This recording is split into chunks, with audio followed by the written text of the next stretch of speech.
Hello. I hope you guys are all doing well. This is a real world flight, EVA cargo out of Korea that's doing a flight from Chicago O'Hare to Seattle, Washington. I saw that flight a couple of days ago in the Chicago spotting, and I'm like, wait a minute, what is this? Okay, so you know I had to do it.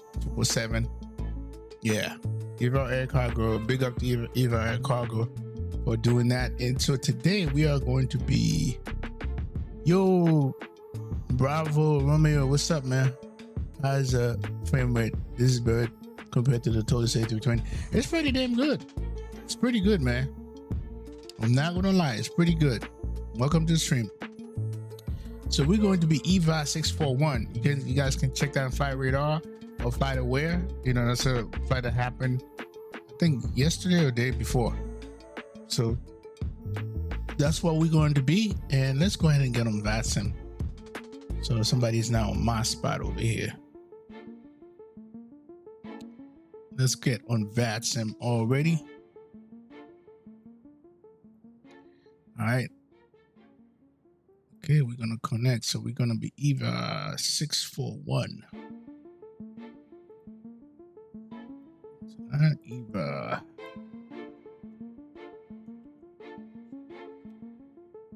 All right, and we're going to be the 777 freighter.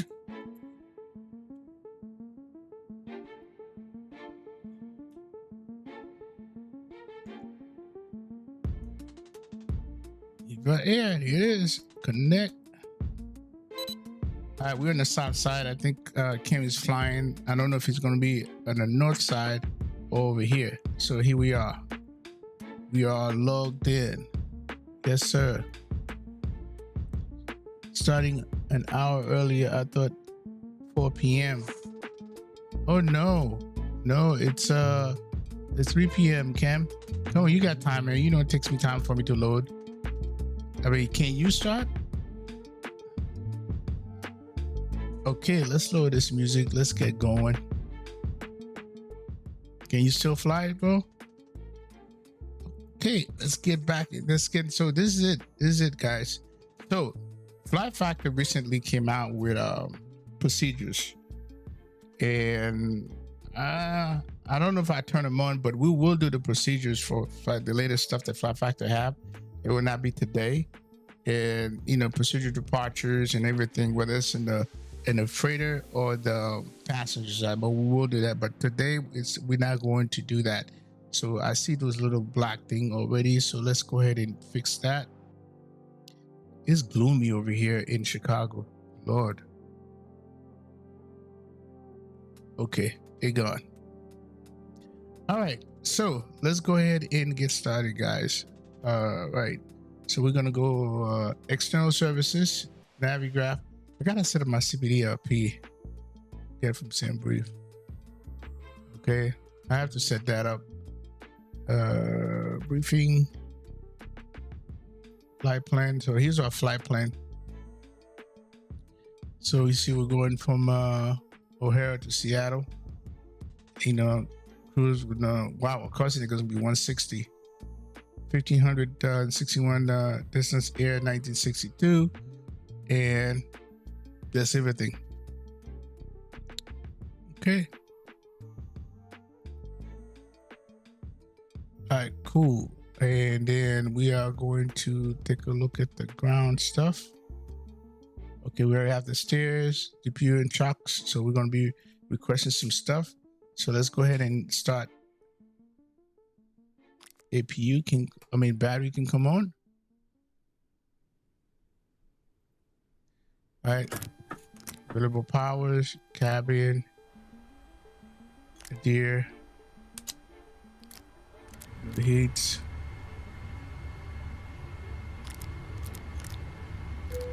Okay, we're gonna put our nav light on. All right, cool. Let's go ahead and take care of everything while we're here. I don't know what kind of cargo we're gonna be doing, but we'll see. Take care of that now. Okay, So it's gonna go to its self-test and everything. Well, we're gonna wait for that. And while it's doing that, let's go ahead and grind things up a little bit.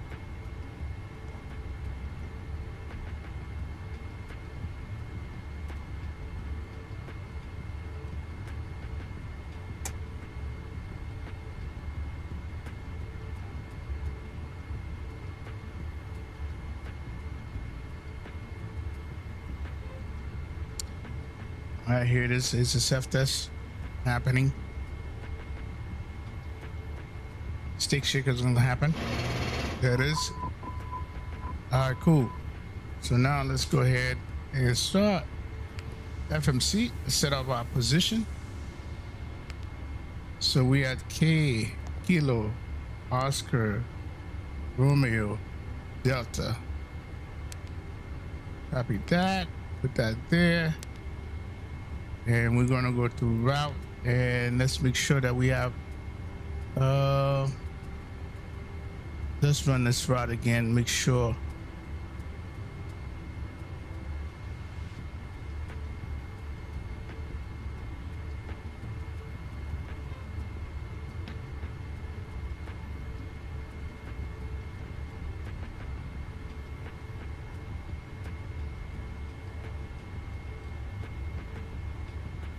Okay, so plan is download. So we are going to be KORD KC01. There it is, and we're going to be EVA641.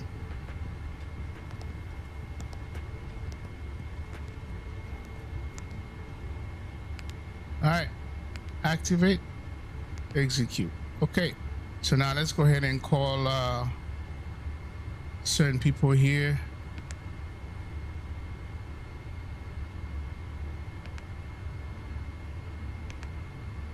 All right, cabinet. Let's go ahead and call the load master.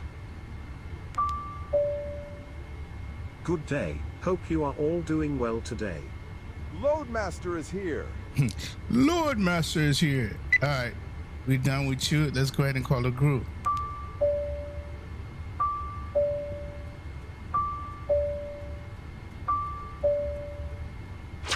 Hello, this is the captain speaking. Hi, Captain. Hear you loud and clear.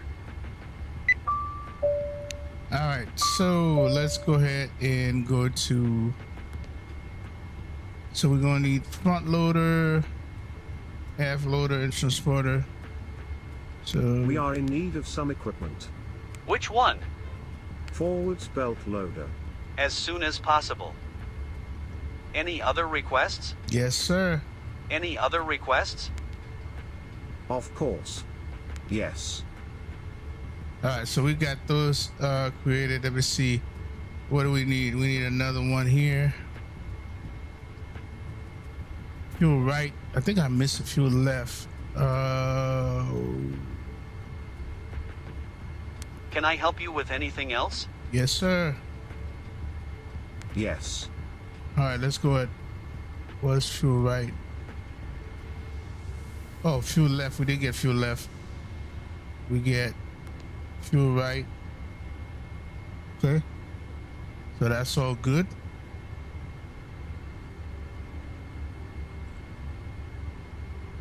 So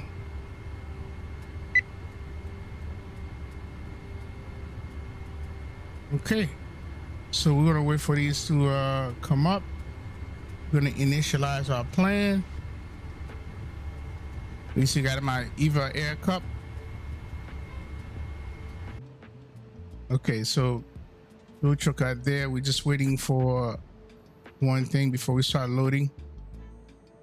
Okay, so we are good. Yeah, it's real gloomy over here, man. Jesus.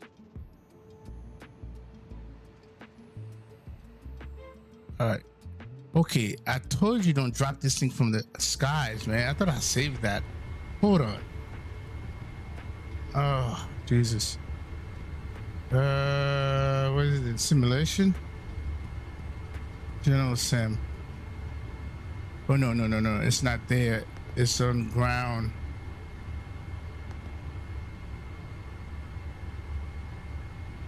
Ground services. Options.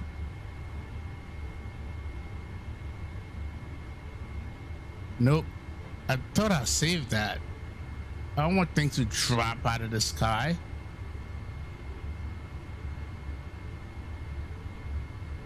Oh, Jesus Christ. Oh, drink my coffee by accident. Okay. I think we should be good. Yeah.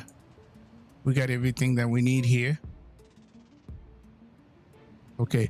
We're not going to do the animation of, you know, the loading. We're going to load the cargo quick so we can, you know, get out of here. So let's visit the chat for a minute here. So D-Champ, what's up, man? Big up, man. Big up. Good to see you.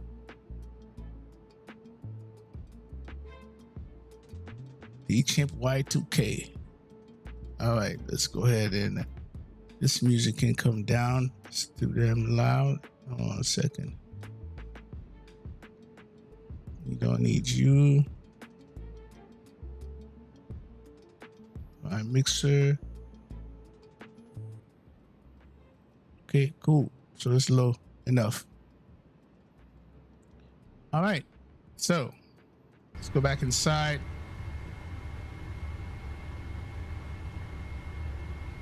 Departure. Let's pull up the flight plan.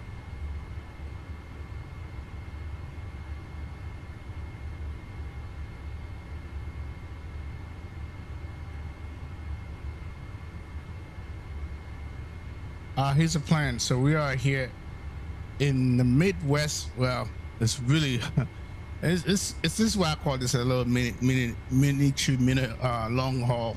So we're going up here and we're kind of doing the same approach we did last weekend when we did our long haul. It's gonna be 16, right? It looks like, into Seattle. We hit Jackson and then we're gonna go downwind and come back. So yeah.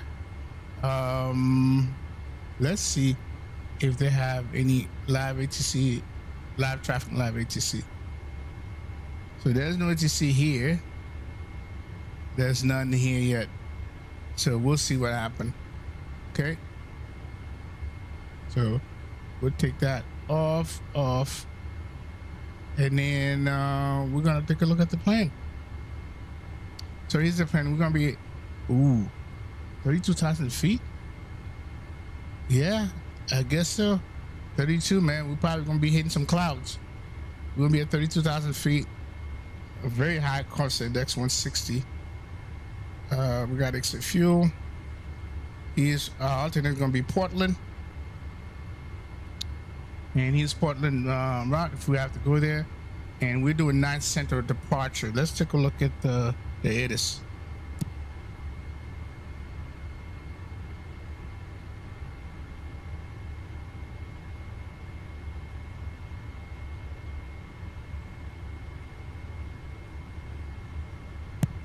All right, let's take a look at the ATIS.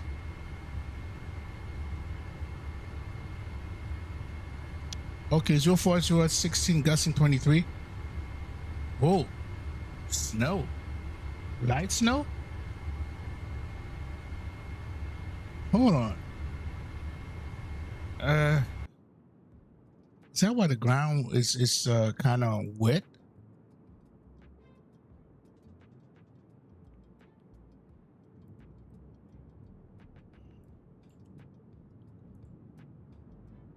Okay, I see the wetness, but light snow? Oh, I see. Yeah, it is light snow. Okay. It makes sense. All right, let's go back to this. So light snow broken at 200. Jesus Christ. All right, ceiling is 2,300. I can see that. Working at 2,300, 7,000, 20,000, 25,000. Wow. What's the ATIS? 9 center. Where's 9 center? Oh, now that's the other side. I'm not going to go way over there. Probably don't do none 10s. So I'm here. 9 center is this one. So we're gonna do 10 left. So we're gonna pull out of here, taxi to Quebec to Zulu, across 10 center. Pull 10 left departure on Zulu.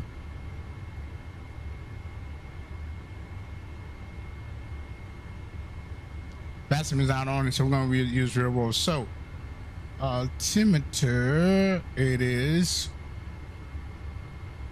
3015.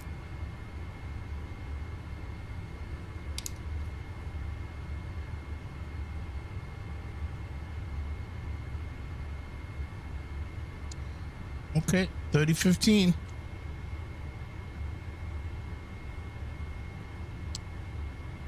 Okay, 3015. So we got that. So we're gonna close that, minimize that, and then let's come over here. So we're doing 10 left. There's no sits. 10 left. All right, execute that. Go to index and approach Seattle. Okay, this is gonna be interesting. What should be 16? Probably give me 16 right. Let's say it is. Ooh, they're doing the three fours. Ah. So we'll program for 3-4 right. I'm not doing 3-4 left. We're doing 3-4 right. So we're gonna go down and come back the other way. All right. Oh, it's okay. So it's gonna be 3-4 right. So approach. There's a 3 MLP and 3-4 right.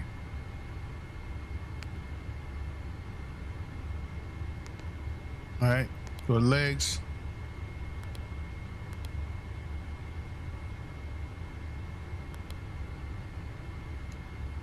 Okay, that looks good to me. All right, cool beans. So that's done. That's done.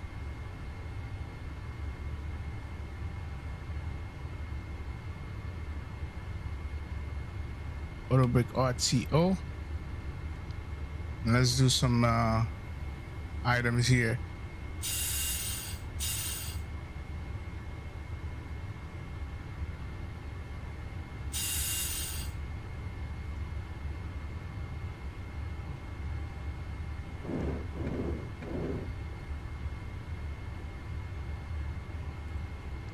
Let's see.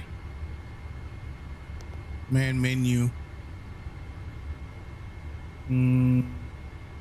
Where did I have that?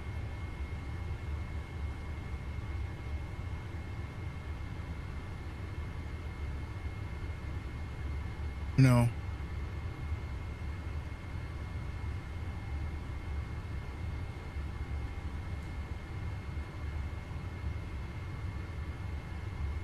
Trying to remember where the hell was this. Let me look at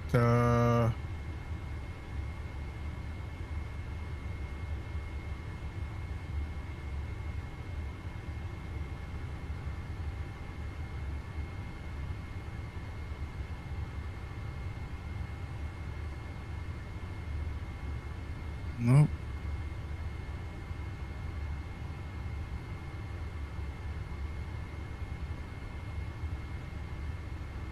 I just don't remember where that was. All right, I'm not gonna play around with it right now. All right, let's go ahead and do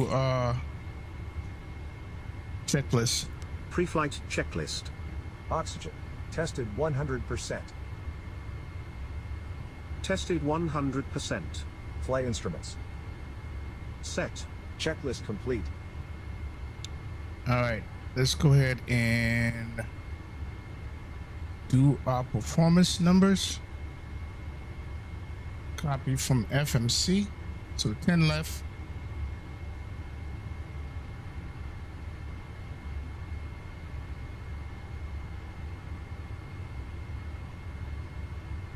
So we got 040 at, well, what's the runway length? It's pretty long. 13,000 feet.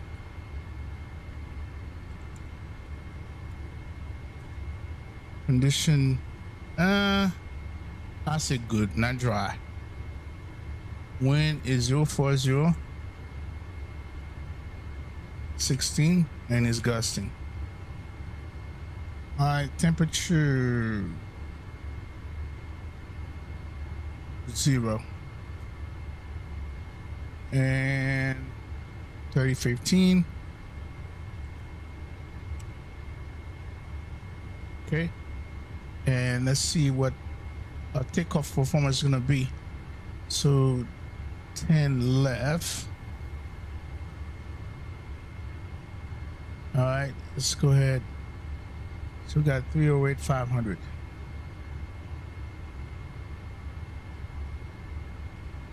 8,500. Takeoff weight.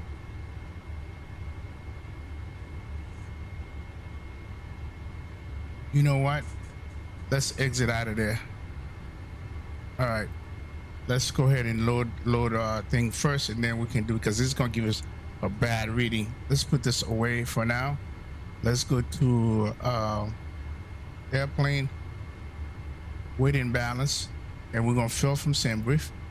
There it is, and let's verify. I don't know why I did that for anyway. So let's go ahead and pull you.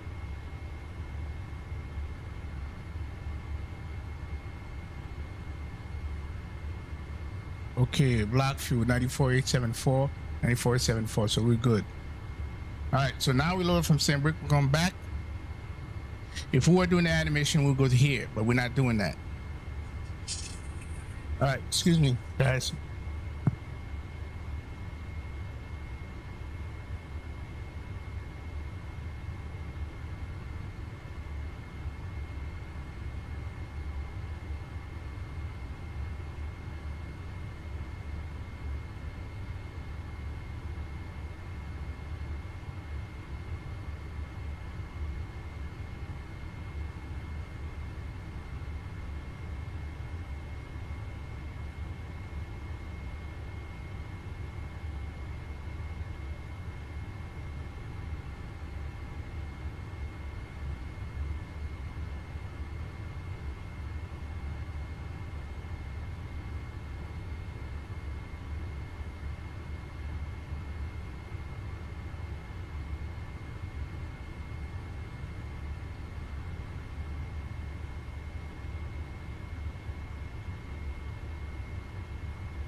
Yeah, Bravo Child said, can I confirm it's snowing here?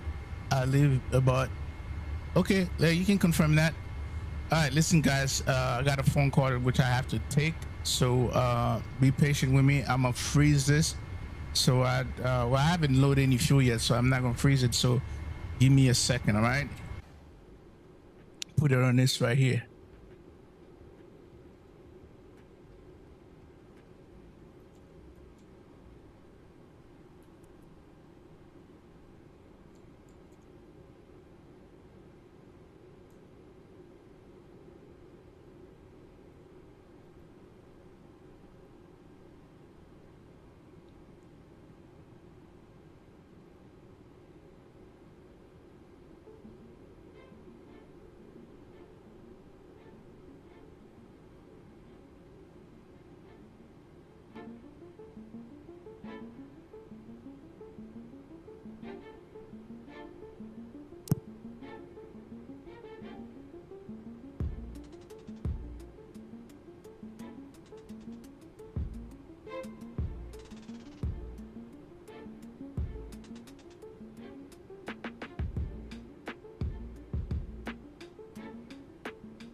All right, guys, I did not forget about the stream, nor did I forget about you guys.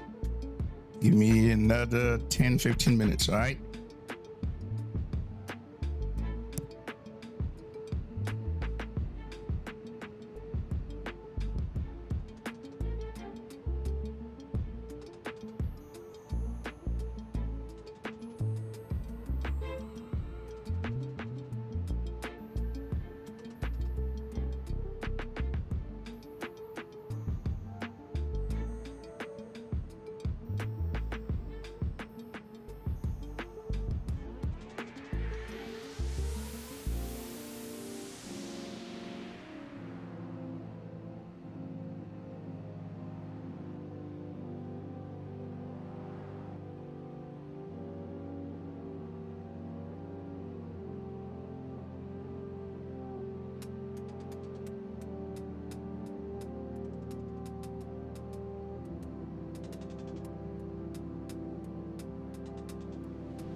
All right, guys. I'm gonna do the loading now. We'll do the loading animation since it's gonna take me a little time here. Might as well do that.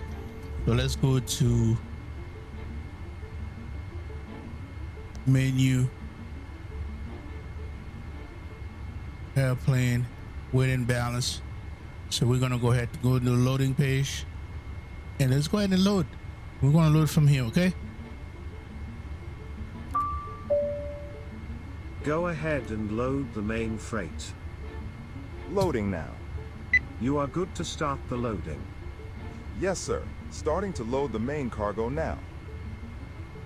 We need to load the catering and whatever miscellaneous items we have. Yes. You may load the cargo holds. Gladly. Please start the refueling process now. Just wanted to let you know, I am starting the refueling. Please start fueling. Starting refueling, sir.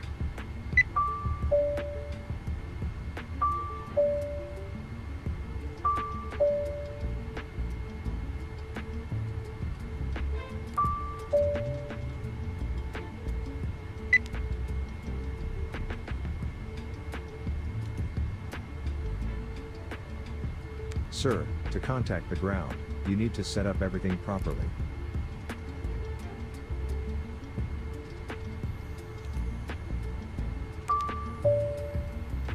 Yes, sir? Oh, let me end the call. All right, call Q.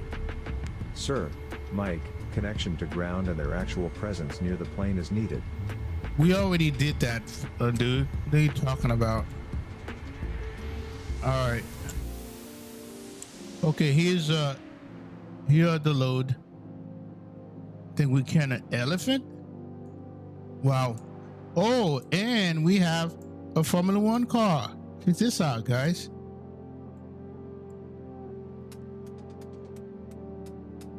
Okay, we're gonna leave it right there so you guys can actually see that.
Selecting the proper mic and connecting the interphone to the ground helps.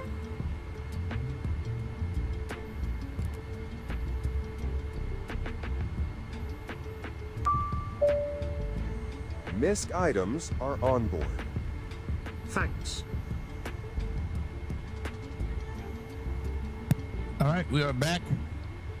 Fuel is done. That is done. So I'm gonna wait for them to confirm everything is loaded, and then we'll continue with our process. Hey, Primac. Hey, flight plan on Vatsim. Oh, I haven't filed yet, so we're gonna file now.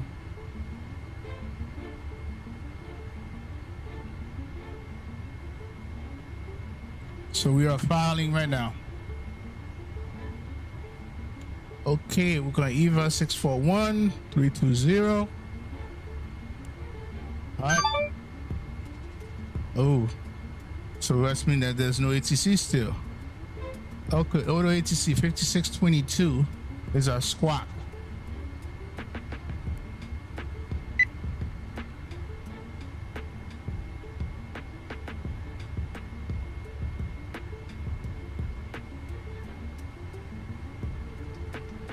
So once everything's done, we're gonna do it, make sure the CG is right.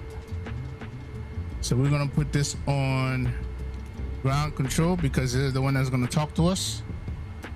Let's lower this music.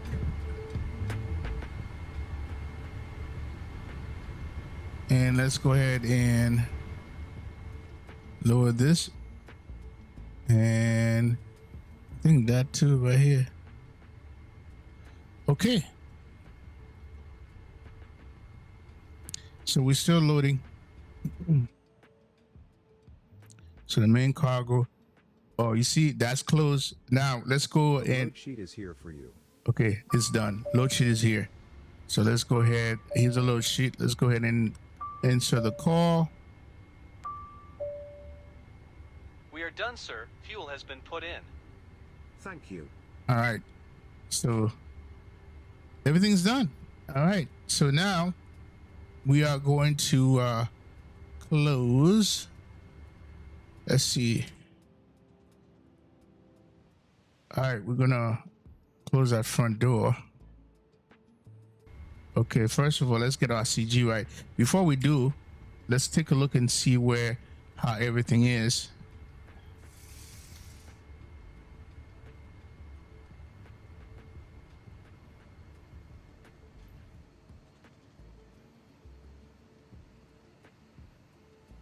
All right, let's see here.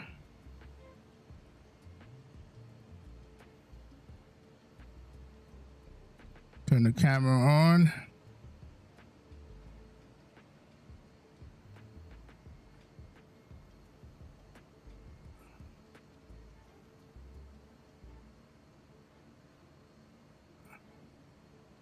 Okay, so this is the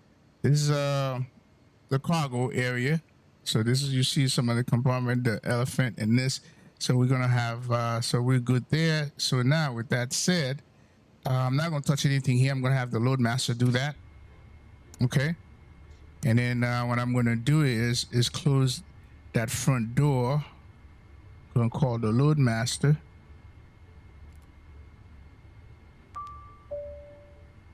What can I do for you? We need that door closed. By all means. All right, and then we're not gonna have him put him on automatic until we're done, completely done. Okay, so now that we are done here, so we get our load sheet. Nope, you know what? Hold on a second. So we're gonna change that. Let's go to menu, airplane, waiting balance. Which summary? No. Back. CG summary. CG's 40. Let me optimize that. All right, so now it's 30 because you want that. So let me write that down. So it's 30. That's our CG 30. Okay, that's important. All right, so we moved things around, and then that's that. Okay, and now that CG is done, we can go to performance, and then okay, CG is 30. Okay, and let's go back to sim brief. Takeoff. All right, so we got 3,800, 500, 308, which is wrong here. 308, 500. Okay, all right, so we're doing 10 left. Let's make sure 10 left is still active. All right, let's go ahead and bring the weather. Okay, and it is, yep. So that's still active. So let's keep the retard. So let's calculate this. So we got flap 5, takeoff 2. So let's bring you over here a little bit. So we got that. Okay, takeoff 2. And temperature is going to be 57. And flaps 5. This is off. All right, so we don't have anything now. We're good there. So we got CG 30, and then let's calculate. Oh, that's kind of low. Hold on a second. That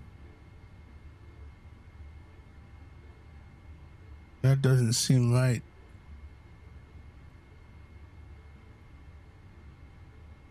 Takeoff.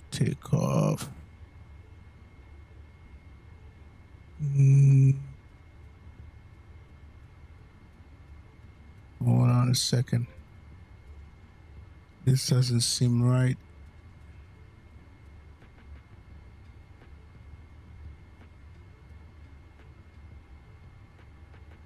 $601, 200. All right, so let's change that.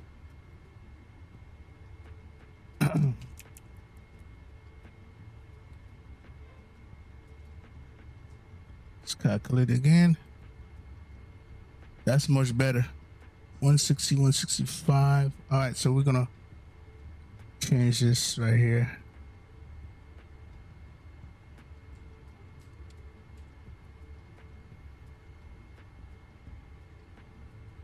Okay, that's more like it. That's way better. Way better. All right, so we got that done. And let's come back to the weather. We'll keep that. So we got 3015. 3015. Okay, click here to put it on the other side, and it is there. So all we have to do is do this one here.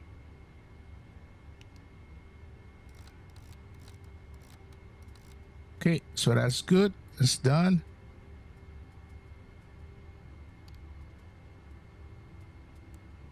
Okay, and what else do we have here?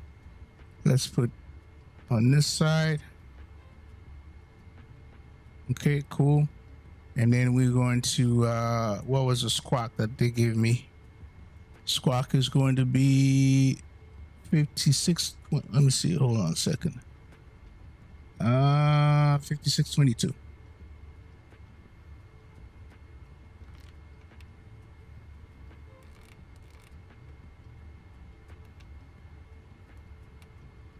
All right, we'll put this on TA once we are pushing back, and we need to look and see what. So that's everything here. So now let's do it here. The performance numbers in this page here. All right, so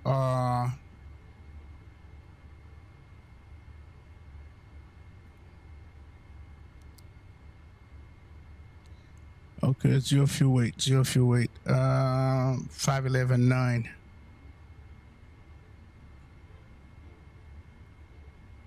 Oh, come on, man. My thing is dripping. 511.9. All right, cool. Reserve. Reserve's going to be 16.8. 4.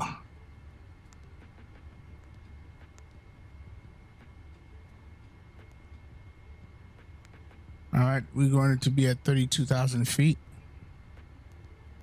which is not high. And course index is 160.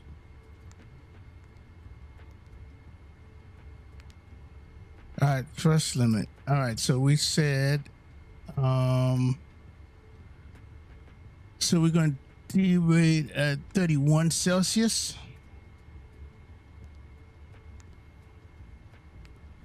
Okay. And it's going to be takeoff 2. No, it's takeoff 1. Not takeoff 2, takeoff 1. All right, that's interesting. Hold on a second here. Did I do takeoff 2? I sure did. Takeoff 1. All right, there you go. So 146, 149, 154. So let's see what we get over here. So takeoff 1, we did. So let's go takeoff, flaps 5. And of course, it's 31. CG's, yeah, this is right. CG's 30. Okay, trim is 575. So we got 149, 157, and 165. This is, I want to go with this. This is closer to what I have in December. They're not that far off. So that's what we're going to go with. Okay. Then we have 165.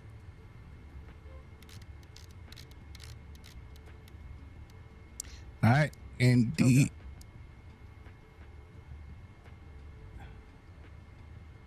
I'm going to have to, where's, so hold on a second. He must set that thing off because, what?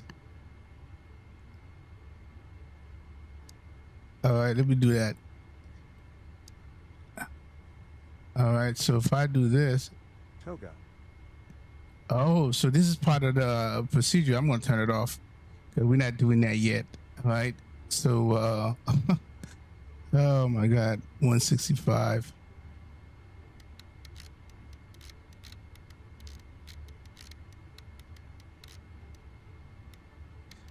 Oh, come on, 165. We're going VNAS. Speed armed. See, that's the F4 talking. Okay, this is part of that thing here now that they have, and the heading gonna be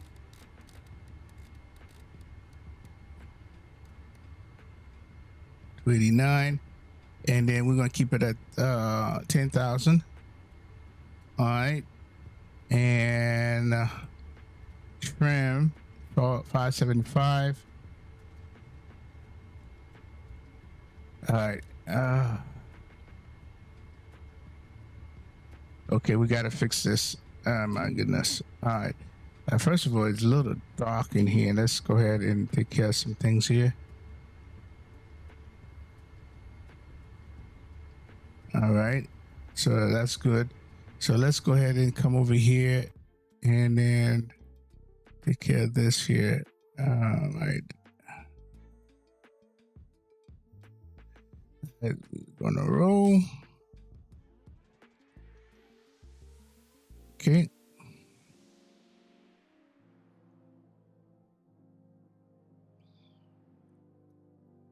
All right, this is done. Okay. All right, so big trim should work now. While we're here, let's take care of this little brother.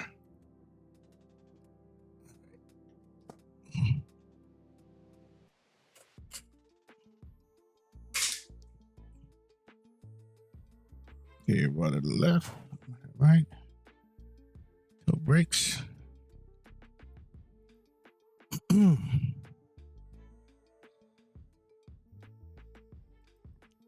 you know, I had to update this plane, so this is why I'm doing all this stuff to the latest stuff. So, all right, don't just assume everything is right. All right, throttle, speed brake. Okay, good. Yeah, good.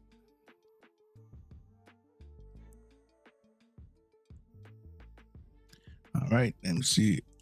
All right, all these things are working, so we're good. Okay.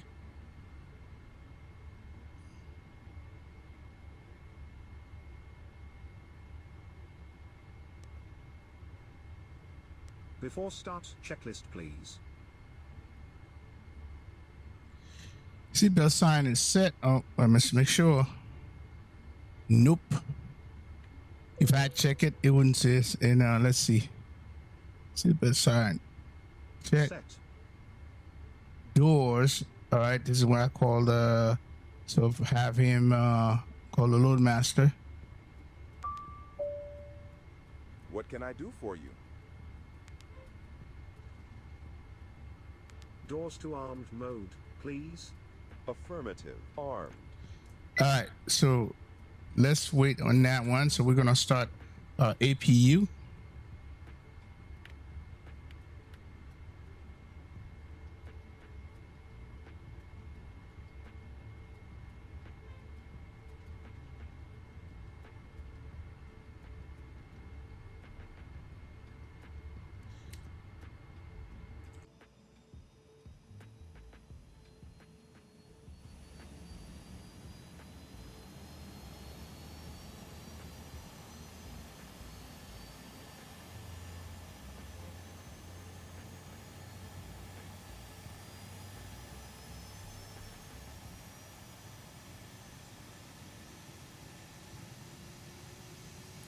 Jason,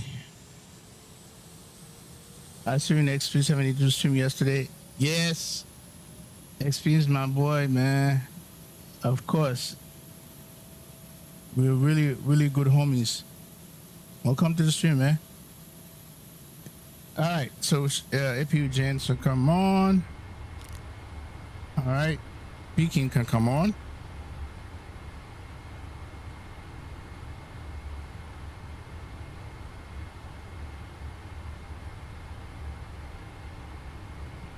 All right, let's get our pumps. All right, so now let's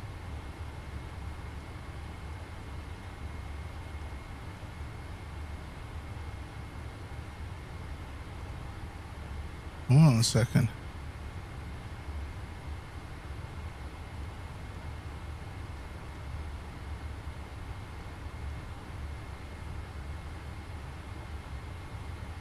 I don't see it. Okay. Yep, he's the OG, man. Like I tell people, XP is responsible for me streaming. All right, let's go ahead. We're not going to do the trim yet because we kind of got the hydraulic running. So we're going to come over here and call the ground to have them remove some equipment. Listening? Please disconnect and remove all ground equipment. Certainly. Okay, all ground equipment are removed. So now we need to close the hatch. What the hell is this thing? Oh, I was about to say, man. What the hell was that? All right. All right, brakes are on. So let's go back to you. I am here. Please close all hatches and remove all personnel. We are ready to pressurize the hydraulics. All personnel is clear. You may pressurize. All right, so we can check to see that everybody's cleared. No one is here. I'm seeing some stuff. What the hell? It's like shadows.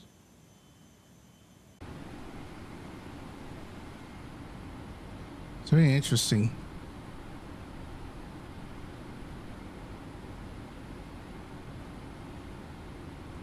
Okay. We can go ahead and pressurize. I think that's in livery.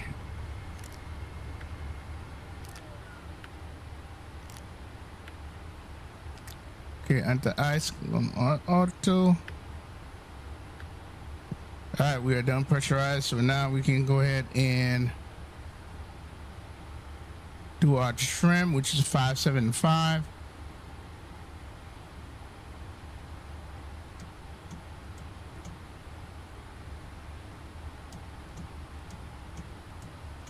That's 5. 5.5. 575. All right, TCAS. You can go to CARA. Everything is done. Water trim is at 0. All right, so let's go ahead and take care of it. Doors window. Check. MCP. Set. Takeoff speeds. We got 149, 157, 165. Set. CDU pre-flight. Completed. Completed. Trim. Set at 5 and 75. Set. Taxi and takeoff briefing. Completed. Completed. Checklist complete. Okay. Why am I not?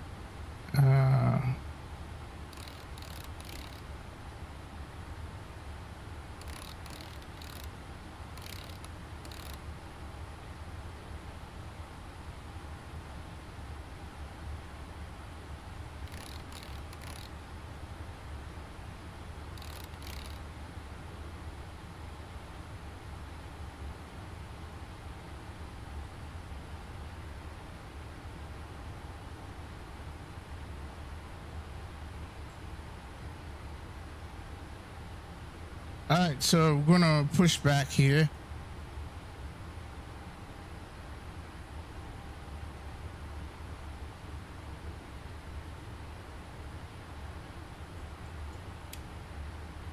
By the way, this is Nimbus ORD.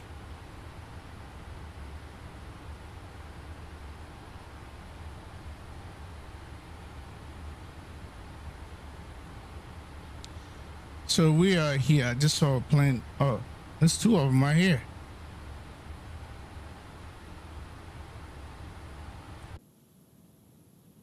Well, who? I saw them.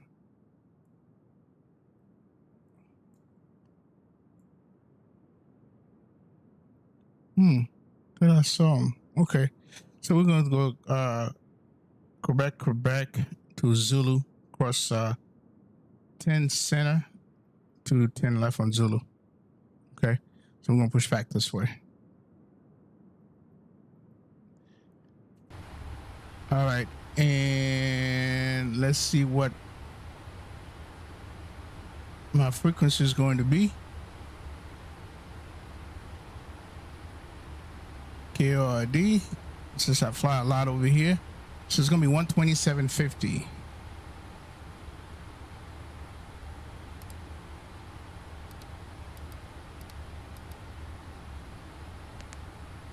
All right, so that's done.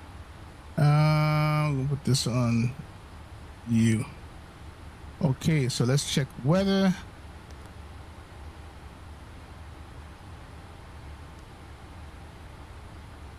Okay, so altimeter is set, so we are good.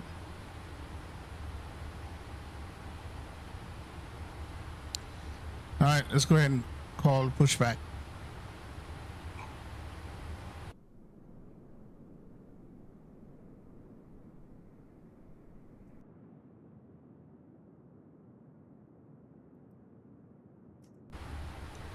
All right, let's turn these things off.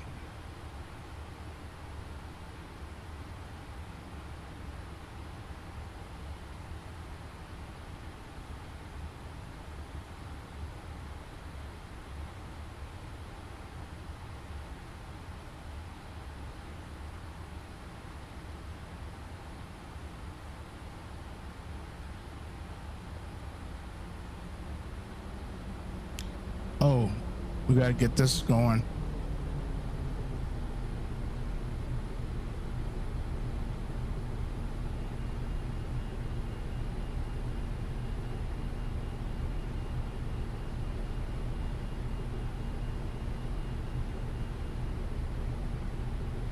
Okay, aircraft, this will be a 3-person wireless headset push.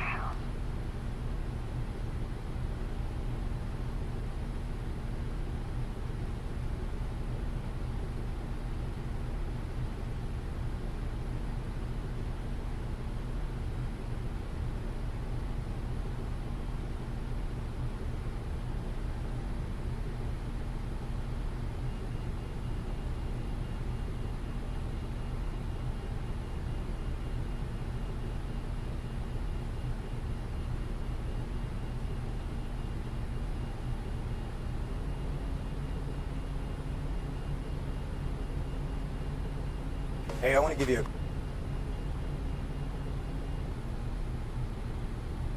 Okay, copy. Ease off, door lights out, bypass pin is in, parking brake set, walk around complete, bin doors and access panels secure, safety zone is clear.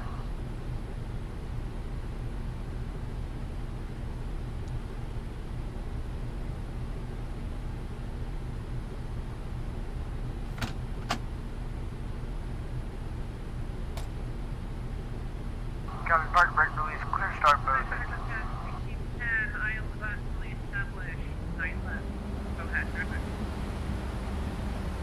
Best of luck and see you next time. Much appreciated. Oh, somebody was parked right on top of me. That's why. That's another cargo plane. You see that?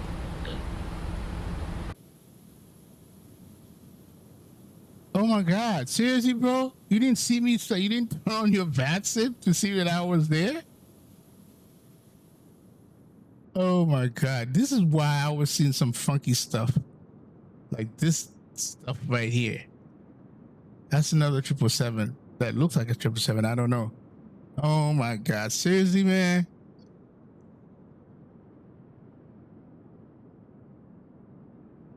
Unbelievable.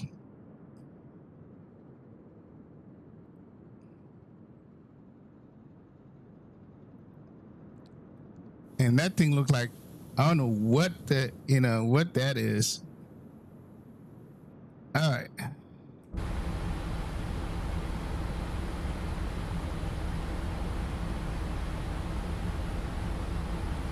I thought it was my livery.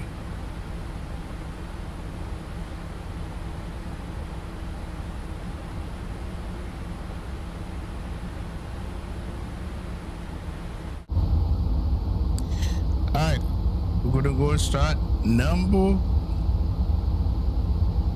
2 first.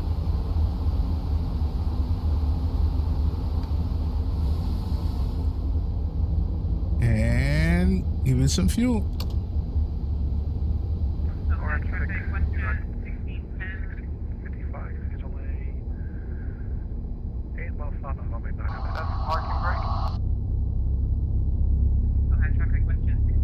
I'm telling you, man.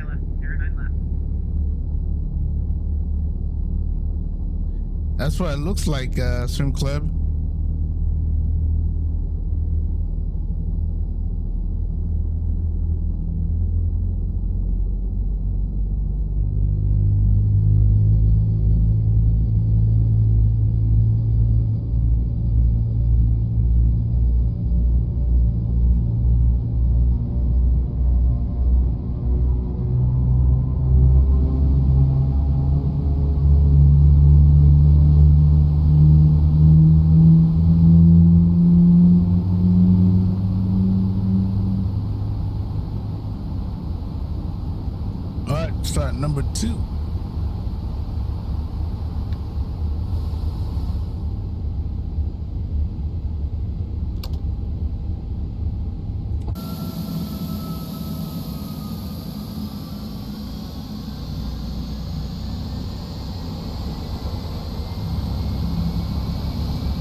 Bypass pin removed.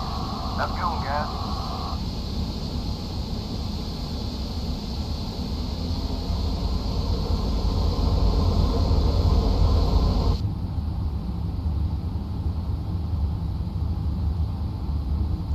This looks weird.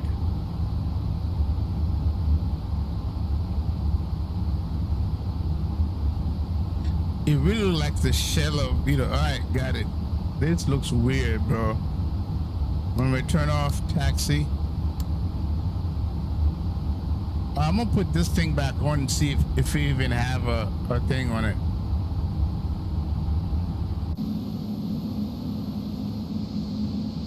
No, I don't. I think it has to do with this plane. I really do. I don't know. I think it has something to do with this plane. That's crazy. All right.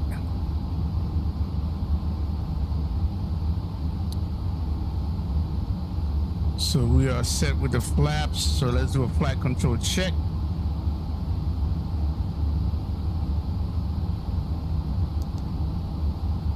All right.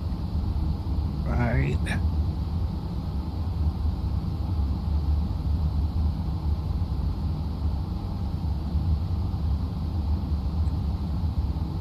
Is it, what's going on? Did you shed your plane skin? I don't know, bro. I don't know. I don't know. I don't know. Taxi checklist, please. Recall. Check. Checked. Flight controls. Check. Checked. Ground equipment. Cleared. Cleared. Checklist complete.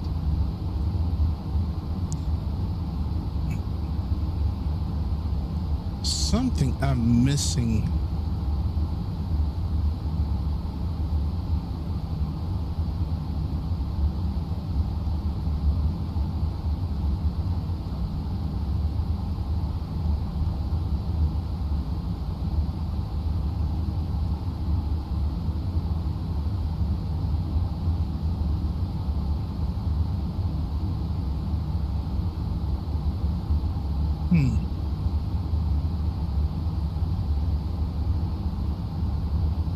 Let me do something.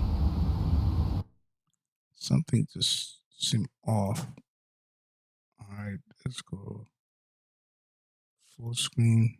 Chicago traffic question 1610 crossing runway 09 center at Takeoff. That's interesting. Hey, what's going on, Allie? Here, Jess, what's going on?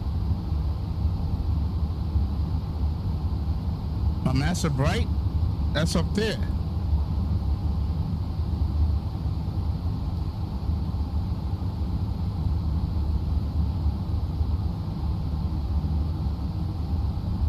See, that's turning it on.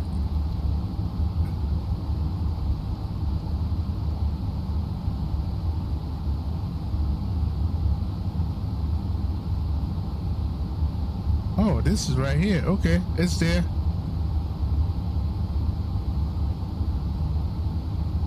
Alright, traffic, 1655, crossing runway 908, Mike.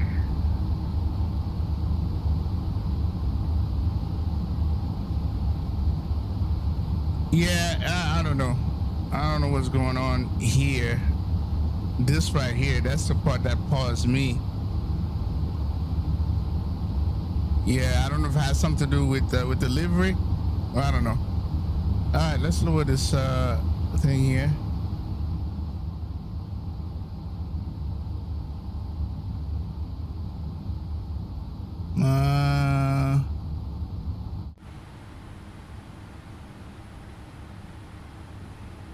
All right, let's make sure that we don't have no ATC right now before we taxi.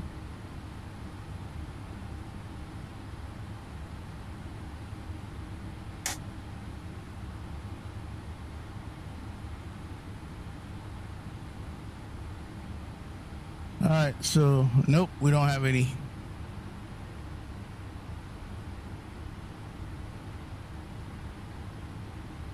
Let's go to Toxic. Yep, there's nobody here. All right, cool.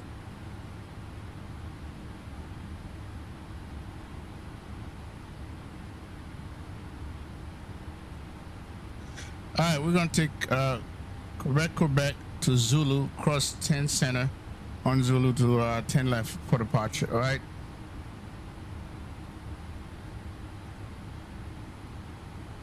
Before takeoff checklist. Checklist complete.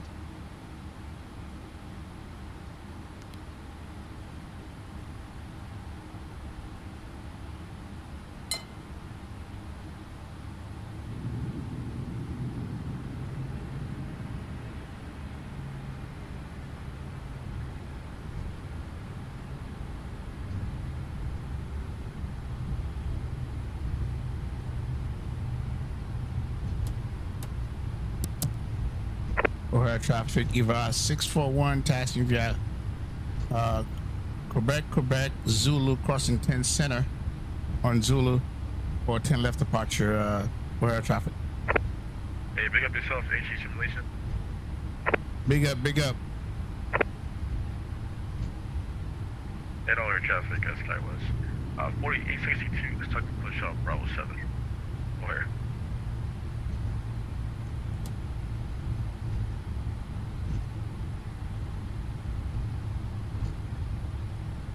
Wait a minute, is that you, Rich? It sure sounds like you, man. A lot of people have your voice.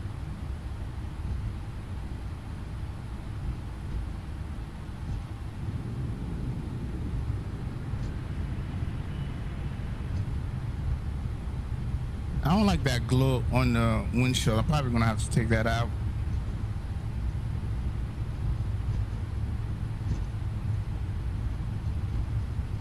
You know what? I'm gonna stop right here. I'm gonna look back, see if that shell is still there.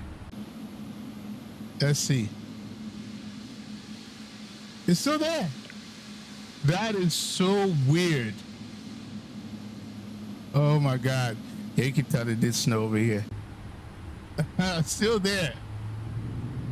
I shedded the plane.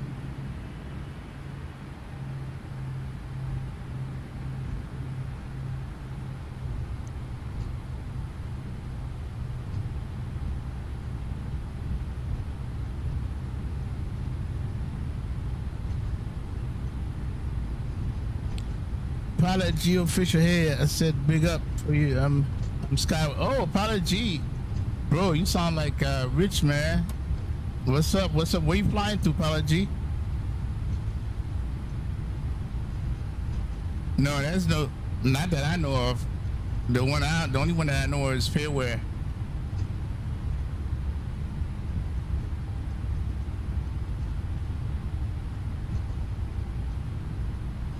Are you gonna you gonna look somewhere in the middle, Rich? You should, bro. Look somewhere like Denver or Salt Lake or something. You know what I mean?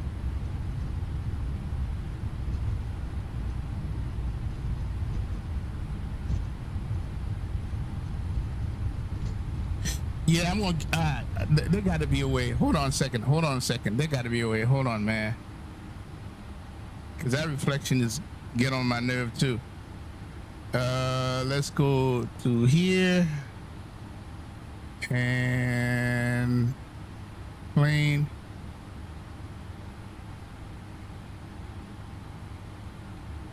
Man menu. Simulation. Graphics and effect. Lamp glow.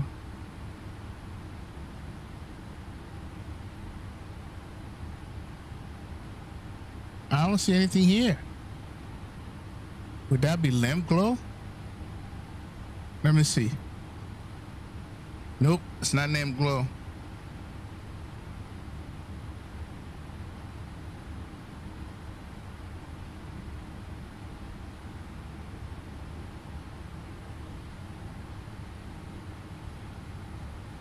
I don't know, man.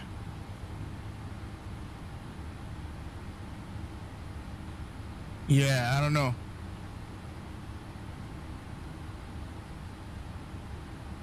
Yo, big up Super Mustang.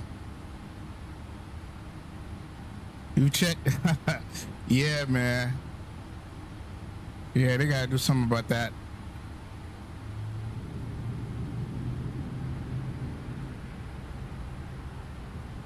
He'll go away.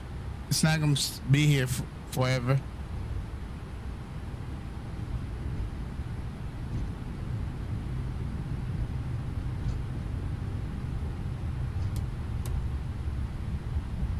You gonna modify a file to remove it? Let me know, man, what you did.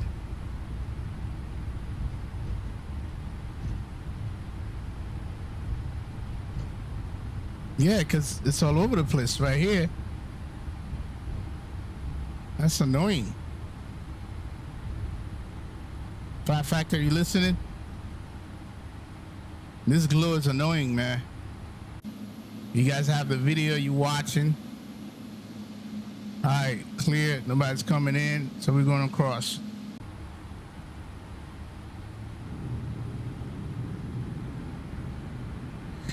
You know what? I think it's in this latest version that's doing that. It didn't do that before. Doing Columbus, Nashville, nice.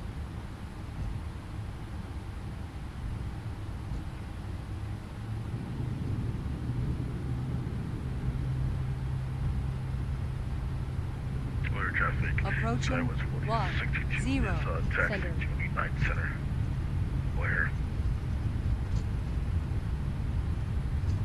Heading 289. Selected. That's a project heading 289 selected.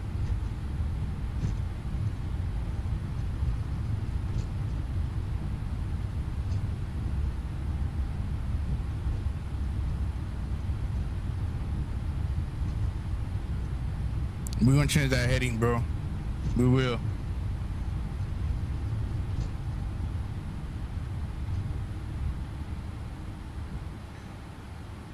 Okay.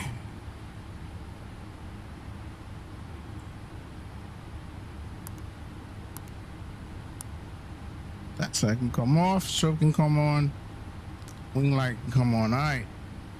And APU should be off, should have been off.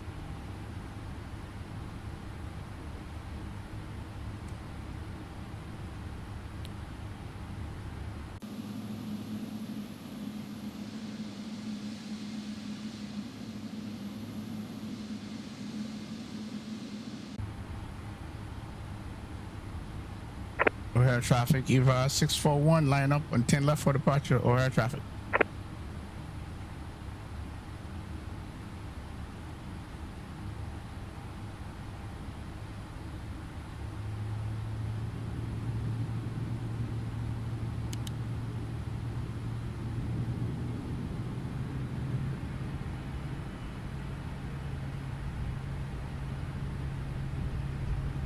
I'm listening for HD. You too, man. Have a good flight. Thank you, sir. Approaching 10 left.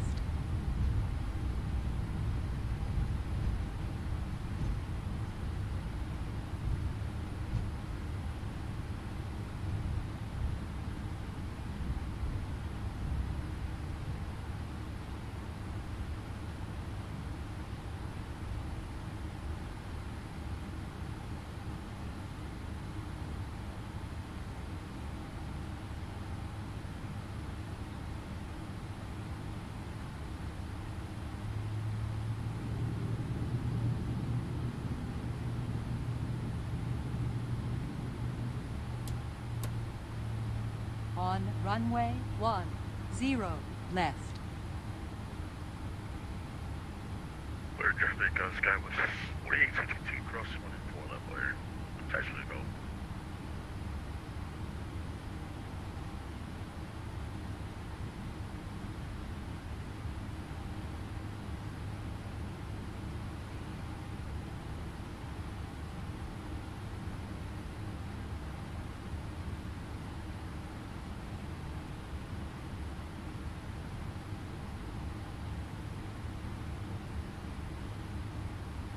All right, let's change the heading.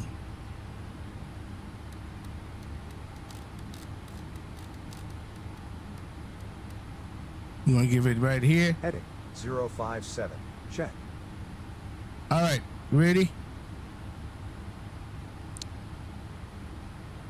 O'Hare traffic, EVA641 departing 10 left, heading 057. O'Hare traffic. I see you, Delta 711. I see you. Auto throttle on. All right, here we go.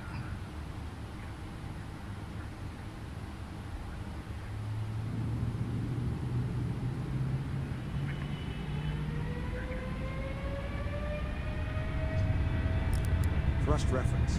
VNAV speed armed. Ooh, that's nice. That's part of that thing. Order traffic, sky was 4862, crossing 189 right on taxi, call taxi. Auto throttle hold. Nice, nice.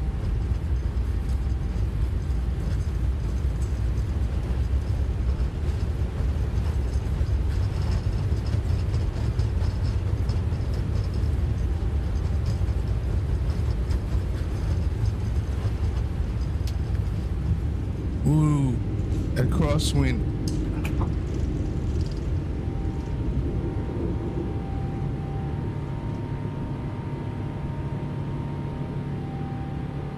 VNAV speed. Thrust reference. Wow, this is cool.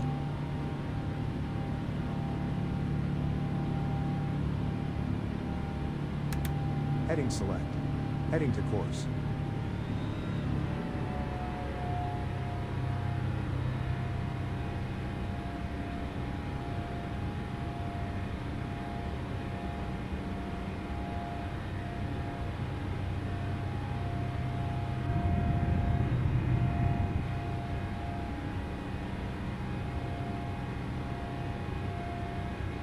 Autopilot engaged. And order traffic, sky was 4862, taking off runway 9 center. Clear.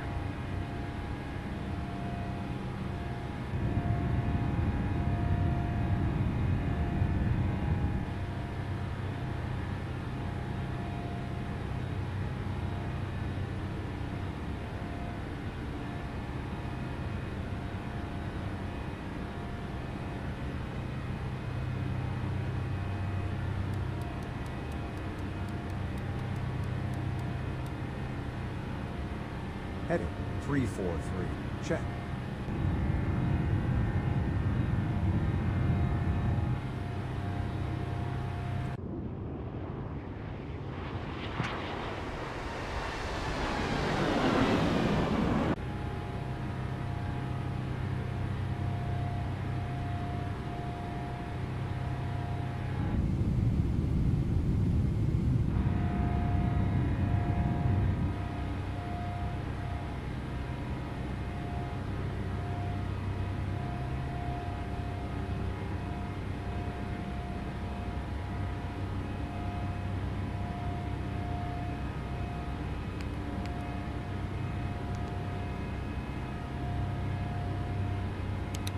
LNAV.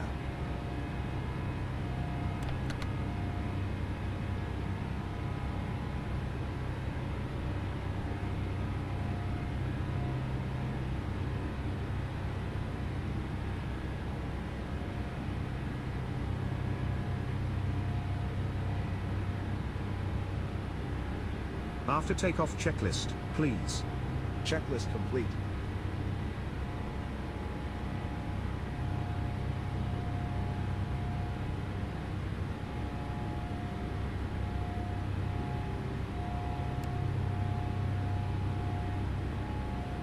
Heading to course.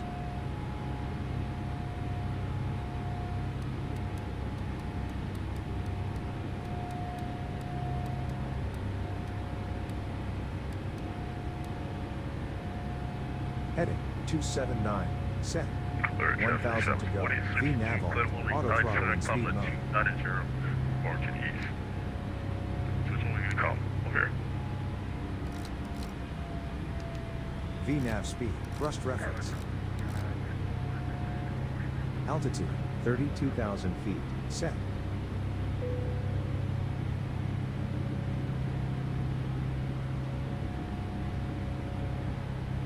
Now you you guys listening to all this stuff with the procedural thing now? This is so cool. Passing 10,000 feet.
Oh, finally.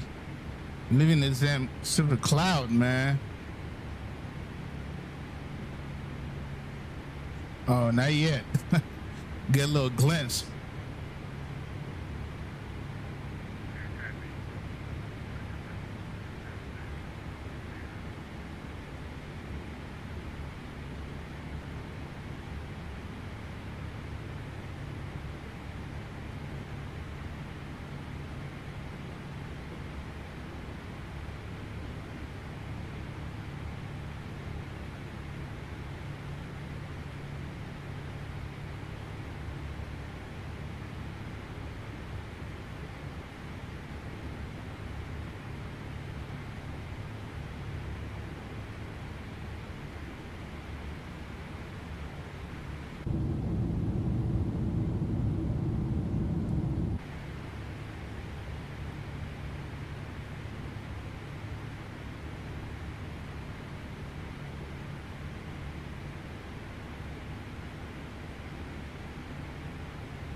Yeah, man. Now you're gonna make me want to do another flyby.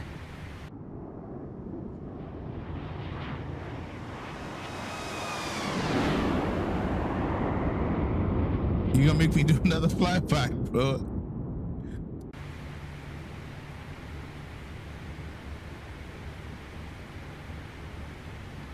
I love that departure. With the new FO procedures, how they calling out things as I'm doing stuff, that was great. I turned them on. I didn't know if it was going to work. And I said that I was going to do a tutorial on it first.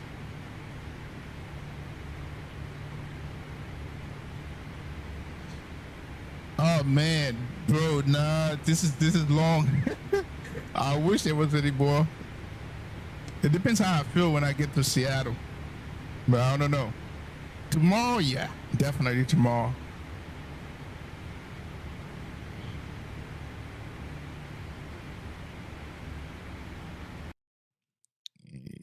Custom refresh.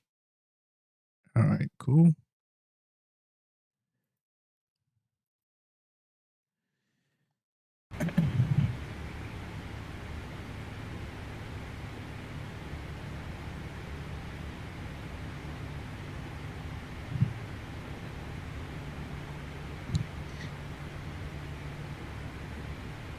Yeah, I know.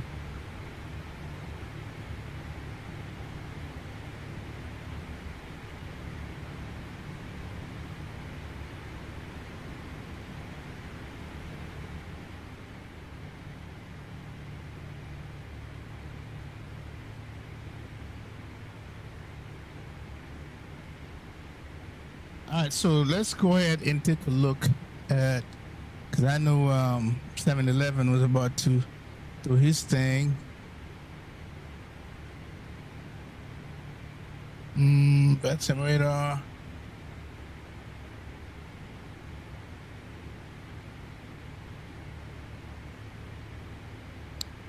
Yeah, it's ugly over in this area over here. Yeah, I think I see it. I see you, Greg. Oh, Tower just came on, man. I got out there just on time. Tower just came on. Oh, yeah, they just came on.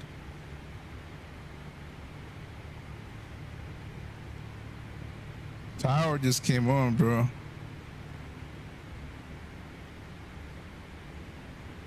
All right, so let's.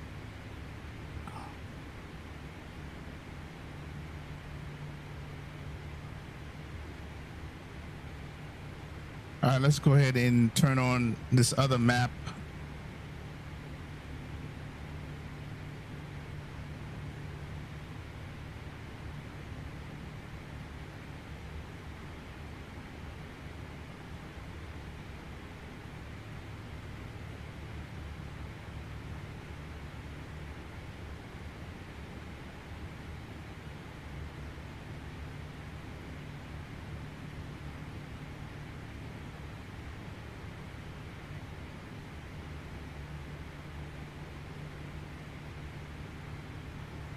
You just missed Sour?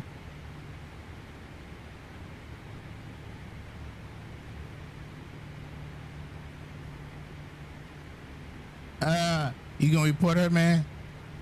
Yeah, good luck on that.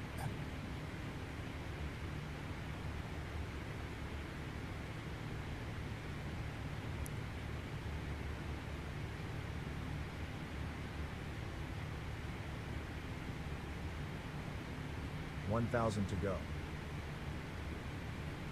VNAV path, auto throttle in speed mode. Nice. Nice. I'm loving this.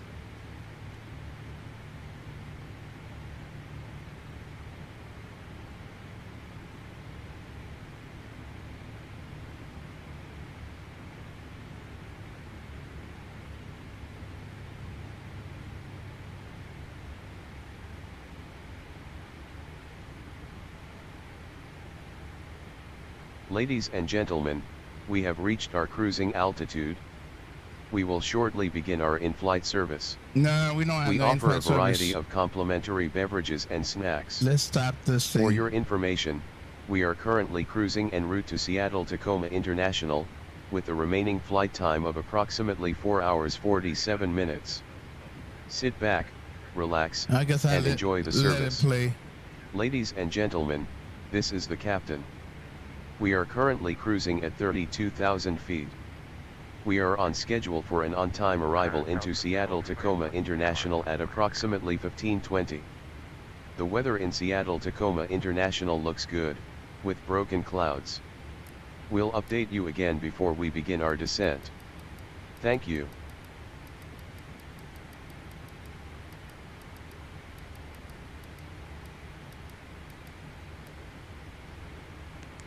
So I don't know if you guys been paying attention. This is the new procedural thing that they implemented in this plane. As you hear the airfolk calling out different things, which is what they do on normal real world flight. Yeah, flight factor is just taking it to another level.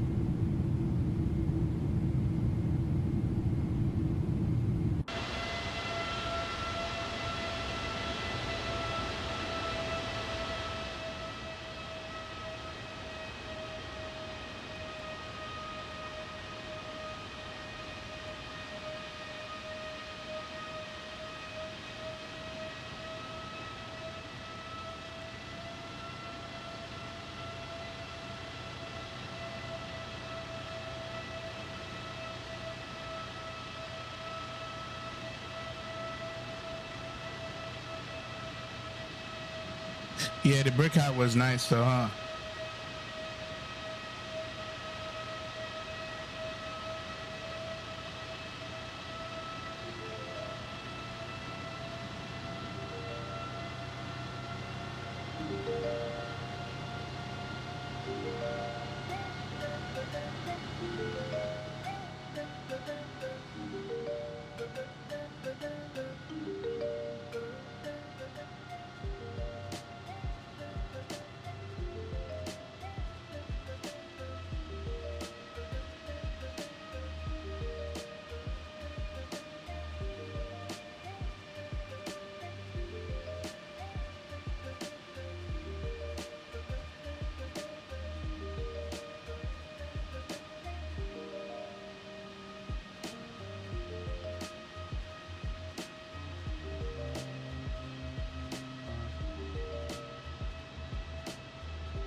Heading 274.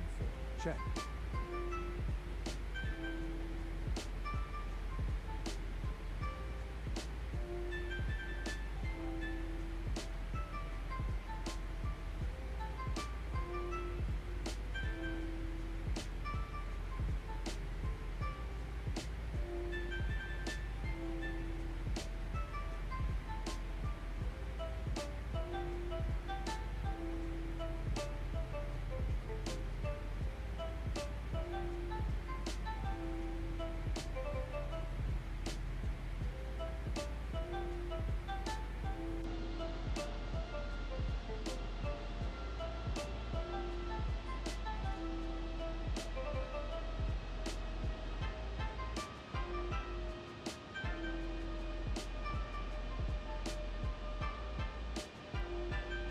Oh, nice.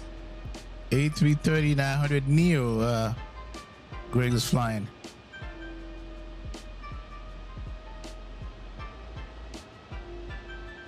Cam and, oh, wait a minute. Cass is flying with us, going to Seattle, JetBlue 1122. If you're in the chat, Cass, say what's up.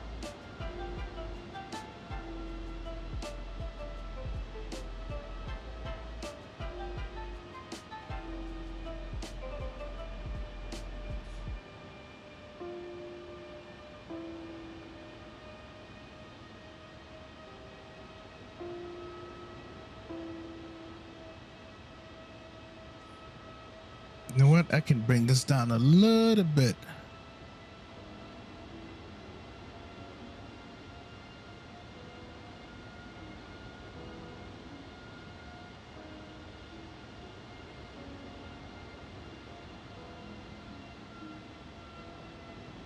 Yeah, that's better.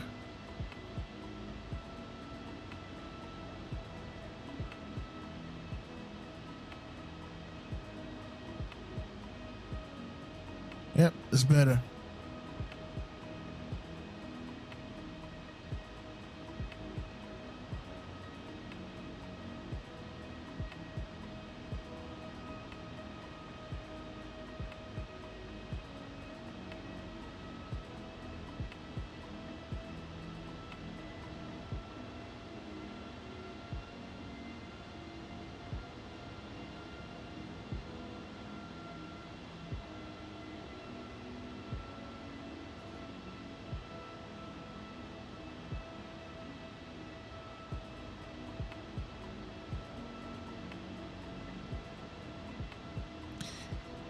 Yeah, the weather's gonna be nasty. Let me see.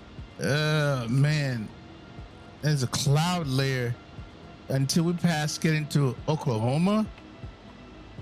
We're gonna deal with this cloud layer. Jesus Christ.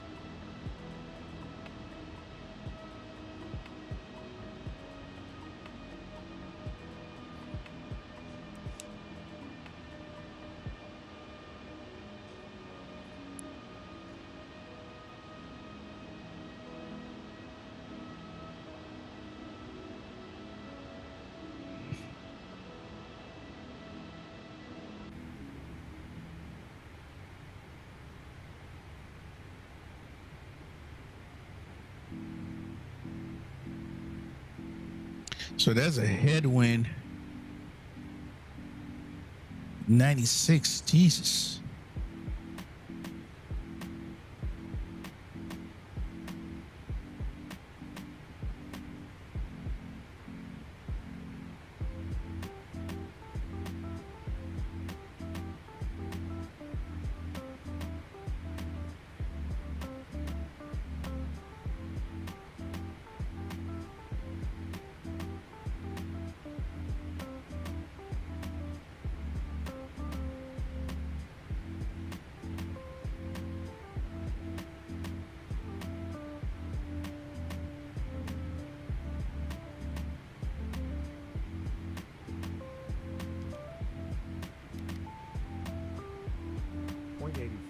Set.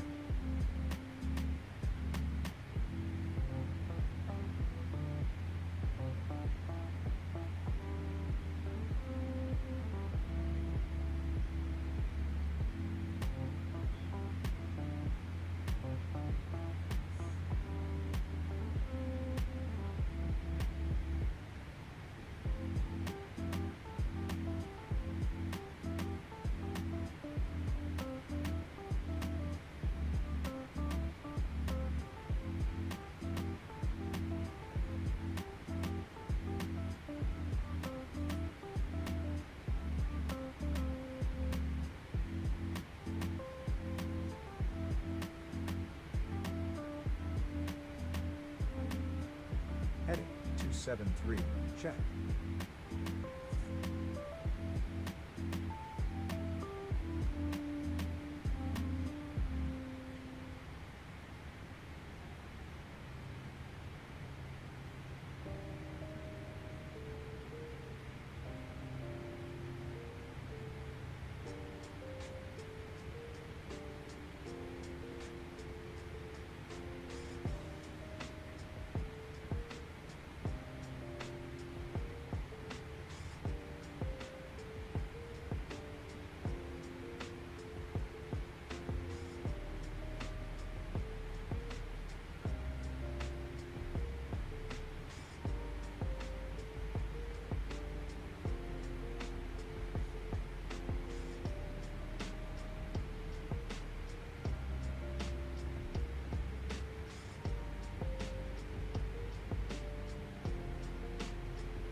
Yo, greeting, Christopher.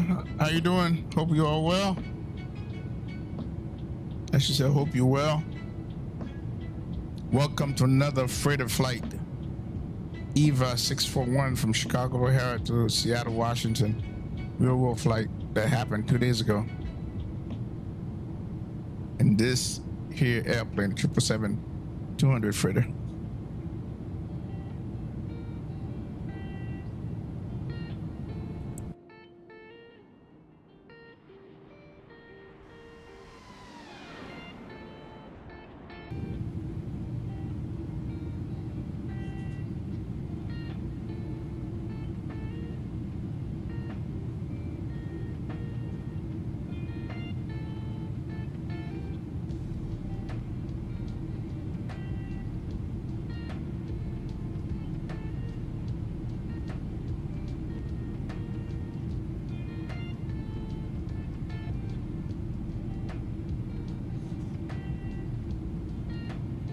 Heading to course. 291.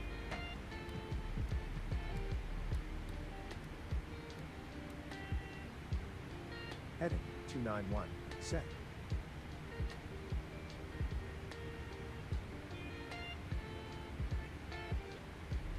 I'm doing fine.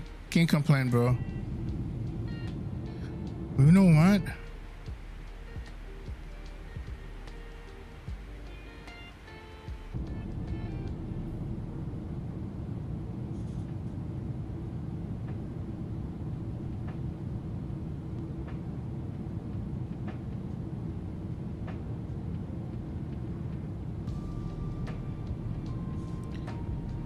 I forgot you used to do a lot of freighter rides when you were flying, Christopher, with the 733.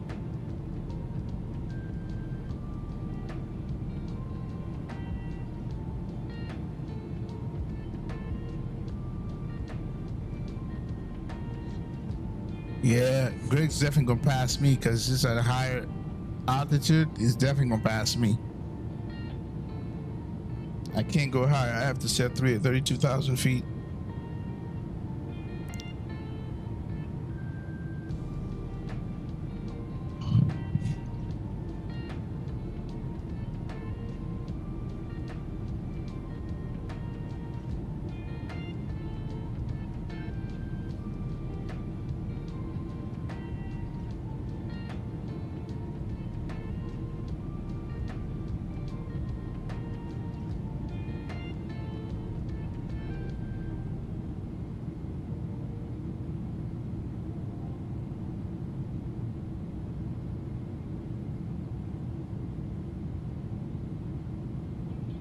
Yeah, I know you did.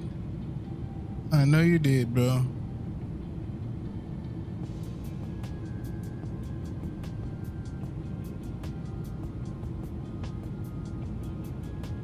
Why does this thing keep...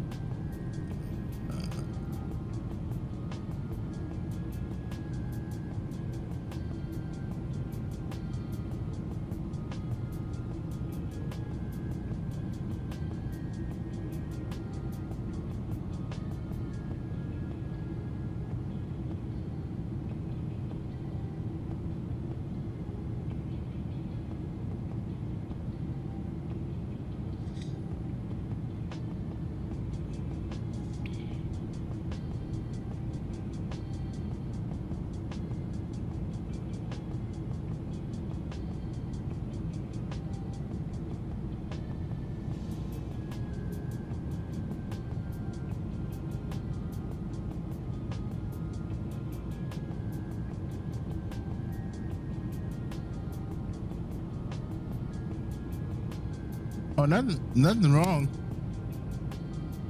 If the question is to me.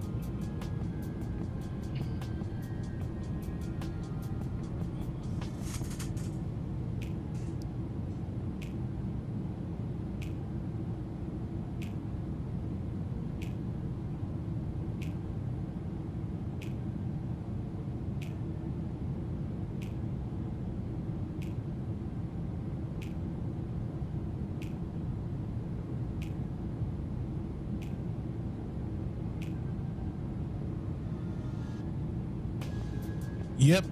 Looks like we're gonna have ATC when we get to because if Seattle Center stay on, we're gonna have ATC.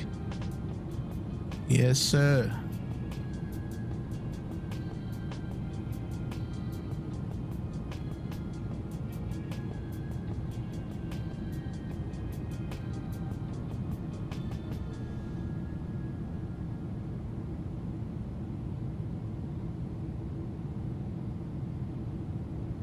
Oh, I don't know, something I must have seen. I forgot what it was now.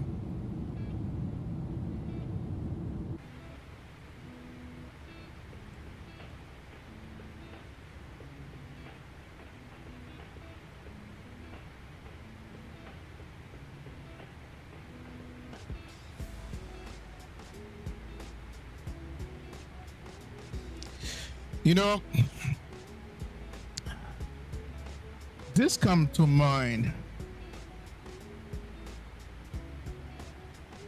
You know, some people said, not some people, someone said when they saw the X-Craft E145, which, you know, it's nice, really aircraft. It's always been a nice aircraft.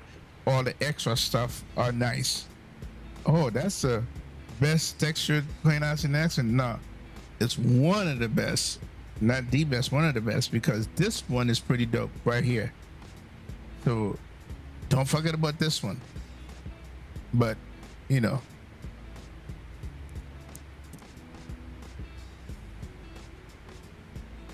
yo, what's up, Yang?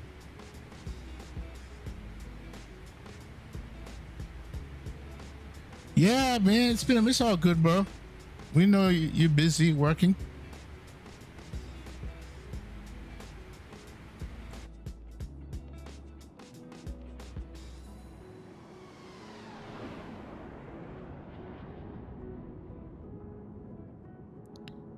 All right, slow motion.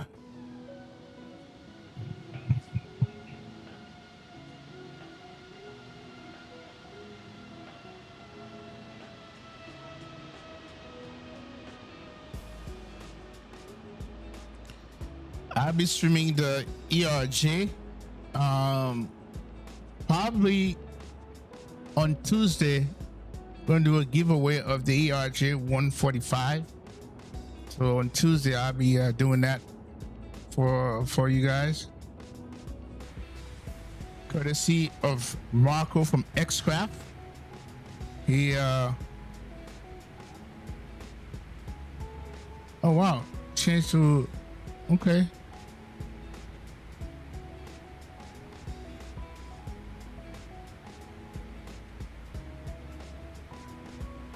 You have decided, Cam. Okay, why this? Okay, turn it to Mach 185. Okay, cool. So on Tuesday, the stream we're gonna have is gonna be the 145 ERJ. There will be a giveaway for that plane on Tuesday, and it's a great plane. I've been flying it, trying to get really acquainted to it, and you know, get familiar with the system. And it's a plane that has a lot of system. Oh man, well, look at this guy. Who is this guy? What the hell? Where's he going? Oh, I see him. I hope he's not your sim flight level, because he's above me. Delta something. Is that this one? No. I don't see him on the Vatsim radar. 1644. Oh, there he is. And it disappeared.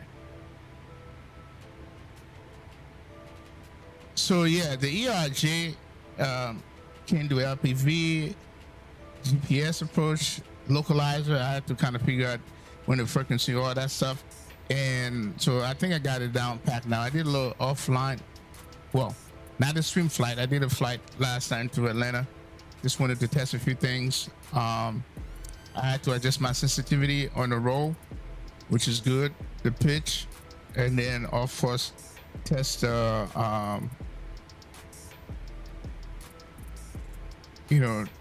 the localizer, and all that works. So on Tuesday stream, it will be a giveaway of the 145. Like I say, courtesy of Marco from Xcraft.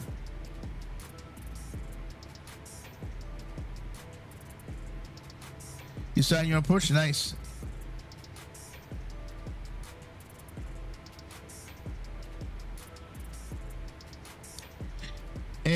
And the thing is, here's a question for you guys. What is steady level to you guys?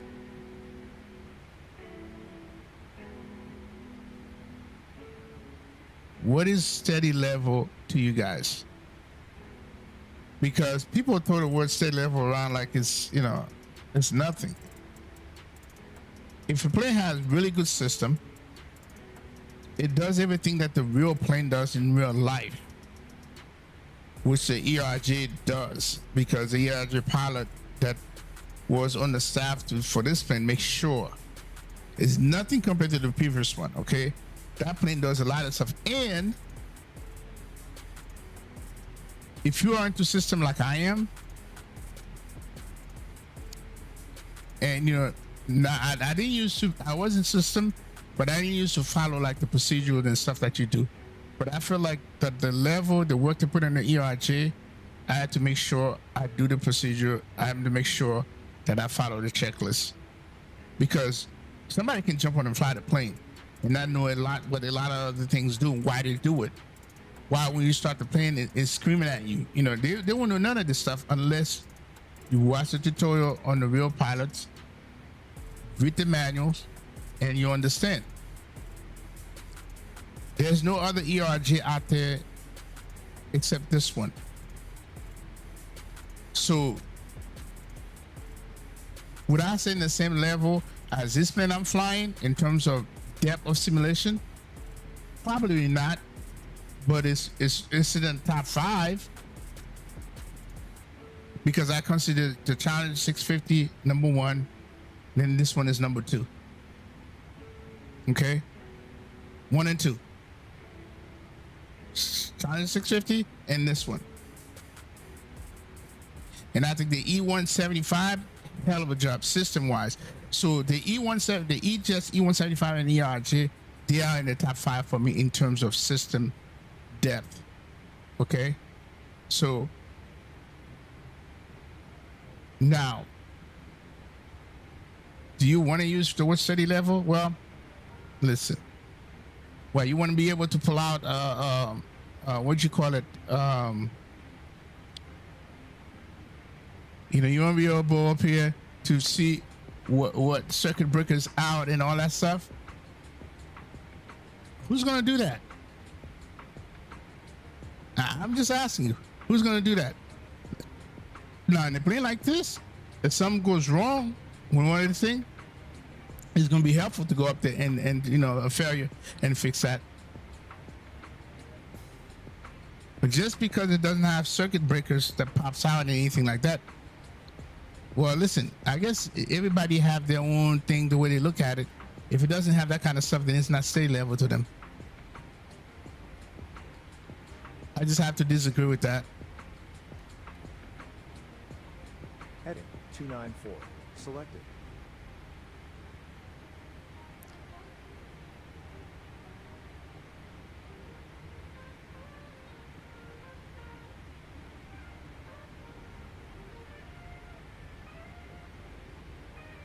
Yeah, this is what I'm saying. This is what I'm saying, because I love, you know, people can have their opinion, what they think is, you know, steady level or not. But if you want to pull out circuit breakers and all that stuff, man, I think that's a little stretch. Okay, that's just my opinion. Now, I'm a system guy.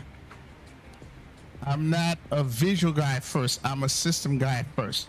System, flight model, that's the first thing I look at. How the plane fly, how it feels. There's a video XP sent out to me earlier of a real world pilot of an Airbus. Okay, he puts out, and I gotta find it and send you guys, drop the link. You guys gotta watch this and get his opinion on things. He's a guy that came from Microsoft 2024. That's why he's been flying. As a pilot, that's why he's been flying. and he wanted to give Enhancement a try to Tolis. Now, you know, Tolis is all about system, because they used to work for Airbus. That's he was a system engineer. So when you fly a Tolis, trust and believe, the way the plane behaves system-wise in the sim, he's taking the same exact code that he does for Airbus, he bring into the sim. And we get to fly that on the desktop. Think about that. So to me, that's first and foremost. Flight model, system, how the plane flare. And then one thing this captain said is that the behavior of the plane when you're landing it is so close to life. It's almost like if you flare too much, it's gonna punish you. So a lot of times, sometimes we get hard landing, whatever. That's something that we did, because the way the plane is it's reacting to your input. If you do too much, you're gonna pay for it. That's the impression he got with the Tolis. Okay, and Tolis was never known for the textures, cockpit textures, but who cares? Yeah, we found a cockpit texture mod, we added, make it look better. Okay, fine. Okay, if I find a plane that has good system, good flight model, and the cockpit is okay, I'm flying it. Plain and simple. That's just me. But some people, they gotta have that visual, man. Otherwise, they won't even touch it. So, and they're missing out. They're missing out.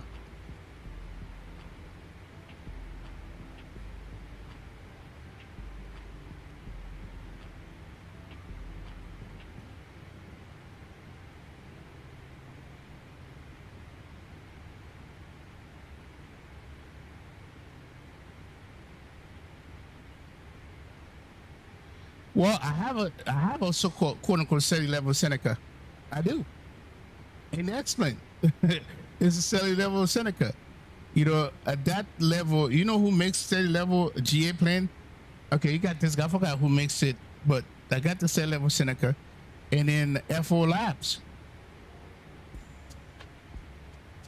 But you know, with those planes, you know, you need to be able to look at this and look at that.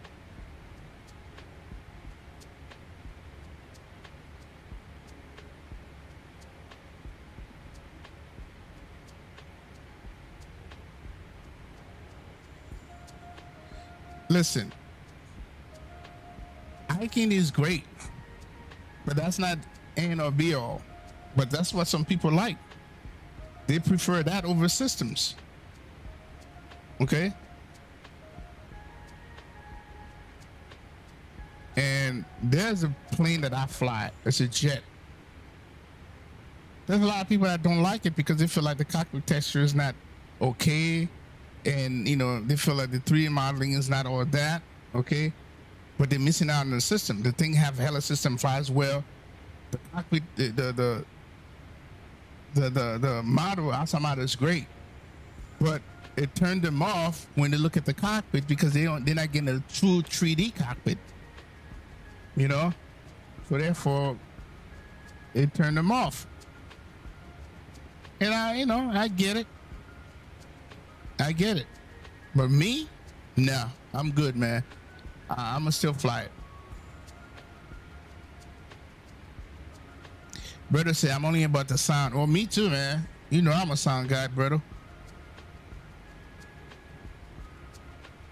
No, people get to like what they want to like, though, Christopher. Like I said, I'm a system, a flight model guy first before all the other stuff. So we can agree to disagree on that. You know what I mean? You know, some people feel like this thing doesn't look good enough for me to fly. You know, you know how something you look at it, it kind of irks you, and you know, then it's not for you. You wish it could do better, but it didn't. But the plane has plenty of system, very good flight model. So, you know, that's people's prerogative, man. That's people's prerogative.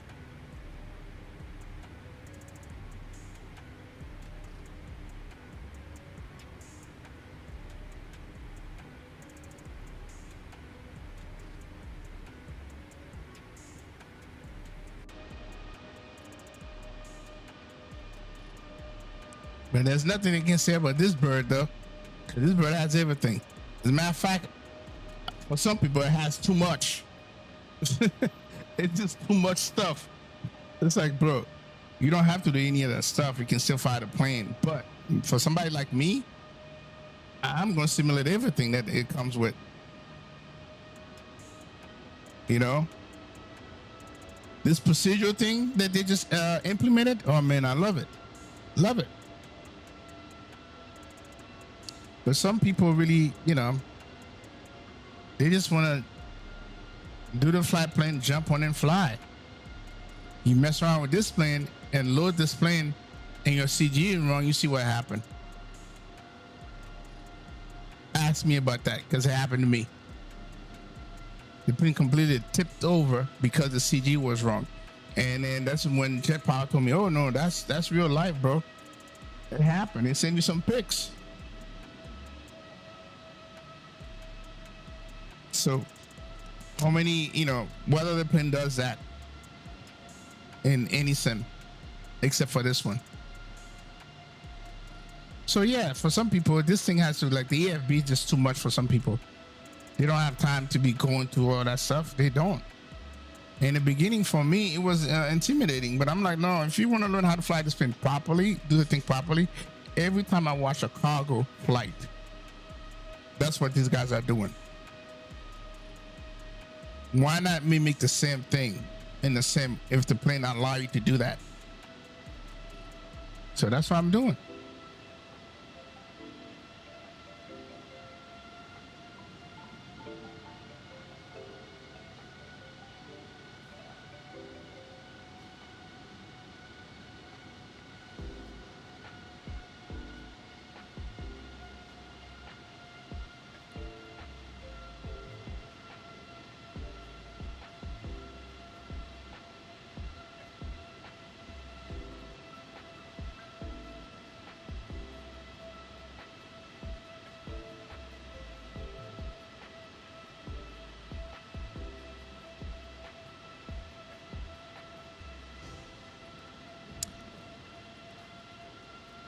Let me hear what Cam has to say. It really depends on what stage of life on ESC and the objective. This 777 of the or the PMDG or the PMDG one for me, it's all the right spot. I really enjoy flying it. The MD-11 now is right up there. TFDI has done it. An amazing job with the last update. Hey, as long as you're satisfied with what they've done and the way it's at, and I always thought, you know, some people always want to, you know, put down PMDG 777. I don't. I think the plane is, you know, really they're always done a good job on their planes, not just the 777.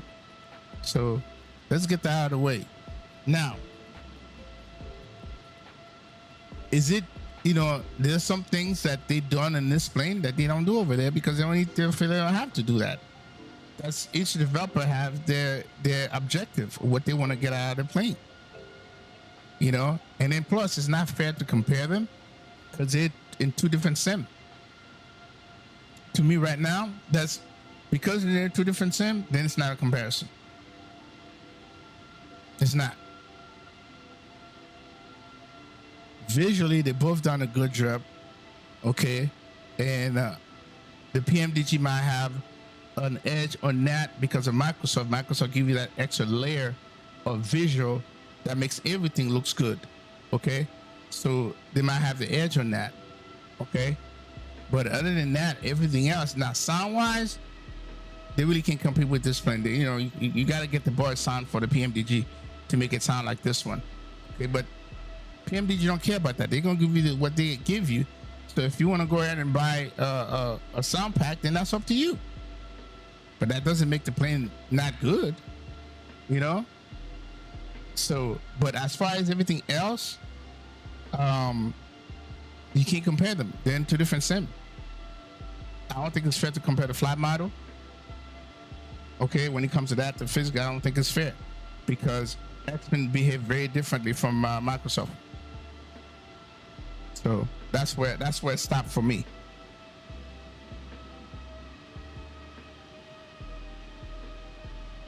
And that's with any planes. You know, when you compare Event with the Tolus, right? Event with the Tolus, in that video, you gotta get that video for you guys. Event with the Tolus, right? It's not a fair comparison because of that sim. You know, one do things a little different. So it's never good to compare them. Visually, like I said, the one that Microsoft is always gonna have an edge because of the layer of stuff that Microsoft gives you. And I think that's what a lot of people are used to so much with the visual Microsoft, and they get lost in everything else. You know, they're not paying attention to other stuff. I'm not saying everybody, some of you guys.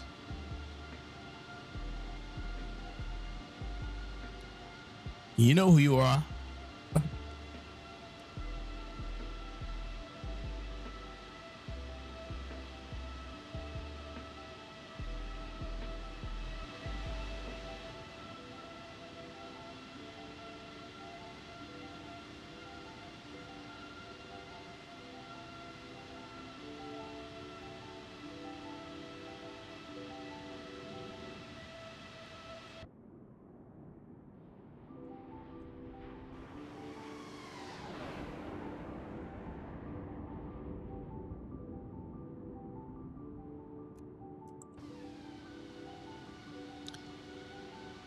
Damon said, flying the 777 Air Canada currently from Vancouver to Toronto, getting closer to Toronto. I enjoy the sound pack.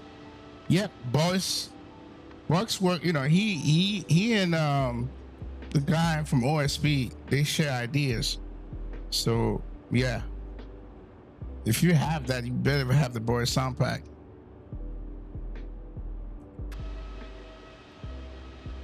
You know, Flight Factor hired OSP to do the sound for this plane. That's why that plane came out the box like that. Because Flight Factor is not known to do sound, okay? Let's be honest. And they're doing the same thing for the 350 V2 and the 787. That's going to be coming out soon.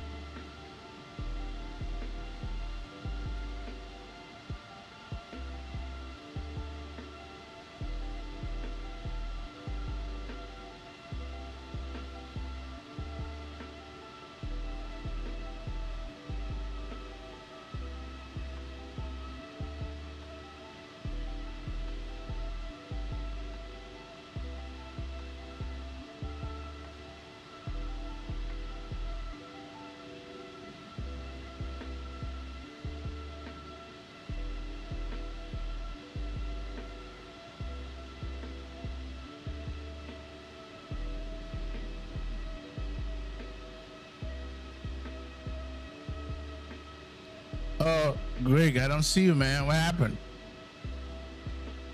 Hopefully you just disconnect.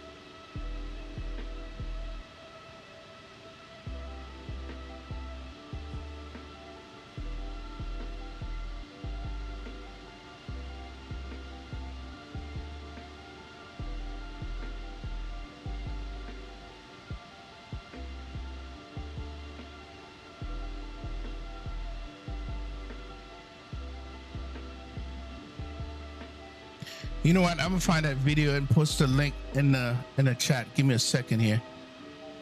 I'm gonna find it. Oh damn! Well, wait a minute. You were flying the Tolus, right? Pick up from where you left off, man.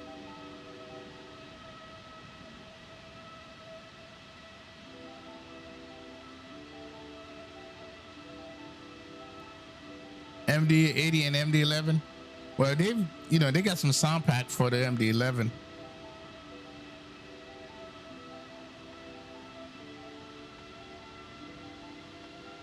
All right, cool. This is a beautiful flying Tolus, you know. And this plane you can do the same thing.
Okay, let me find this. Wait, after the song, I'm gonna find that link for you guys.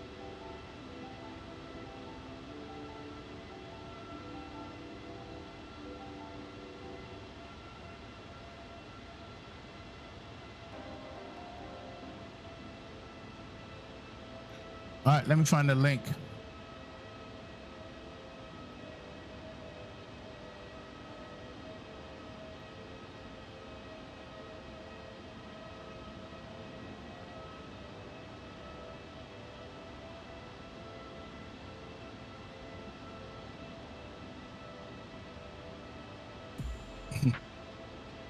Let's see here.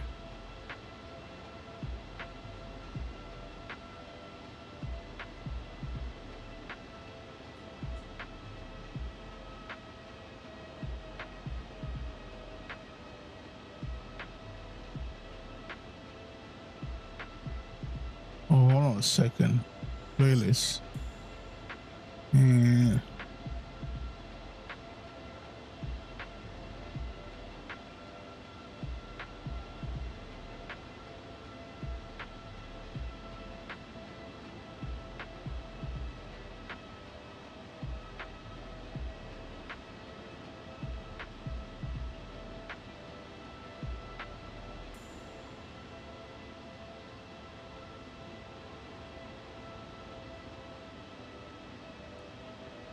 okay, I got the link for you guys. Here's the link. You guys go and watch this. I'm gonna pin it. Yep, I'm gonna pin it and give it a like when you're done watching it.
All right, guys, I'll be right back. I gotta grab me something to eat.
All right, we are back.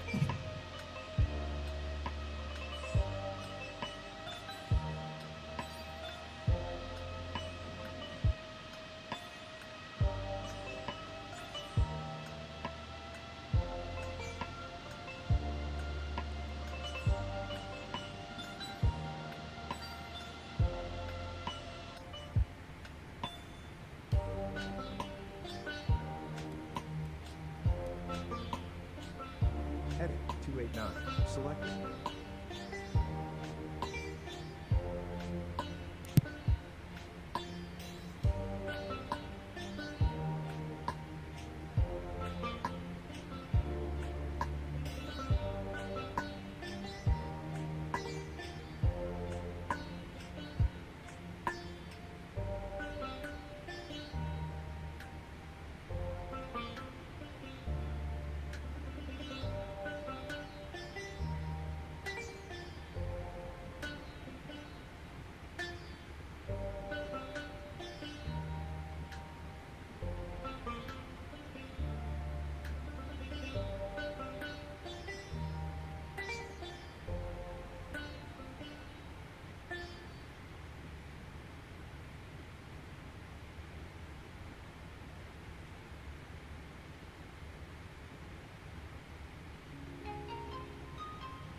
That is weird. I never heard of Swako 000.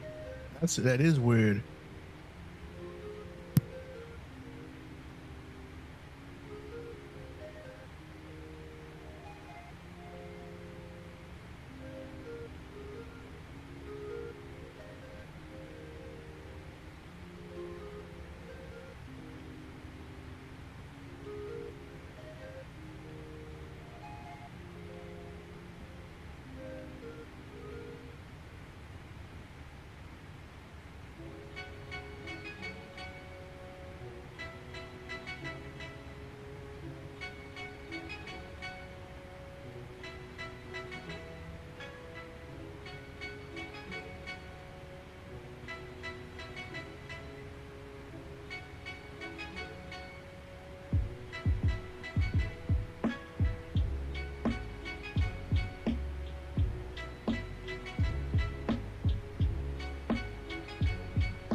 Two years, April. Nice, man. Let me see how many years I've been doing this.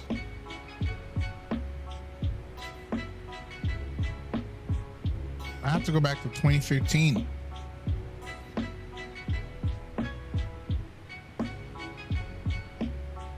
That has to be 10 years.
Now that you guys put it like this, let me double check on mine. I think it might be a little longer than this.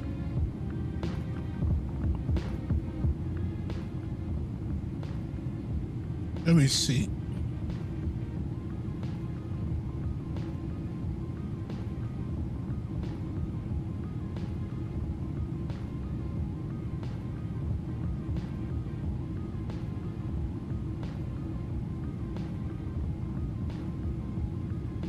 Oh, it's been longer. 2013. 2013, man. I have over 1,620 videos and 706,923 views. Yep. I started around the same time I joined YouTube, so it's 11 years. No, more than 11 years.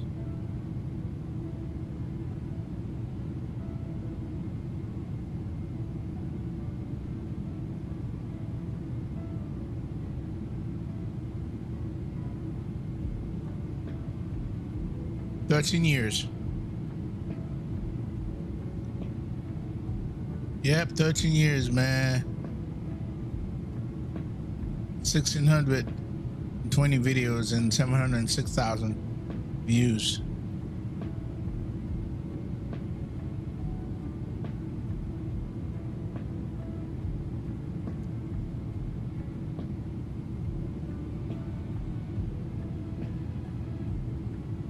Cube Atlantic, hello, how you doing? I remember first playing Microsoft back in probably 2021. It was kind of investing how the time goes by. Yeah, hey man.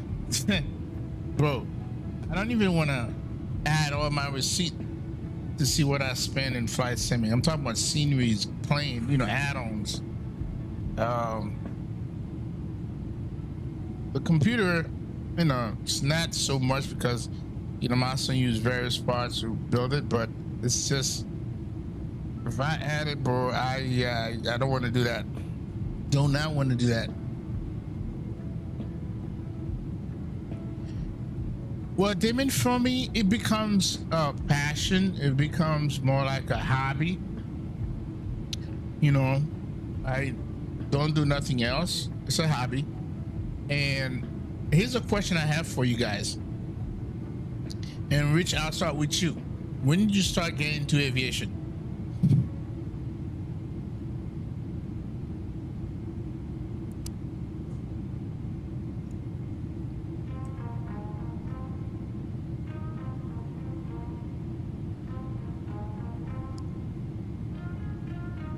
Because for me, aviation started a long time ago. I was always into aviation, anything aviation, when I was in high school. And my dream was to become an Air Force pilot. My mom kind of shut that down.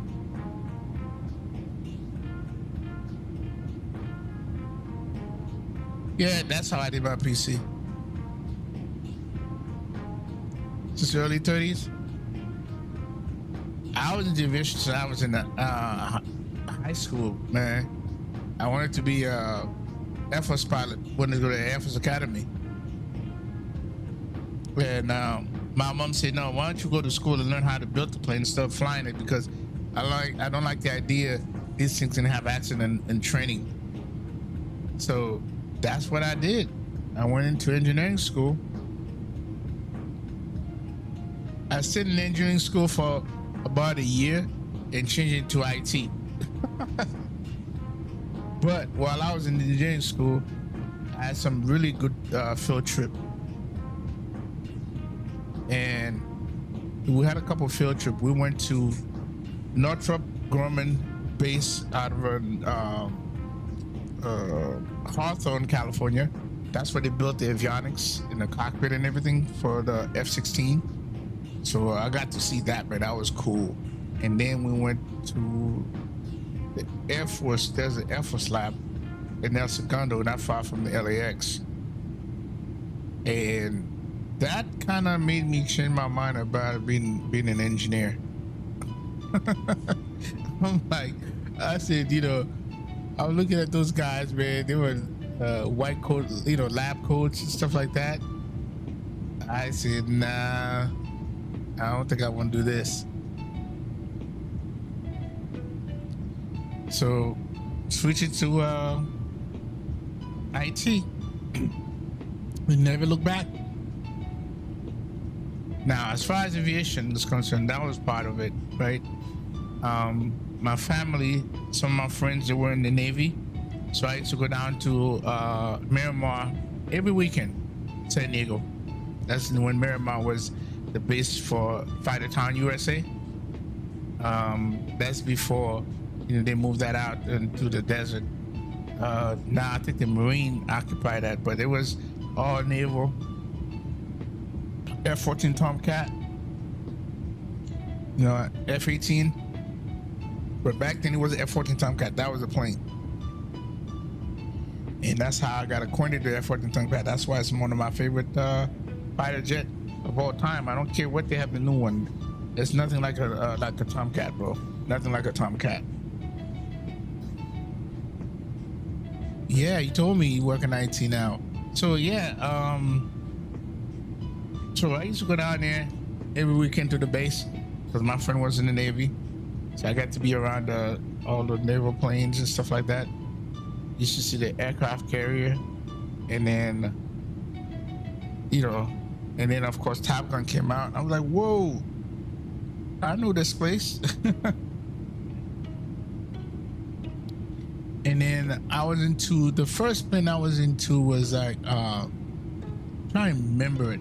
It was the first swept wing jet that went into the Korean War, I think. Sabre, the Sabre. I was into the Sabre, you know, Spitfire and all that, man. I was into that kind of stuff. And then my first sim was, and I still have it here too. Where's the box? It's called Fleet Defender. And it was an F-14 Tomcat Fleet Defender. That was my, yep. It's called Navy Fighters. And then I still got the box through here. Fleet Defender. And it was F-14 Tomcat. That's when I, you know, learn how to fight the F-14 Tomcat, landing in a carrier, go to missions and stuff like that. That was my first introduction to kind of, if you want to call it, flight simming. Be way before DCS.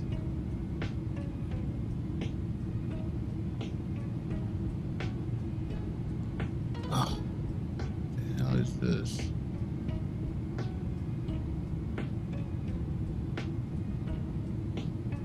Hey, you get paid, man. I like the name. I don't mind the fancy name. But yeah, so that was my Fleet Defender, my first introduction to Death Star Simulator. Learn how to fly the F-14 Tomcat, go on mission, bombing mission, and then of course the hardest thing to do is to land on a carrier on a bad weather or any time though. And you gotta catch the number one wire. And yeah, so that was my first introduction of that. Then as I get, you know, grew out of it, I got into racing and really like NASCAR racing because I was a huge, what was that guy's name? I forgot. He's from California too, but anyway.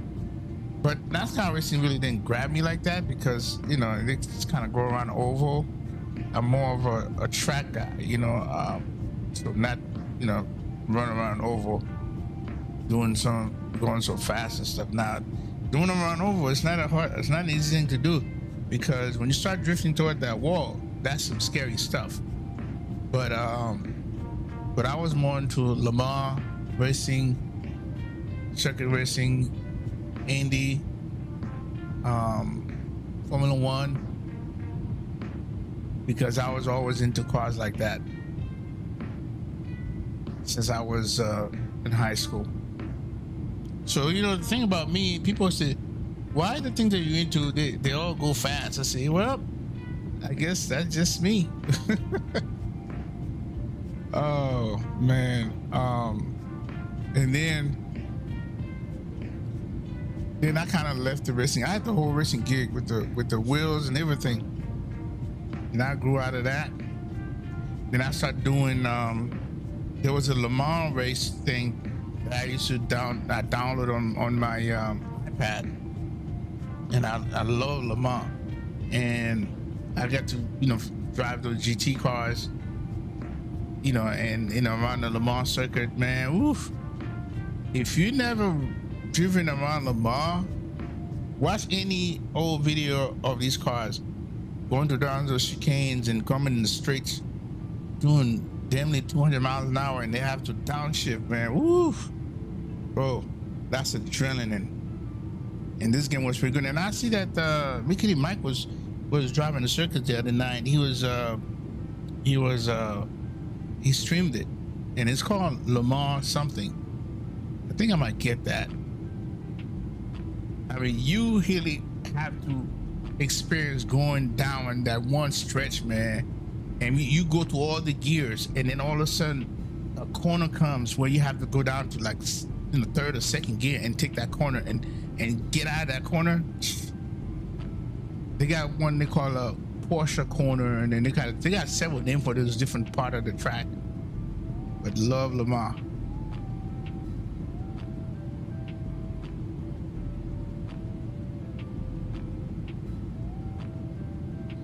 Bro, Le Mans, man. And then I watched the whole Audi team back when Le Mans was Le Mans. You know, Audi, before you had hybrid car, Audi was testing that on the track. They had a hybrid diesel turbo of their GT car that they run the race primarily. Then it was the French, because they're Renault, they had the turbo, and then, you know, the competition was between the Renault and the Audi. And Audi used to come out here, you know, when they practicing doing their track before the season start for the Le Mans, they used to come out here at Sebring, Florida, and race the car in competition, man. I tell you, if you ever been at a track or going to a track and you hear those cars, it's music to my ears, man. Music to my ears. And you start smelling the fuel. Because we have Sebrings down here. We got, I've been to, what track I've been to? Not Talladega. It's, I wasn't a track. That was my first time in a track, because I had this little special car that Audi VW did that I own. It was limited edition, and they had this whole track event for us up there in Birmingham. What's that track up there in Birmingham again? It's a very technical track, and that was my first time. You know, I had an instructor showing how to drive on the track, and then my instructor had a prep BMW. In real life, he drove an M3 at the time. He had a prep BMW for the track, and he was my instructor, kind of teach me about the track, how to drive. I actually drove my own car on the track, bro. At first, I was scared. I was like, whoa, wait a minute, what am I doing here? Because I was a novice. Everybody had already experience, man. They just flying past. He said, no, don't worry about them. Just drive at your pace, and then eventually you pick it up as the day goes on. And I did. You know, find myself doing a 150 on the straight, man. Woof. You know, I had to learn how to heel toe racing. If you guys don't know what that is, as you come into a corner, you downshift using your heel and your toe to blip the throttle and change gears. Now that's manual. That's not the paddle shift. Yeah. So there's a lot of things people don't know about me, man, when it comes to the stuff. So that was me on the track, man. So I was in the car scene a lot, to where I had connection with Audi VW. When I did car shows, what car you call with the Treffen. You can Google that with the Treffen. Mine should come up. And then where all the car enthusiasts and different car manufacturers, different tuners will be there. I used to go to other car shows. So I was pretty well known. I was the head of the Florida R32 club. I started that. There was that one in New Jersey and another one in California. So, yeah. Gotten to know you more about you just by listening. By the way, Autolander 777 on the first time, it was very nice, very nice. Stick shift manual, yeah. Oh yeah, I've been to California Speedway, Berto.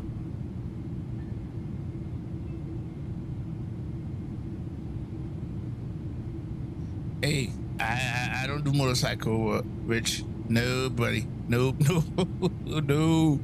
Oh, no. I can't, man. It looks fun, but I can't. But when it comes to cars, I was very much into a lot of cars. I used to go like every other month. We used to go to this car gathering here in Florida, in Orlando. It was supercars. Because I was part of a car club here, when I traveled to California to visit my family, then I would get with the guys out there. And you know what they came and picked me up in? Like I was going to meet with them, and I drove to Hollywood to meet with one of the guys. Now this is the first time I'm meeting him. You know what he drove me, to go eat? In a Bentley GT, bro. Bentley. Freaking Bentley. Now, he works for this place out in West LA. All the service is high-end cars. I mean, there must be like at least $30 million worth of car in that warehouse. See, he was a mechanic in there. So his boss told him, I said, hey, your friends out here visiting, man? You take the Bentley, man. Go show him a good time. Yeah, I got in the damn Bentley GT. So I had to call my wife and say, man, you won't believe what I'm seeing in a Bentley. So we got there, we have lunch and stuff like that. And then I think the next day he said, hey, why don't you come by where I work so I can show you around? I said, yeah, you bet. So when I got there, bro, we was $1 million of cars in that warehouse, bro. We're talking about Lamborghini, all the supercars that you know about, they were in there.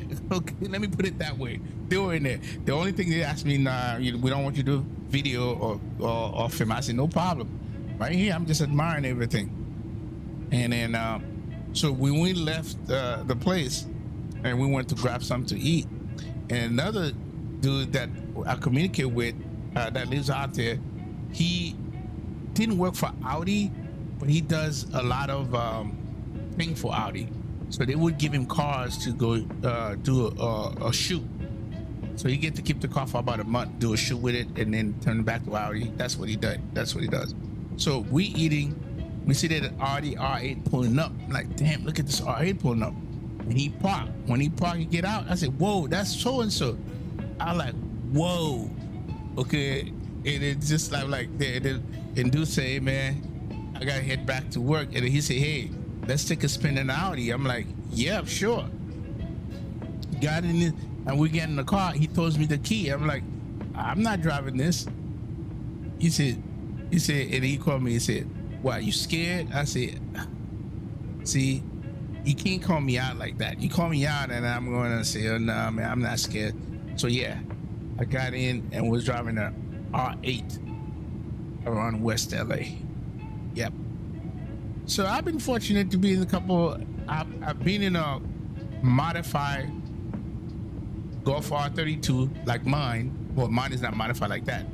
This thing had 575 horsepower in it, twin turbo. And we were at the track. The guys, you know, they're from Vancouver, Canada. They brought the car out here. And they gave me a spin in it. I was like, oh my God, that's just too much power. That's just too much. But yeah, those are the days, man. But you kind of grew out of it as you get older. You know, but I still like cars. I still like sports cars.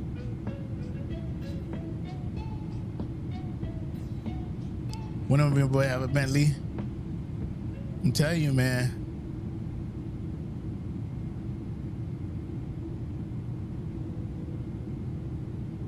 Yeah, of course, man. He called me scared, man. I'm like, no, you're not gonna call me out like that, bro. So yeah. So I was fortunate to drive an R8. I can say that. I've been in a Porsche 911. You know, which is the R8 and the Porsche 911 are my favorite.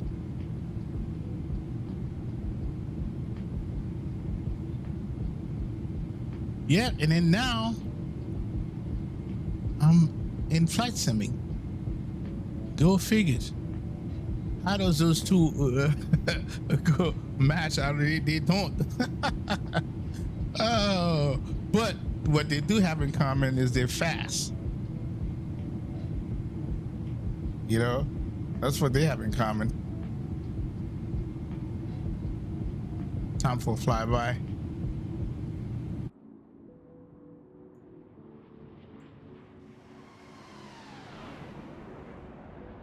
So this is I'm using Bang. I turned it to Bang. I didn't do the hyper thing. So this is Bang.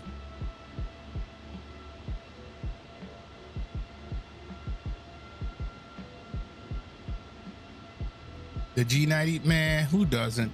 Bro, G90 is my favorite engine. The Gen X one, that's in the 777X. Shoot.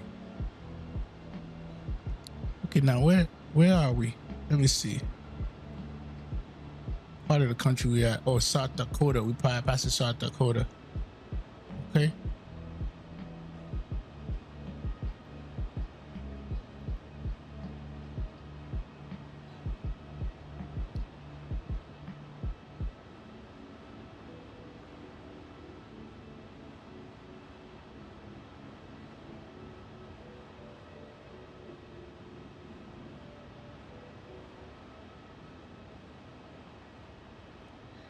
Demon said, I suppose I can say flight simming is my hobby.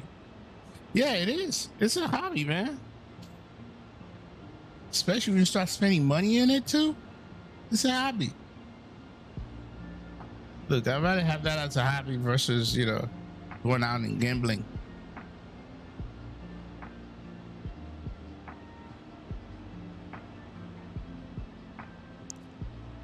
And you know, when I came back into flight simming, before I came back inside, there's a friend of mine that I work with. He's a little bit older than me, and then he introduced me to RC plane. I'm like, bro, that's expensive. You crash this thing? And when he said, yeah, well, you know, if you want to do this, you gotta at least learn how to fly the plane. So this is when he recommended Microsoft. Back then it was, I don't know what they call before 2020, but anyway. And then I did my research. I saw P3D. I was like, wow, this is cool. This is when I was introduced to PMDG. They had all the planes. And I said, wow, this is the best looking planes. And then so P3D and MSFS back then was it. So I'm like, so I said, okay, this is cool and everything, but okay, you know, is there anything that I can get on my phone and practice with? You know, I do a search, and I said, you know, and then X-Spin came up. It was X-Spin 10 for the mobile X-Spin 10 for my phone. I said, cool. So I start flying, and the next thing I know, you only fly from Seattle. They give you a couple planes. You take off, but you couldn't go far. I'm like, what the hell? I said, I need something. They gotta have this thing on a desktop. So I did the search. Yep, they do have it on a desktop. Boom. And then at that time, I had a Mac. I didn't deal with Windows. I had a Mac, and then XP come from Mac, Linux, and Windows. And I'm like, perfect. So I got XP 10, and then the first plane, I think the first one I bought was this plane, 777.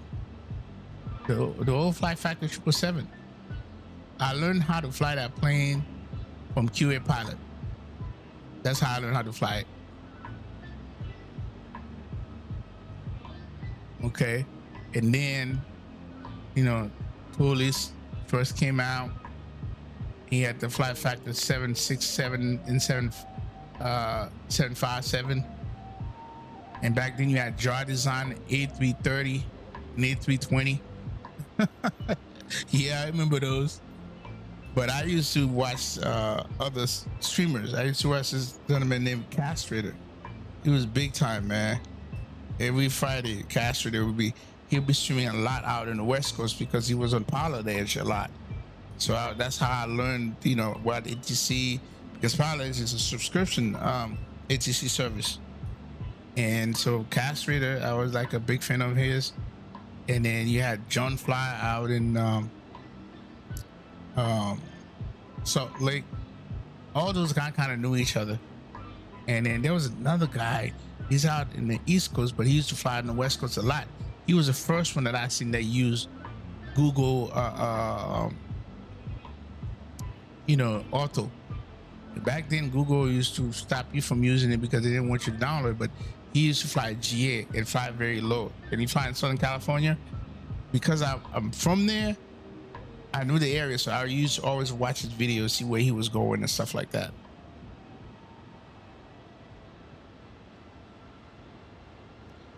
We say flight simming is my hobby because I've become sort of a homebody nowadays. Well, welcome to the club, bro. My sweet days are done. Nah, I ain't doing that. They must say, yeah, same. No gambling for me. I was big on after work happy hours, chilling there.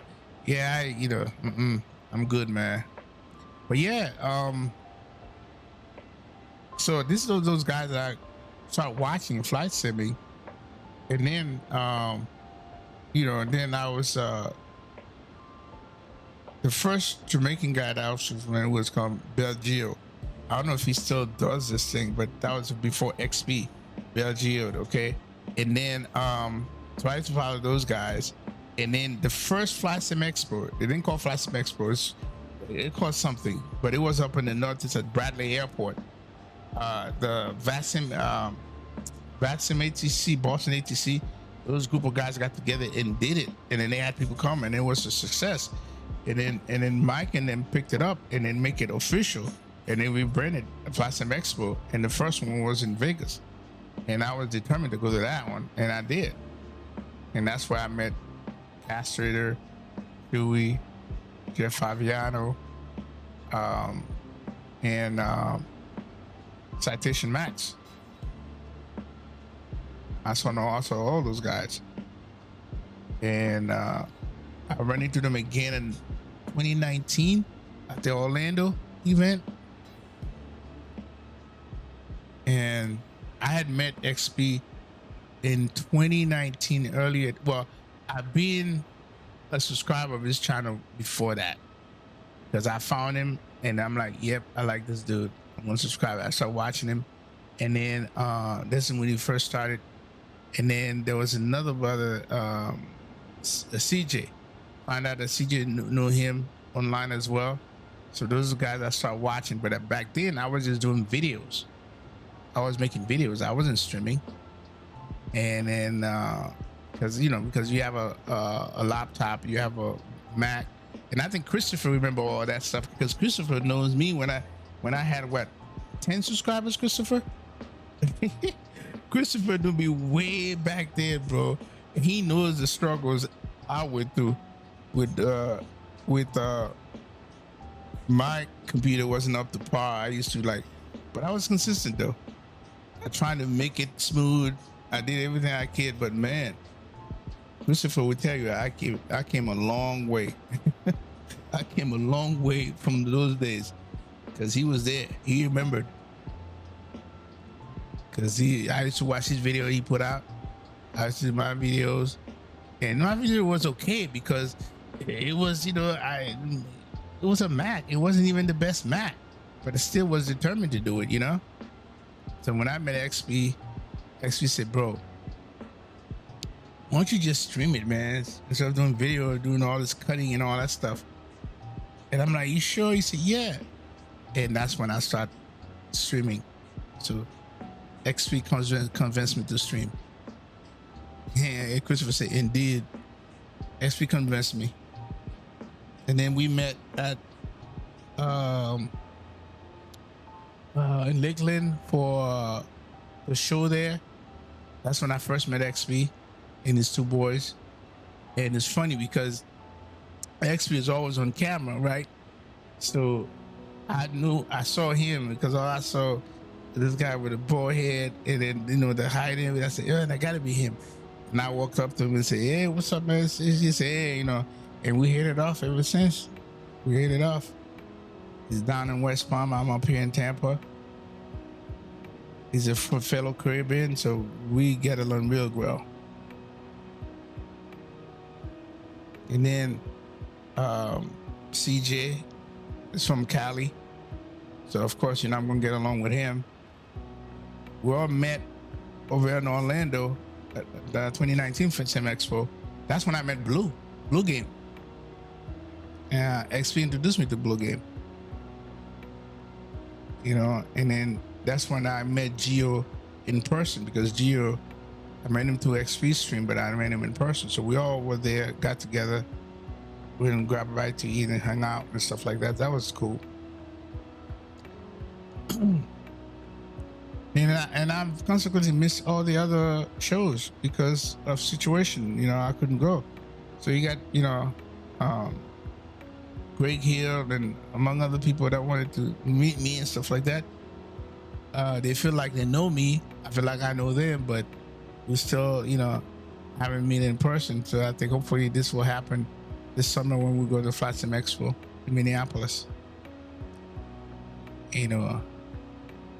Nobody knew what I looked like until Micah did interview me.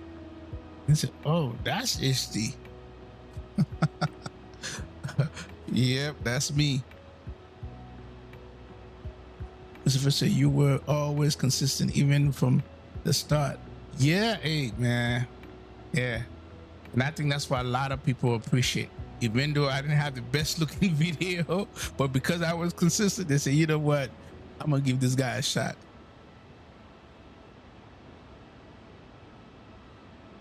Yep. I was, wow, this is map enhancement, guys. Map enhancement pro. So I get to choose my level of tile. So yeah.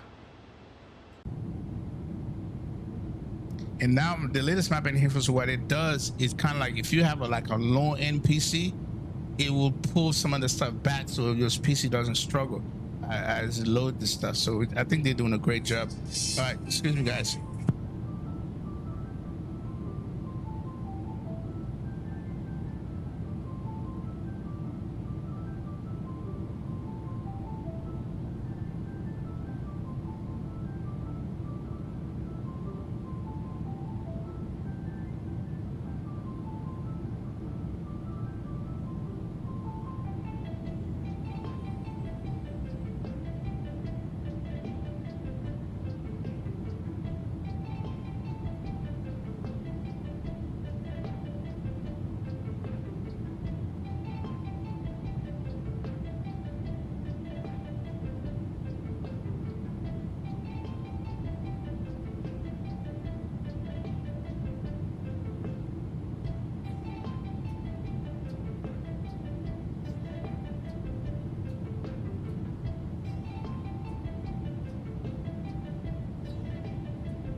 Heading to course.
Heading to course.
Heading to course.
Heading to course.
Heading to course.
Heading to course.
Heading to course.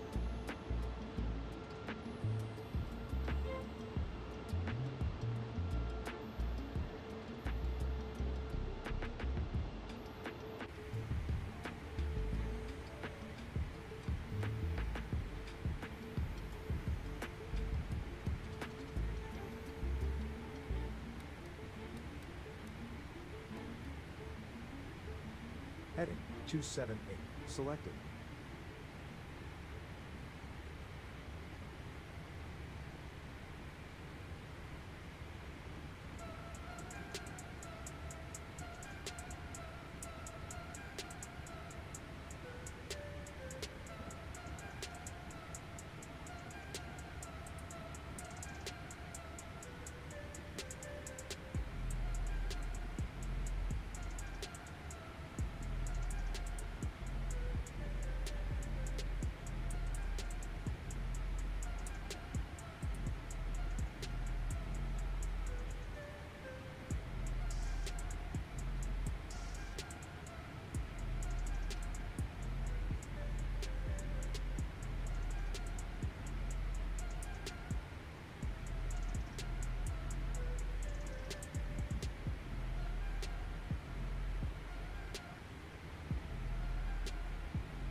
Heading 275 selected. Heading 274 set.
Okay, we are back.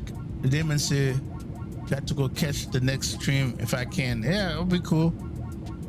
He said, I would like to meet you, XP and others, if I could. Not in the best time to fly for me personally. I could go to an extra. I will. I know time or days are not guaranteed, but if there's a chance, hey man, listen. And when it's that chance, you get to meet us. You get to meet us definitely, bro. We'll take it. I haven't even gone for the last, I don't know how many expos I missed since I've been to the one in Orlando. I missed quite a few. So yeah, this has been a good flight. It's been a good flight.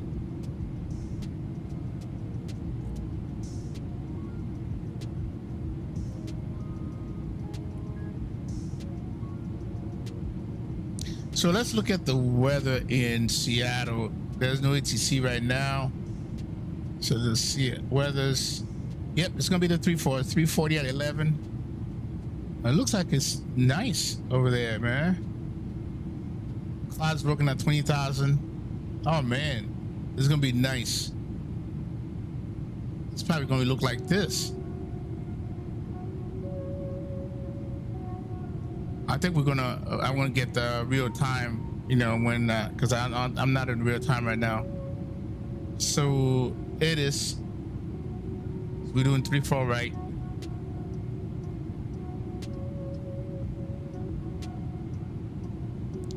So what we're gonna do? Let's go ahead and do our numbers now.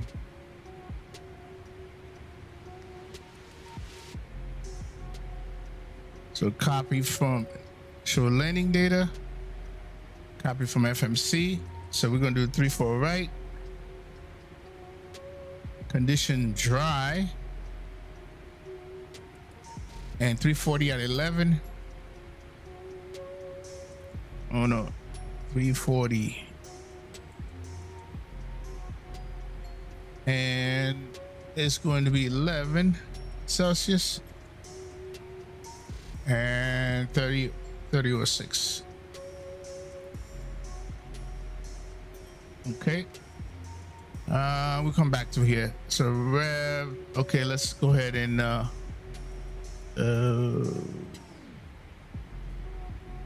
go to sim brief. Landing 3-4 right. Okay. So we got flaps 30. Auto brake 1.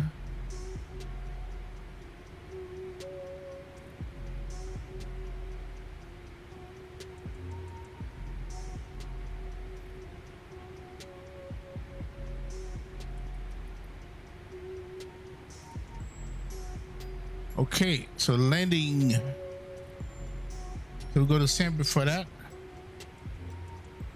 So 529, 306.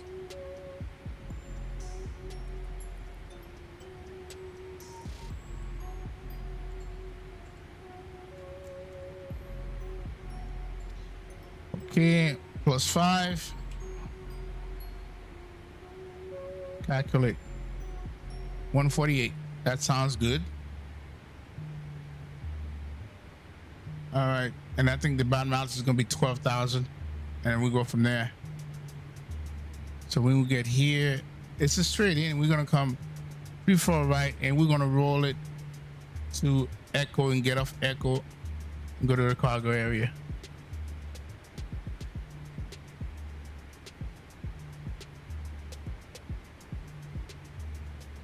Okay, so let's go back over here. 3-4 right, approach.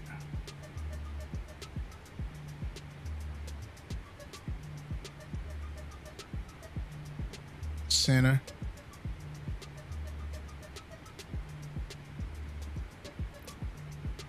So we need to be at 4,000. All right, cool. And this is 110.30 through 46.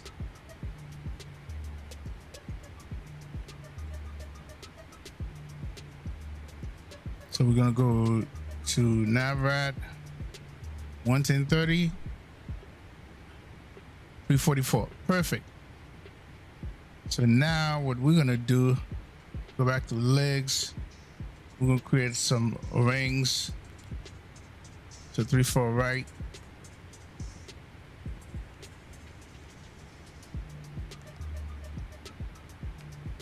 We'll do a 10-mile ring because that's what I do. And we're gonna do a 6-mile ring. 6 nautical mile and then 3 nautical miles. There it is. So we are good.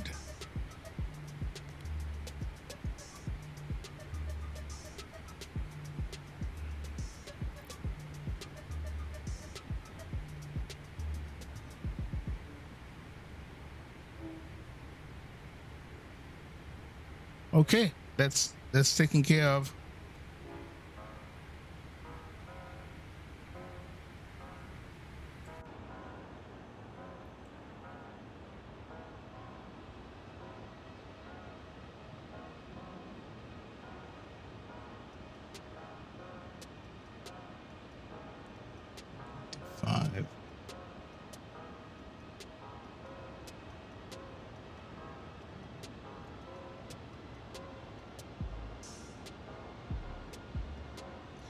Let's see if we can get 40 likes by the time we get to Seattle, guys. Right now we're at 31. We need another 9.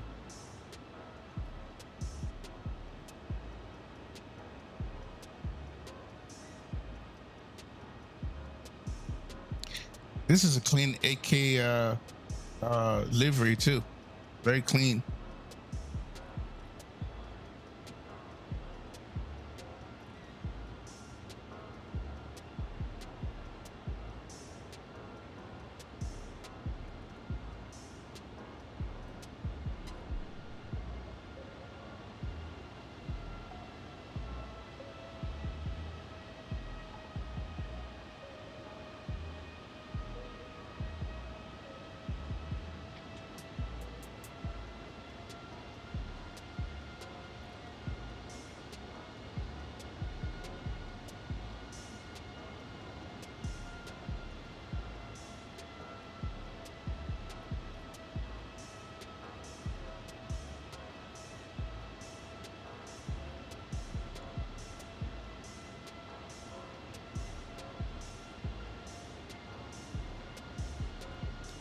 See Greg right behind me.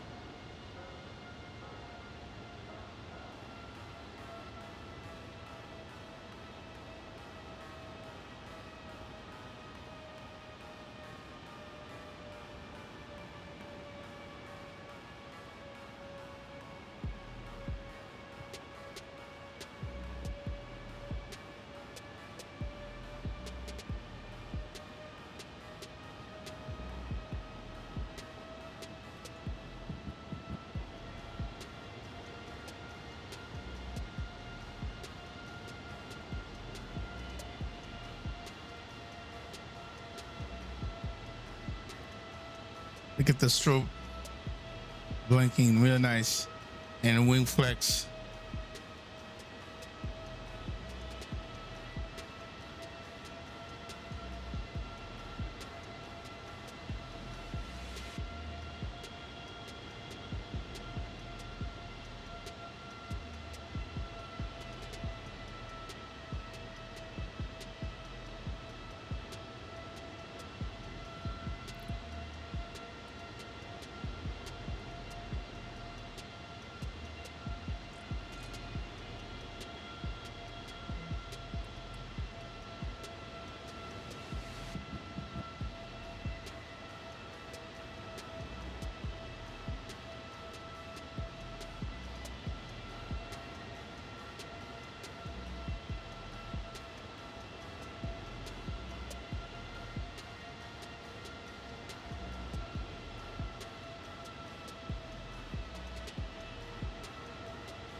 All right, let's go inside.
Heading 270, check.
Heading 269, check.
Well, that was kind of scary. I didn't want to pause there for a minute.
Heading 266, set.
Well, we're almost there. About to pass over Spokane.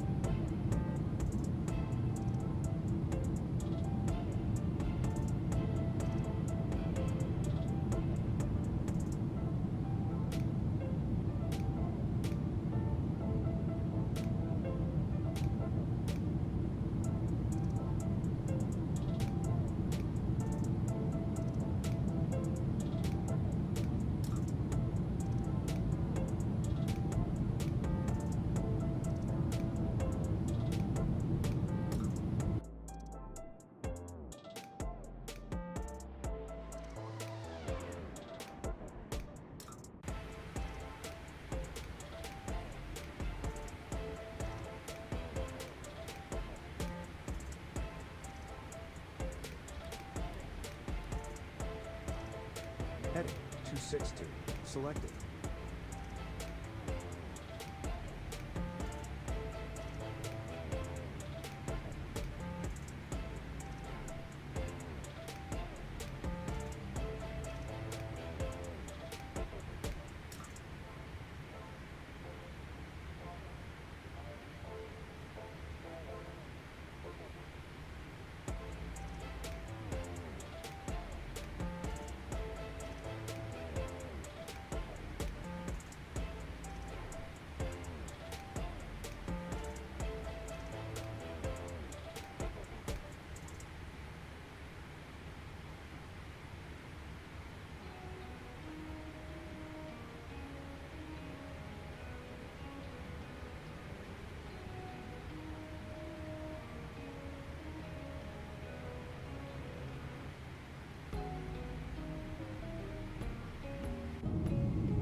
So there are nine. How many people on arrival here?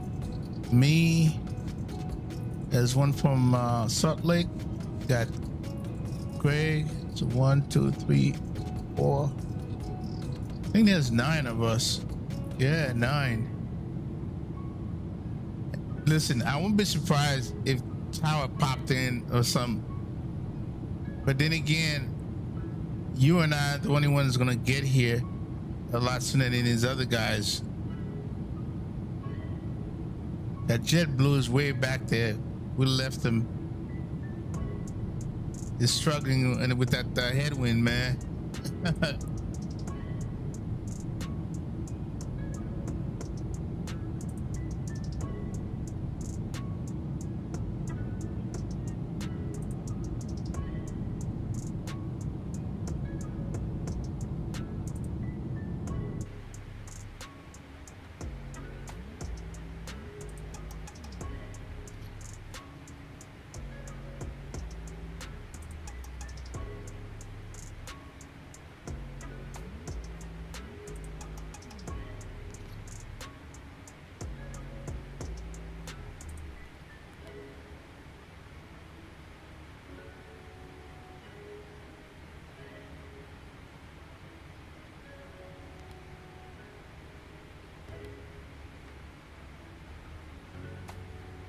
Oh, 16,000. Okay. It's gonna have to be 16,000.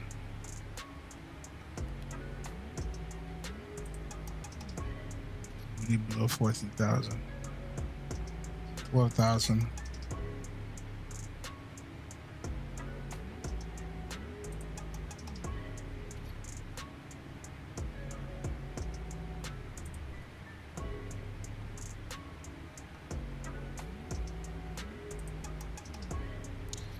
$45 nautical miles before Spokane VOR.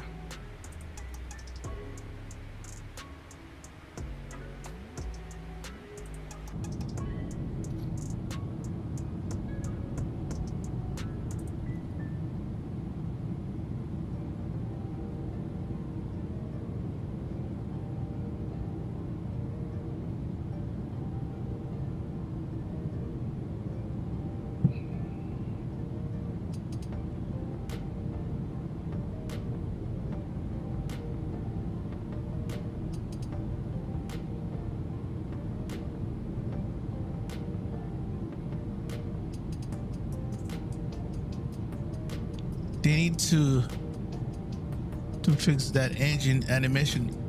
Oh, you talking about this right here? It's because of the view, Cam. Let me show you. It's something with the view. Watch. And on replay, it's fine. See? You see? It's because of the view. I'm gonna have to change that view, man. So, see, if I create a view like this, then, you know, it's fine. So engine animation is fine. It's because of the damn view. It's not like the right side. And then when I do the replay, the right side animation is not running, but the left side is running fine. So it's all on with the view. I'm glad you pointed that out so I can explain that to you.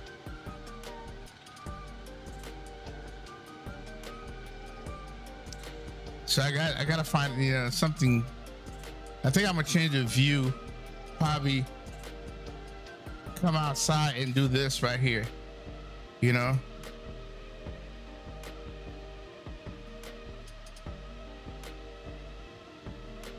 Maybe do this view instead. But if I do that, it's loud. Oh, hold on a second. I hope this thing don't disconnect me. All right.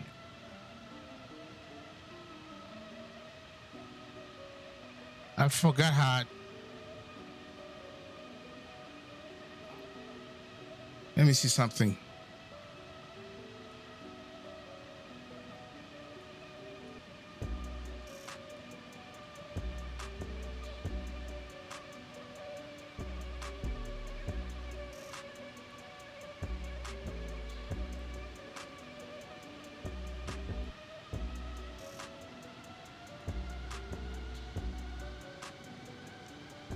If I change it to this, see, if I change it to this,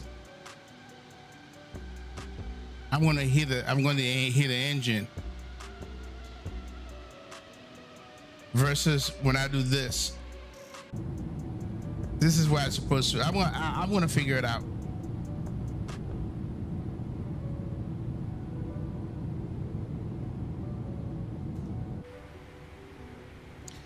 All right, 12,000 is going to be our bottom altitude.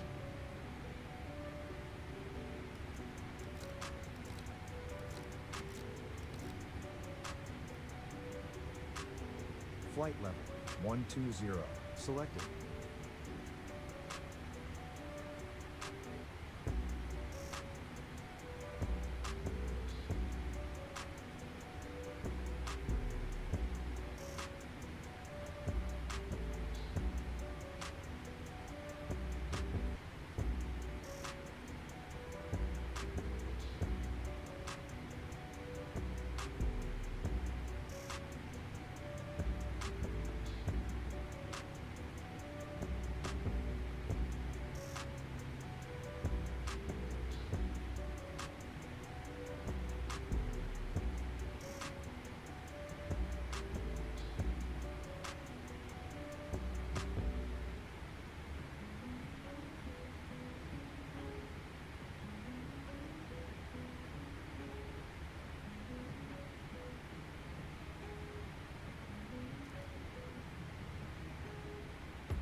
Heading 260, check.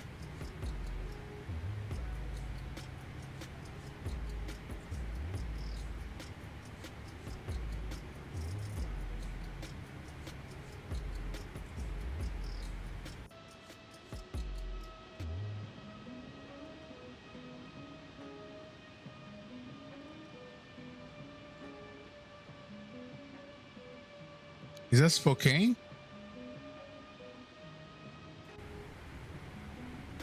Yeah, it is Spokane.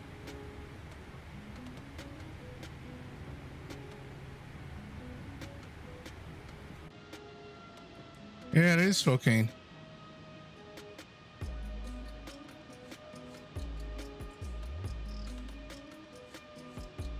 Yep, that's Spokane. Oh, which one is this one or this one? I think it's this one. No, they have two runway over here. I think it's this one.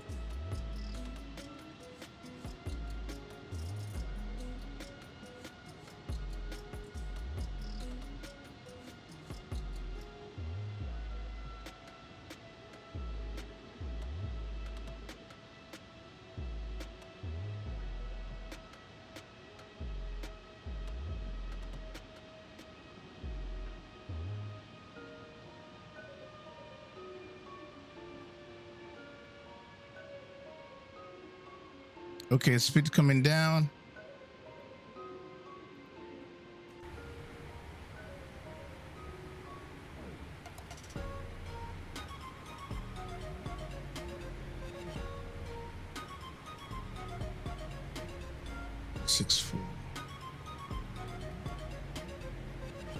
Heading 264, set.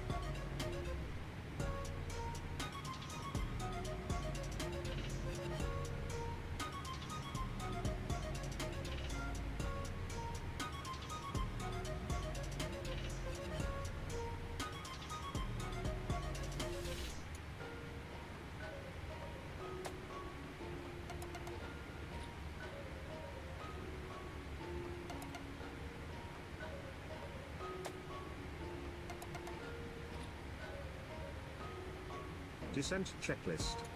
Recall, check.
Yeah, black time is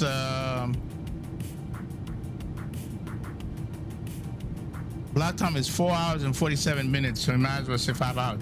Well, it's a little longer because I took some time getting out of there. Wow, look at this right here. It's like a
okay, we got it.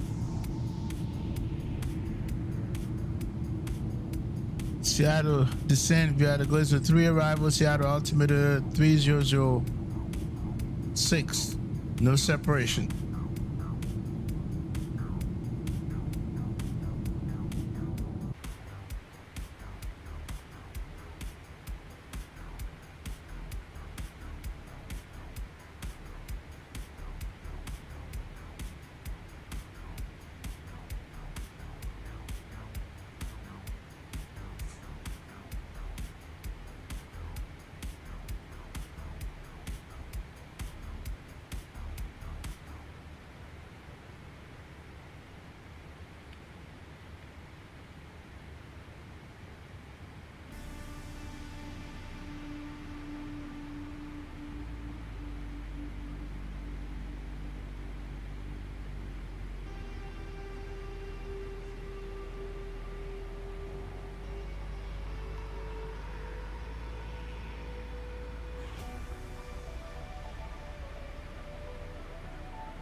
Okay, let's take a look at misapproach.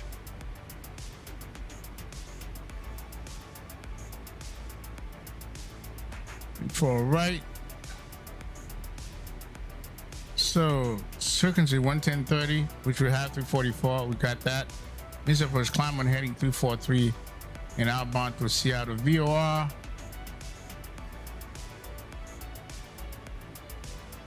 Radio 342. Cross Corla, DME 47 Seattle. Radar at above 3,000. Then climb to 5,000. Outbound on the Seattle VOR, Radio 341 to Magnum, DME 127 Seattle. Radar and hold. And then you're going to be 5,000 for the go around altitude. That's misapproach done. So to double check on that, we can go over here Now we're at 110.30, 344. So we're good.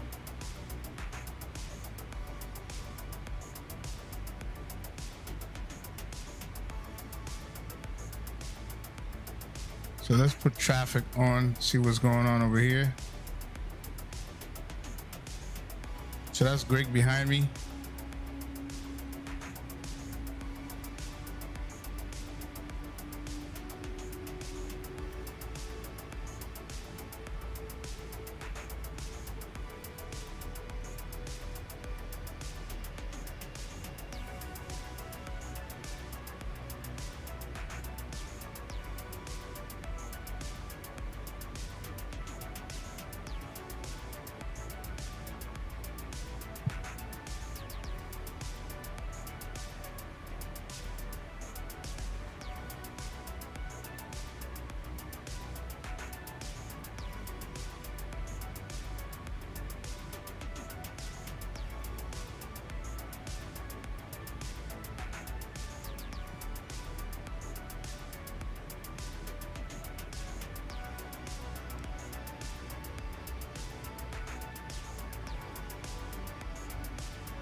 Heading 262.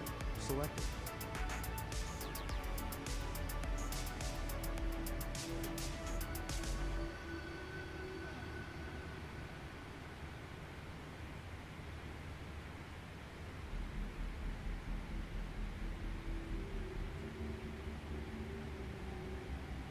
So what did it give me?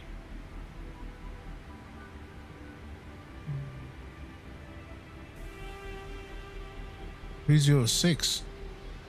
Ooh, hold on a second. Did that change? Let me take a look at this.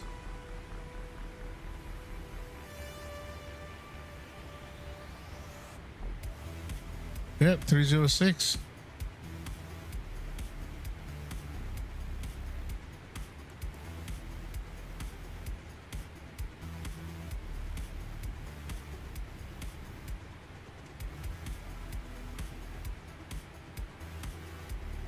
Okay. Wait a minute, it's the same temperature? Oh, 09.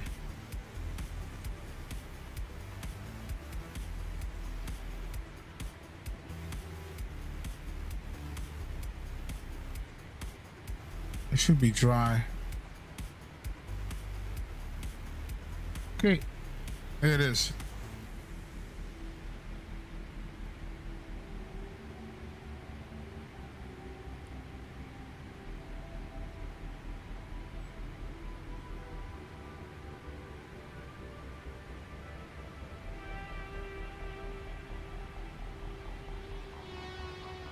$153. Got. Oh no, this is landing. What the hell? Short landing. 2006. 148. I don't know what I was doing on there. 148.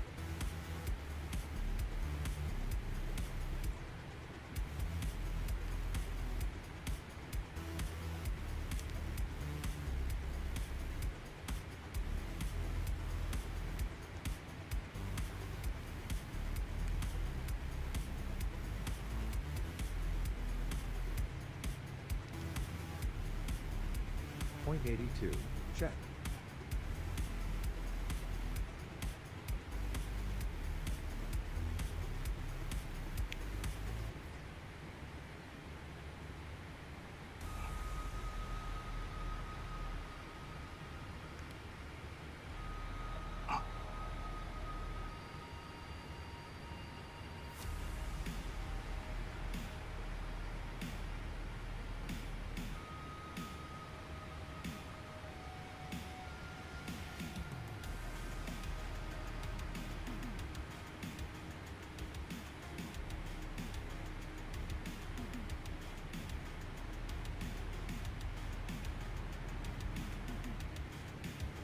Descent's coming up.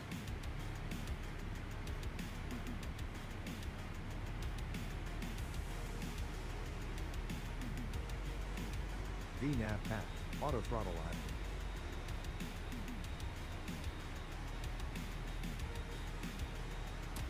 Auto throttle hold.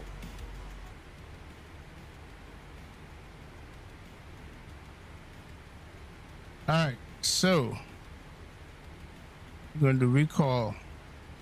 Check. Checked. Notes. Check. Checked. Auto brake. Set. Set. Landing data. We got 148 meter on 200. Set. Approach briefing. Completed. Completed. Checklist complete.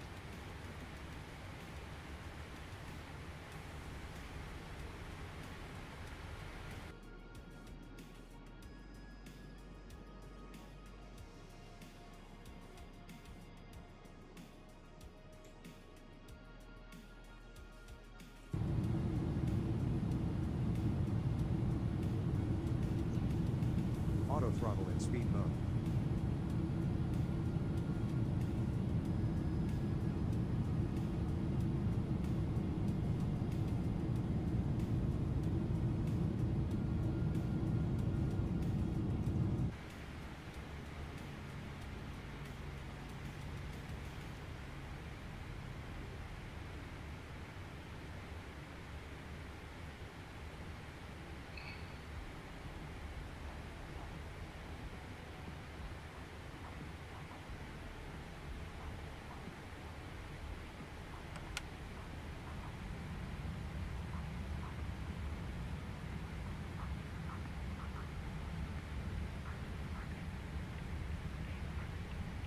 Yeah, brother. Let's get some light, man. Let's get this thing to 40.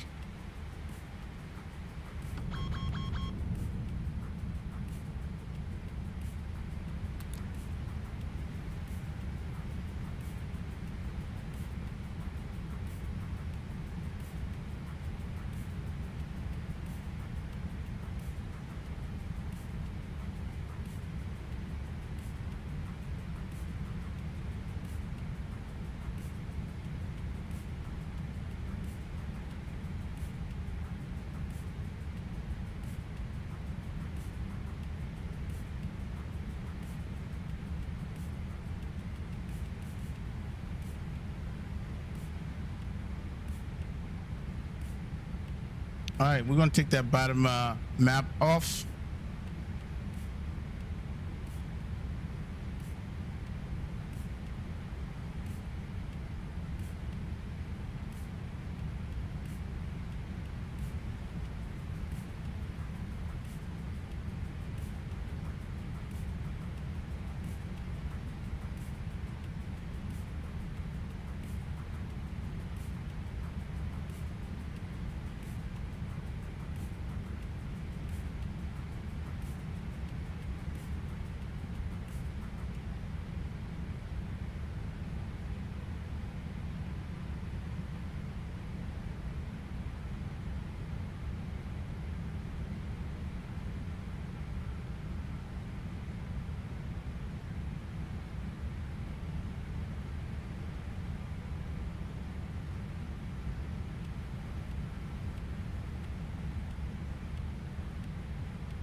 Six.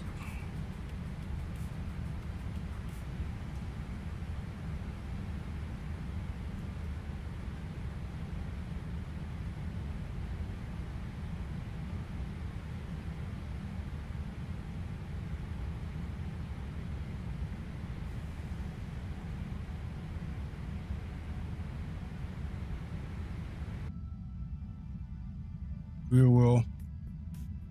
So let me see. Let's go at real time. We're gonna go real time.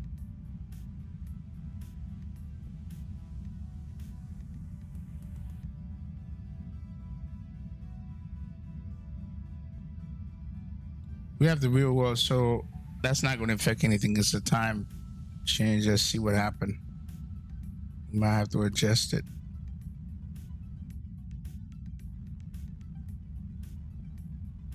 Sure taking a long time to load, bro.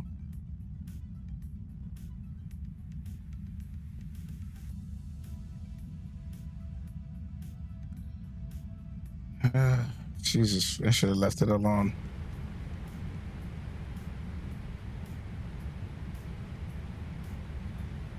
Oh, okay, look at that.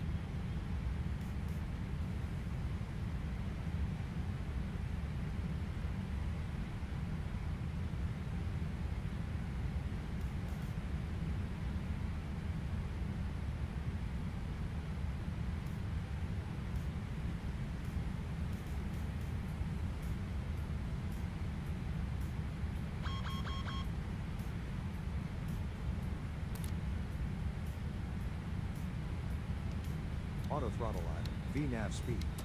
Auto throttle hold. 286 knots. Set.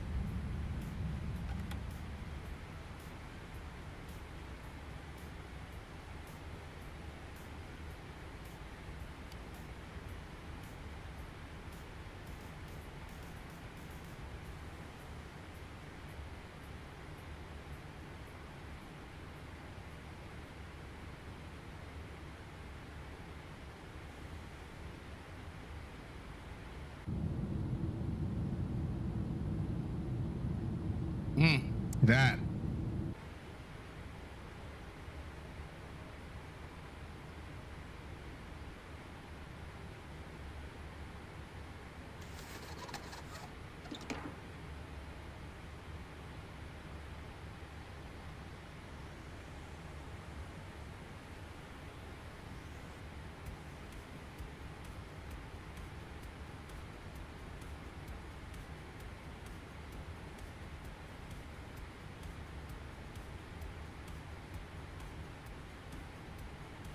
All right, shut the music off.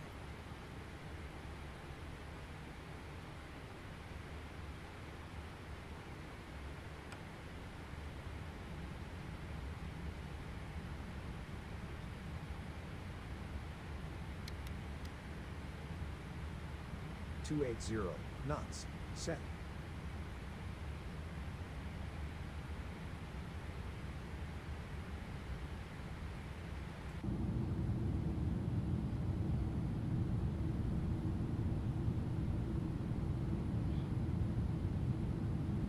Man, that never gets old coming over these things here. Never gets old. Look at this.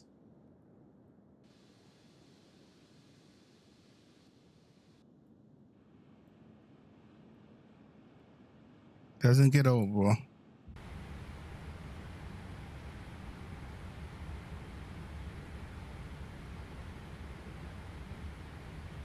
All right, altimeter. It's gonna be 3006.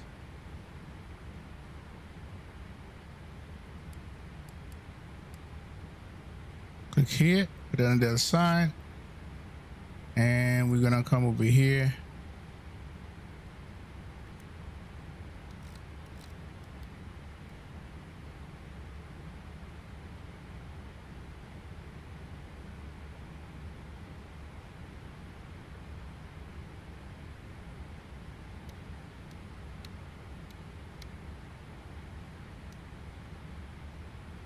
.270 knots. Set.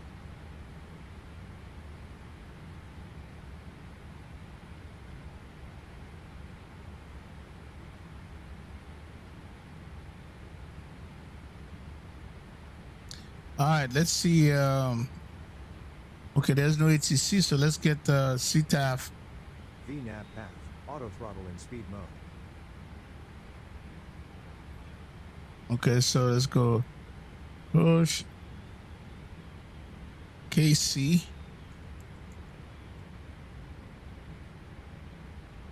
So we got 119,900. Holding at 16 as we should. VNAV speed, auto throttle idle.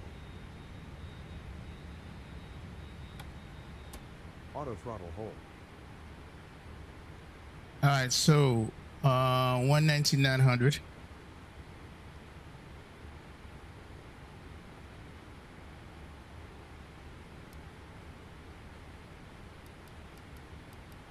Heading to course.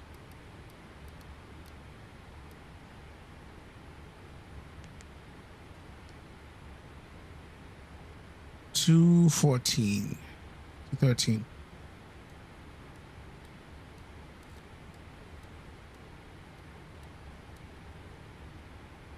Heading 213. Selected.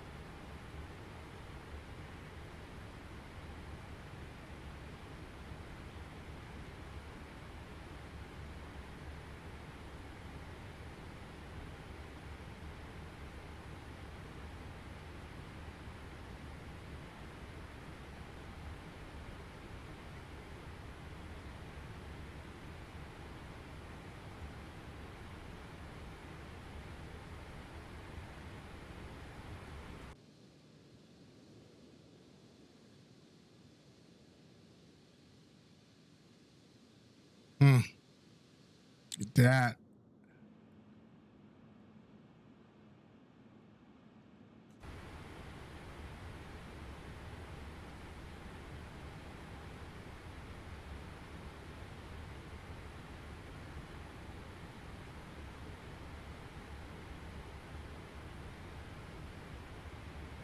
Yeah, I know. 1,000 to go.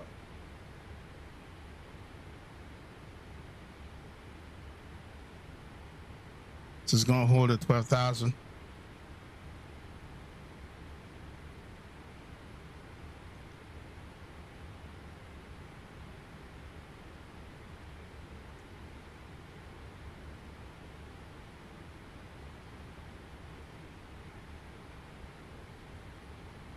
VNAV path, auto throttle in speed mode.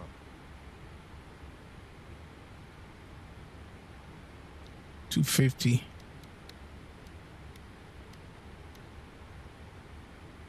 $250 knots. Check.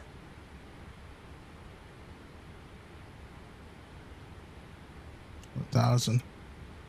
So after 12,000, this is one vector, so we'll go 4,000. All right.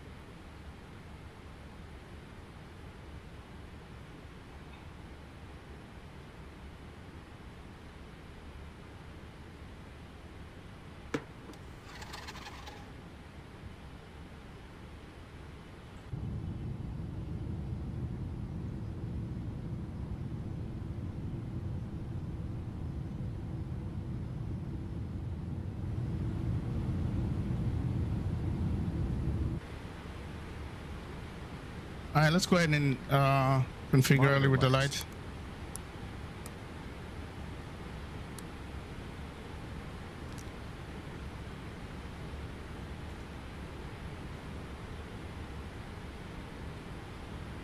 And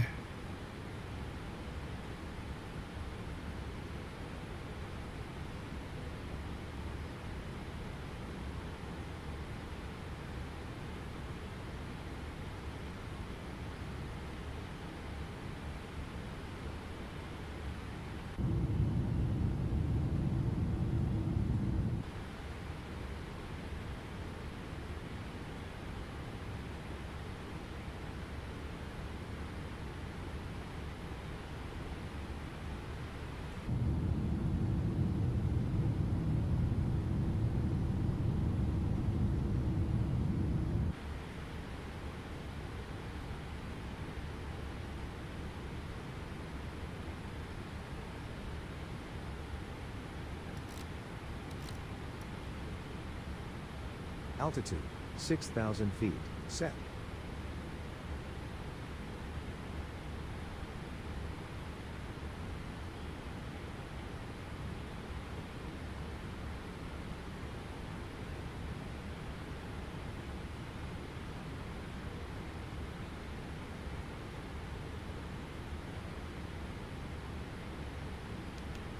VNAV speed, auto throttle idle, altitude, 6,000 feet, check, monitor lights, auto throttle hold.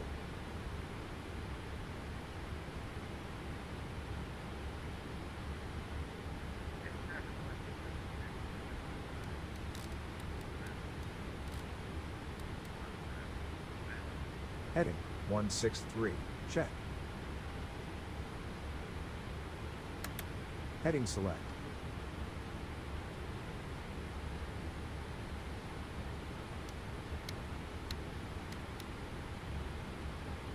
$239 knots, set. 230 knots, check.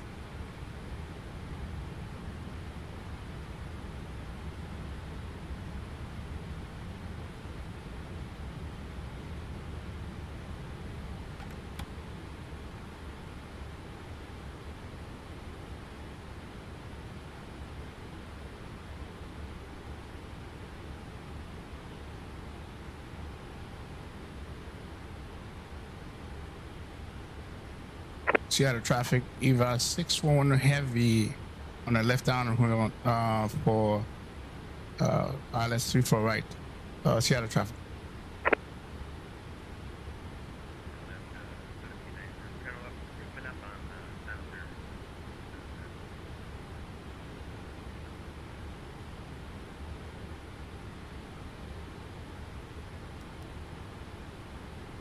Altitude, 4,000 feet, selected. Vertical speed engaged, auto throttle in speed mode. Minus 1,300 feet per minute, selected. Minus 1,400 feet per minute, selected. Minus 1,500 feet per minute, set.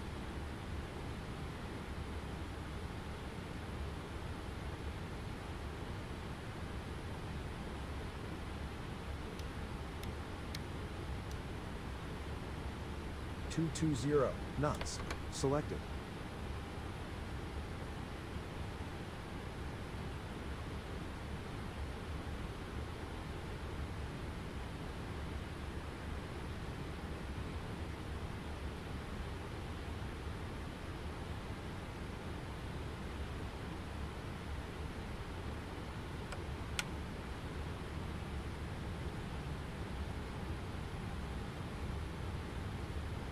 Approach checklist. Altimeters. Set. Checklist complete.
1,000 to go.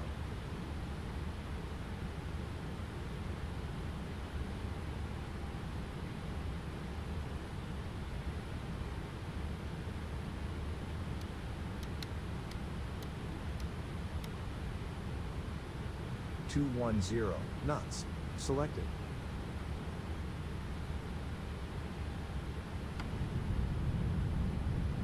Altitude hold engaged.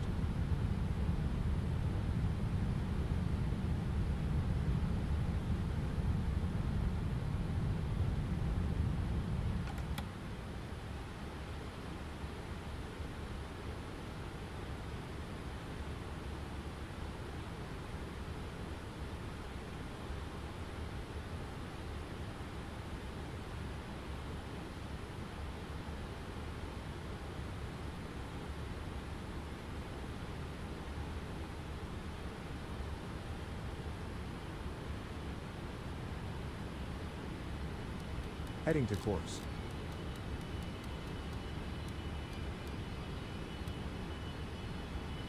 Heading 258. Selected.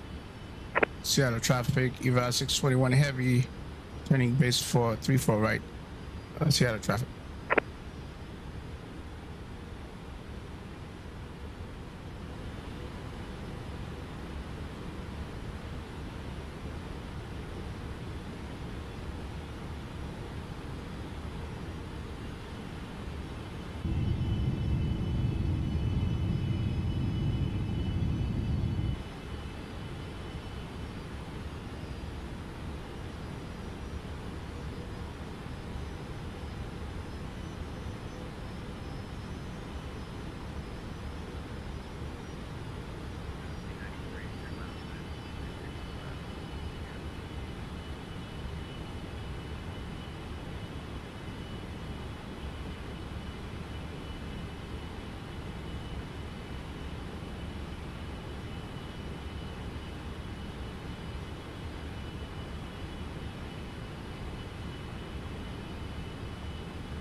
So it's raining over here.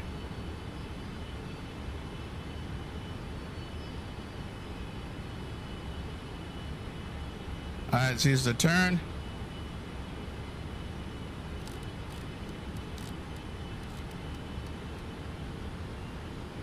Heading 336. Check. Localizer on.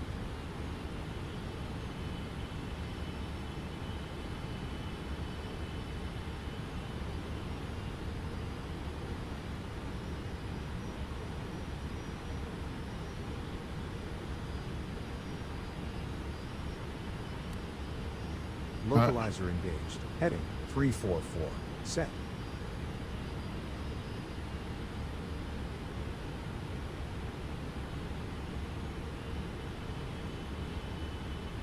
Not always.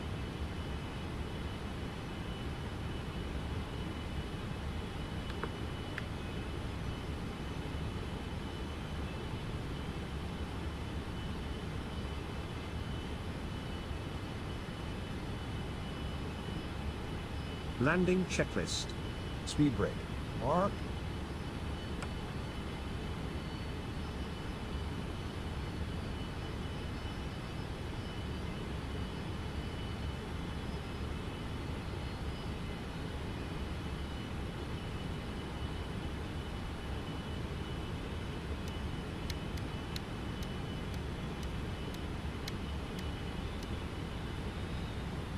.180 knots. Set. Glide slope on.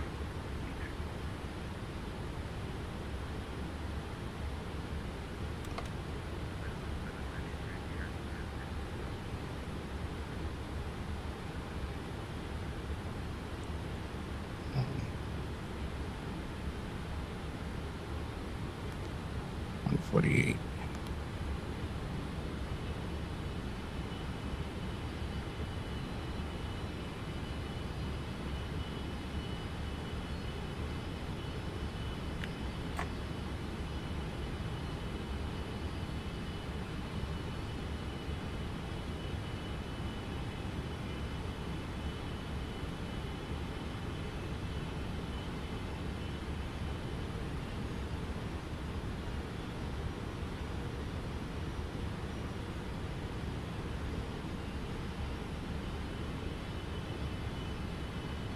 You live there for a while?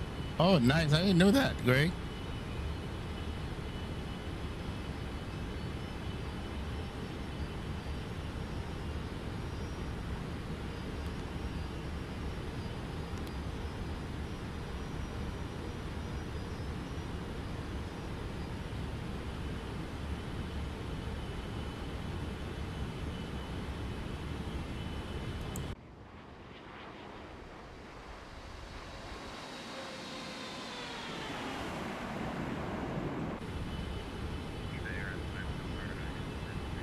All right, we're gonna have to turn this thing off because I don't want no problems here. Yep.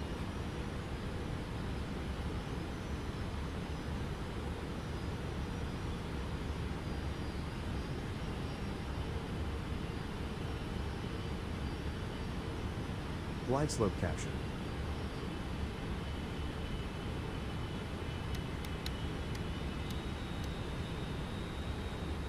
.159 knots. Set.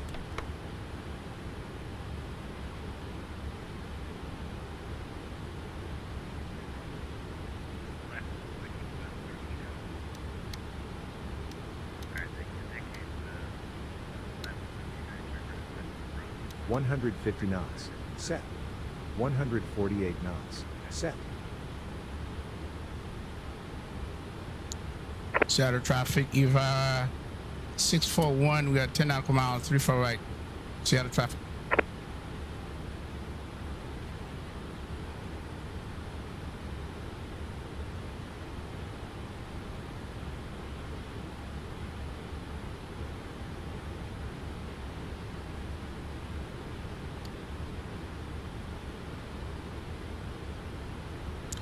All right, go around. It's going to be 5,000. 344. Altitude 5,000 feet. Selected.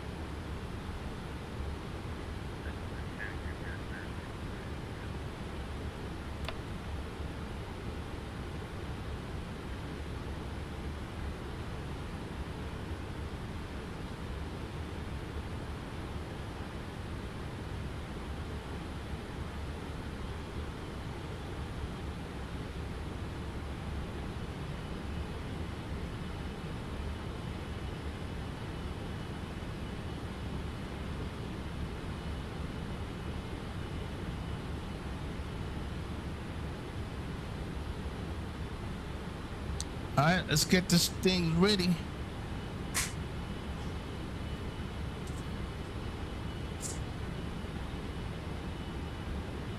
All right, 6 nautical miles. We're gonna drop our gear.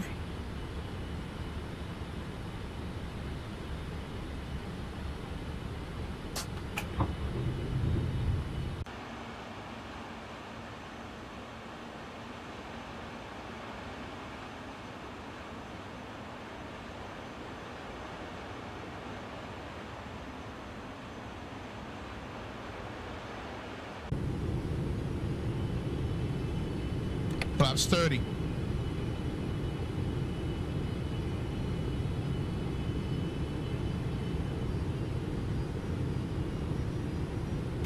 Autoland 3.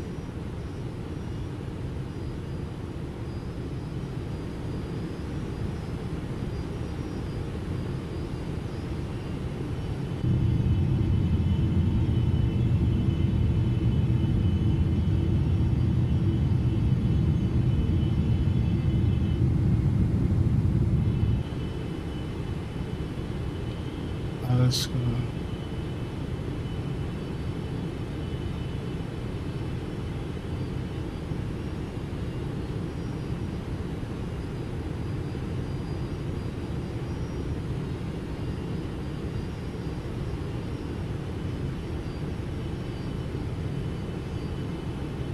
Let's get this.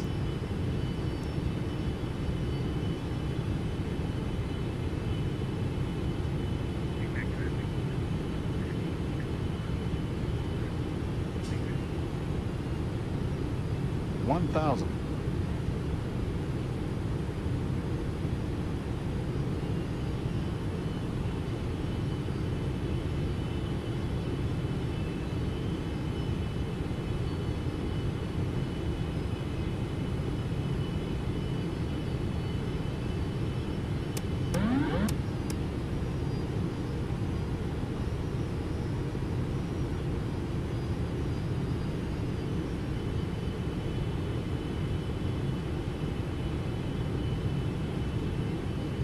500.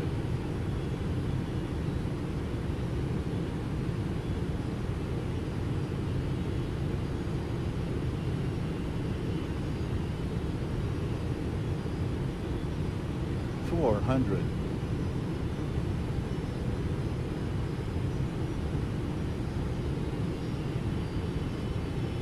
300.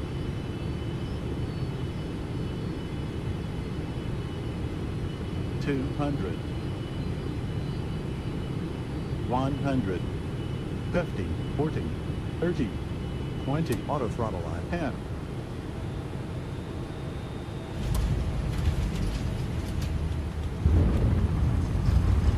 Checklist complete.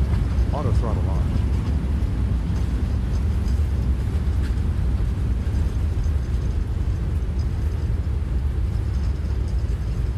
Woo!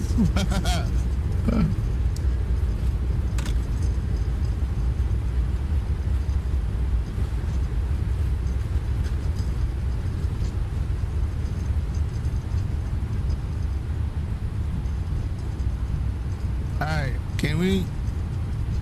Probably need. Yeah, we can get out of here. Very good flare, minus. Oh yes, sir.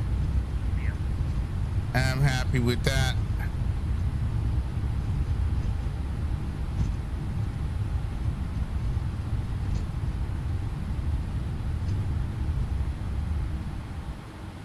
Whew, man. All right, let's see. Are we clear the runway? Yeah, we clear. All right, let's get our thing. Okay, good. APU can come on. I gotta watch Greg Lanning. Let me see if I can catch him. So it can come off.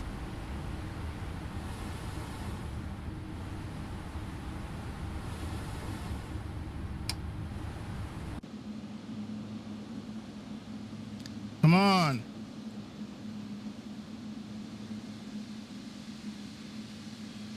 Oh, there he is.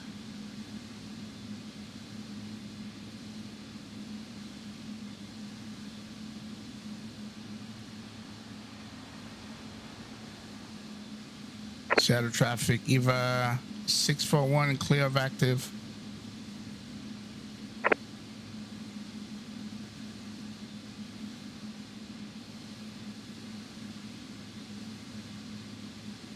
Nice, nice, Greg. Very nice, bro. Very nice. Okay.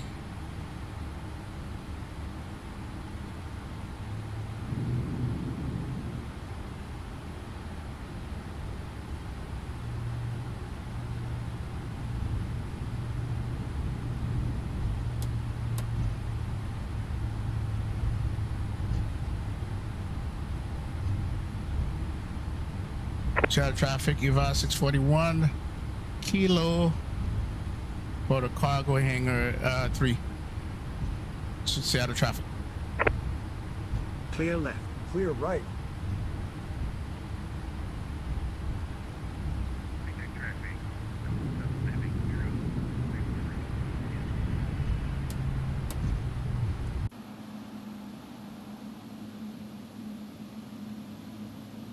Nice flight, Greg. Nice flight, bro. Nice flight, Greg.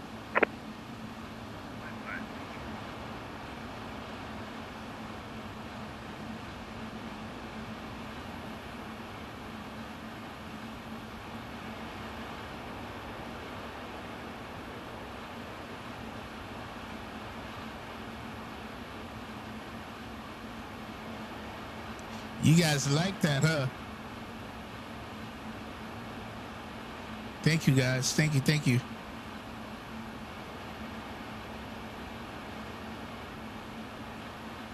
Yeah, we nailed it. I'm getting the hang of this bird.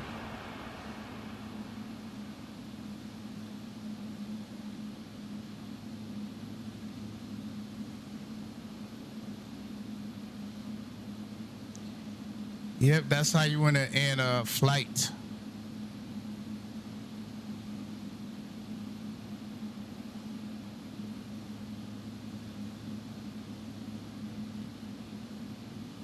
See, from here, I'm pretty sure EVA cargo is going to Korea from here, or from here to Alaska, and then Alaska to Korea. That's where they base out of. But we're not going to do that. Hey, retired firefighter. Thanks, man.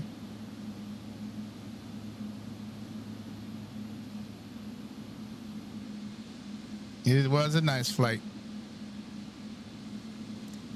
I think I'm going to take. Okay, which one am I want to take here? This one?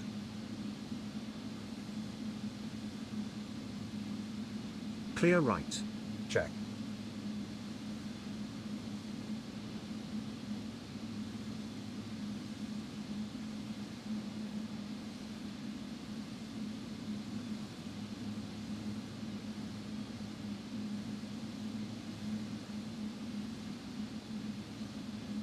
Yeah, stay around for that replay.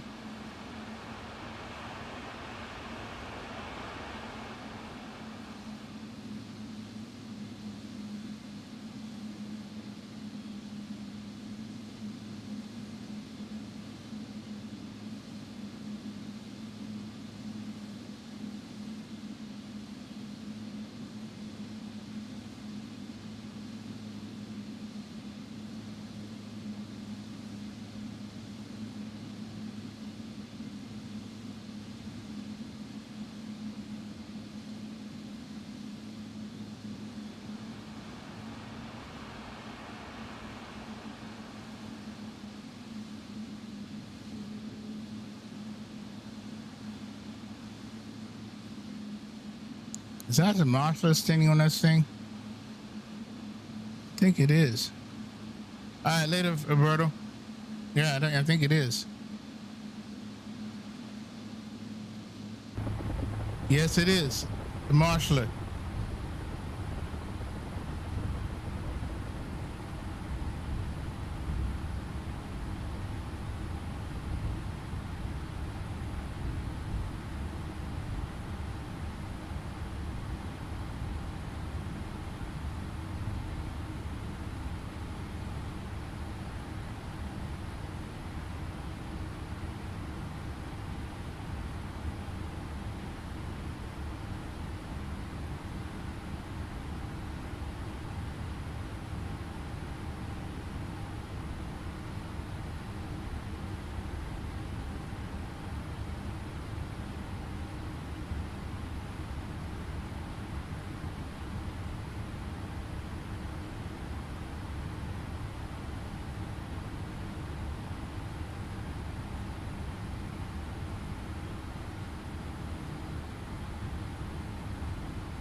All right, let's let him go.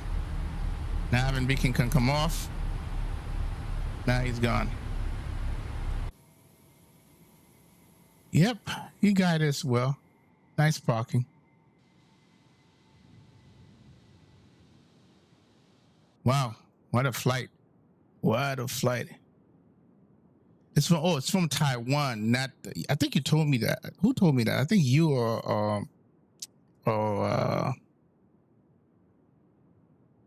Cam. Yeah, it's okay, Taiwan.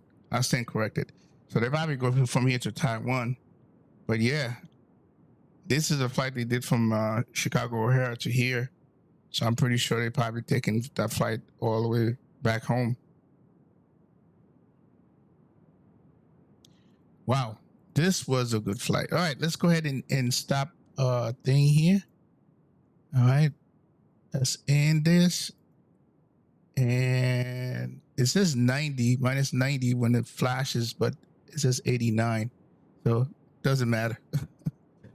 It does not matter, man. 90, 89, 1 points. What's the big deal? So this is it right here. I got this in the E145 last night into Atlanta. So yeah. This is the best I've done right here. Oh, no, best was minus 28. And I'm trying to remember what the hell was that? Minus 28. Oh, where did I fly at? Oh, right here. It was, it was the 777. What did, oh, yeah, UBV to OMDB. I don't know about that. I don't think that was correct. This one I need to delete because it didn't record. All right. So here it is. So it's done. Let's go ahead and sign out. Okay. And then let's go ahead and do the replay. Replay.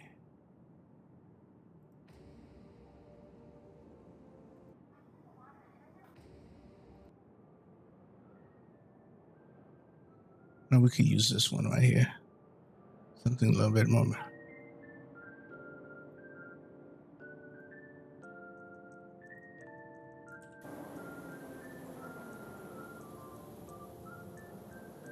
All right, so we are disconnected.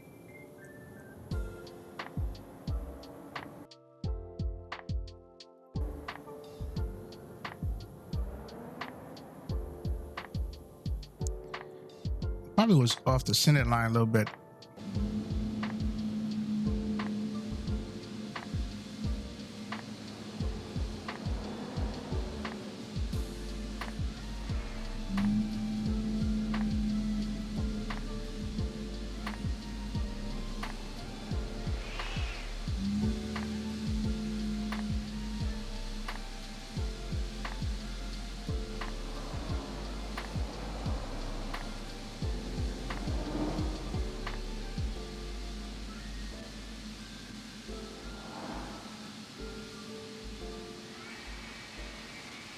Don't do that stuff, man. I hate when it does that.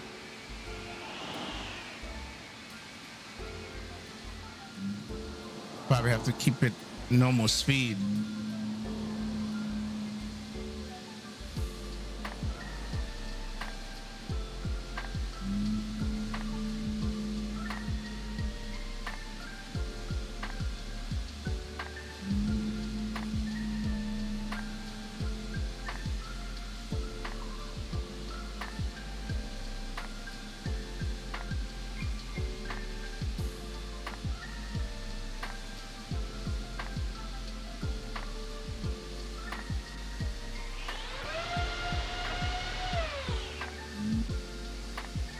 Yeah, I think I missed the center line.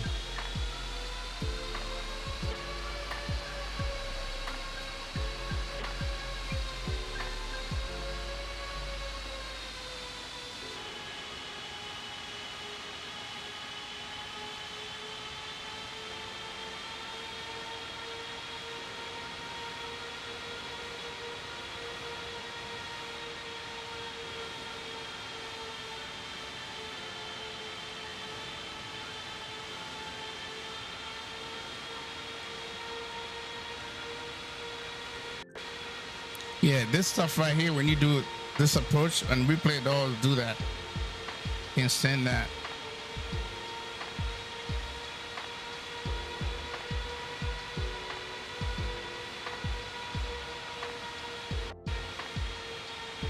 Oh, God, I hate that.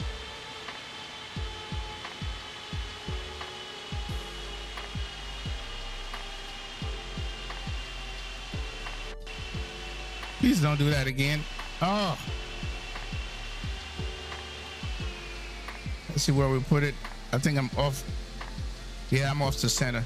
It's in the zone, but I'm off the center.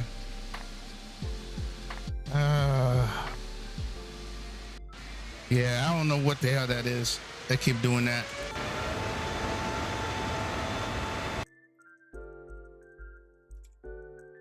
Yeah, I missed the center line.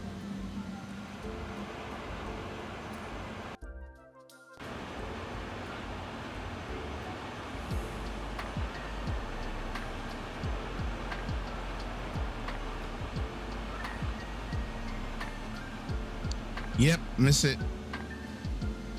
'Cause I had a headwind, so there's no reason for me to miss it though.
Well, this was a great stream. I would say everything turned out well. You know, it took a little bit of time to get out of Chicago. We did. Everything, and I kind of test the procedural thing. I think you guys heard it when things were happening. So I'm going to explore it a little bit more deeper so we can do a whole flight, because I was kind of testing that, see how it works. So we'll be testing that a little bit more. But the next flight we're going to do, if I don't fly tomorrow, but definitely on Tuesday, is going to be the ERJ-145. And there was going to be a giveaway for that plane on Tuesday. But tomorrow and Monday, depending on those 2 days, I might do another long haul. I was thinking doing Lima to Toronto, which is kind of long. It's a long haul that I see. But I might end up doing Miami, Sao Paulo. That's another long haul that I find. A real flight that flew the American airline today with the Rolls-Royce engine. So in this 777. So probably do that instead, because I think that's a shorter flight than Lima to Toronto. But we'll look at it. We'll see if it's on tomorrow or Monday. We'll let you guys know. All right. With that said, Super Mustang, thanks for flying, man. Berto, thanks for stopping by as always. Rich S, thanks for being here and supportive. Appreciate you. Cam, thanks for being here and supporting. Christopher, and everybody else in the background that make the stream what it is. Appreciate you all. We shall see you in the next one.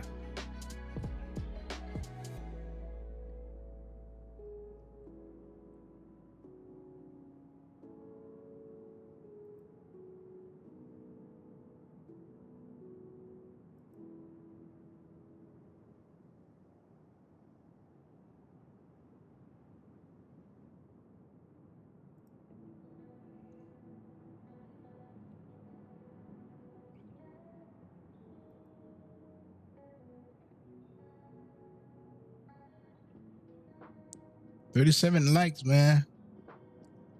We are 3 away from 40. We probably could do it before the stream is over. 3 more likes, get it to 40.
See you, Cam.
You guys can hang around for the unloading. So we'll be doing that. And don't forget to hit that like button, make it 40 likes.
This is the captain.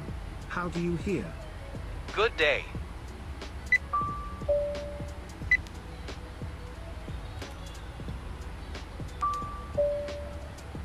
Yes, sir.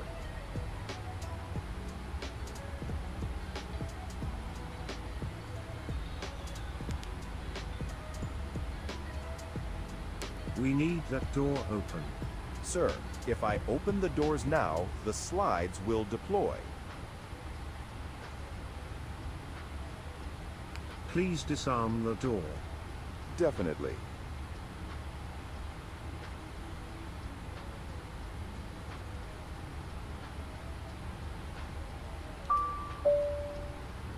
We are in need of some equipment. What can I call for you? Primary ground power. Okay.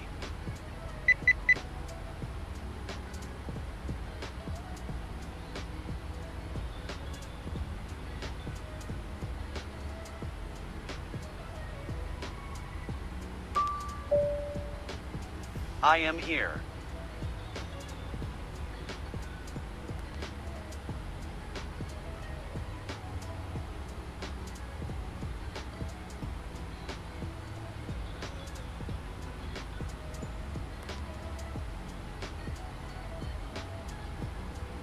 Any other requests? Anything else? Of course.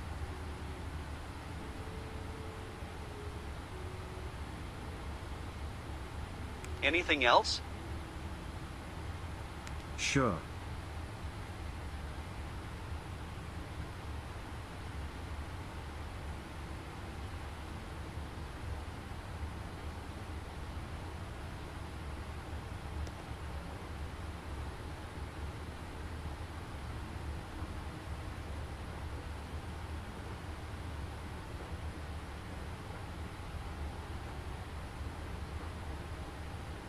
We are ready for the freight unloading. Yes, sir. Unloading immediately. We are ready for the luggage to be unloaded. Most assuredly.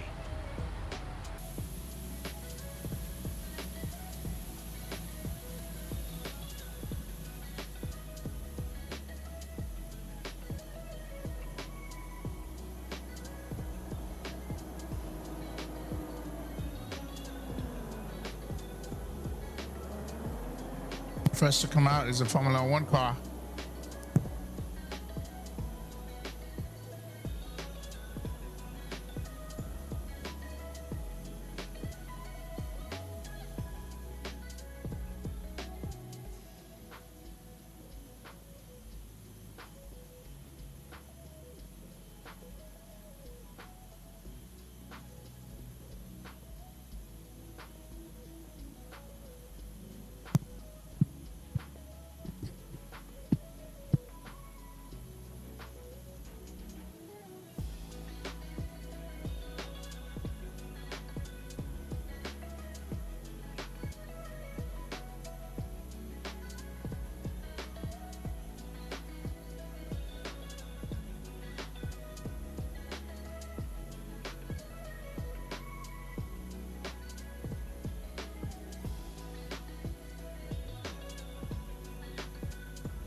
Make sure all our miscellaneous items and trash bins are unloaded. Yes.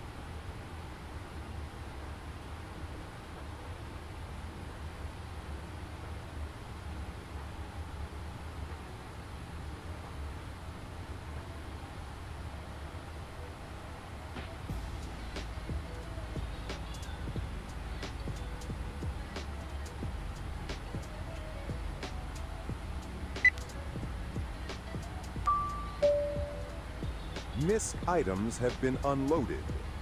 Thanks.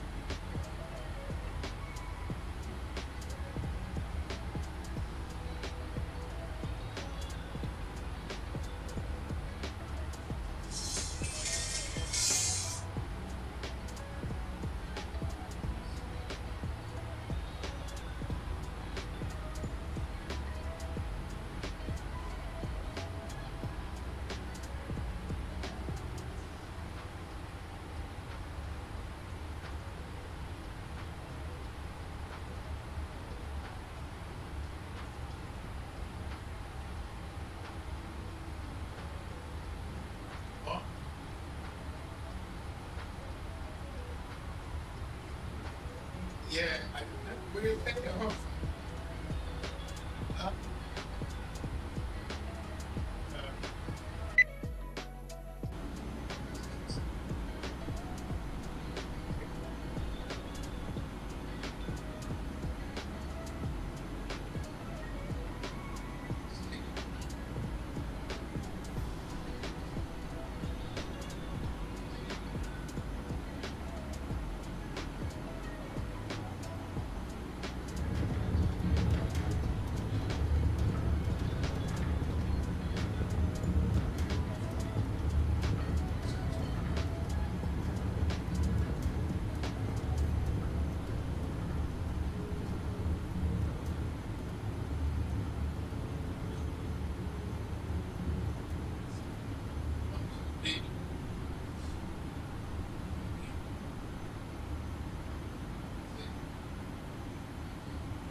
Captain, make sure the ground personnel is actually near the plane.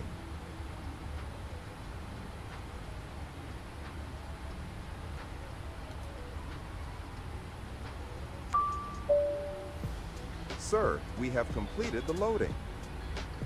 Much appreciated.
All right, guys. Peace. I'm out.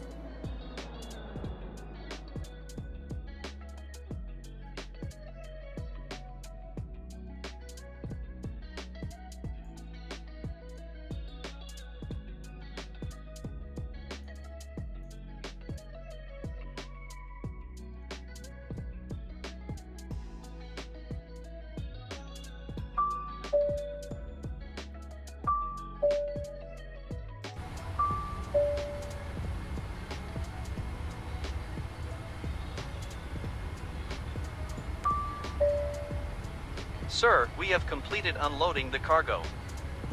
Thank you.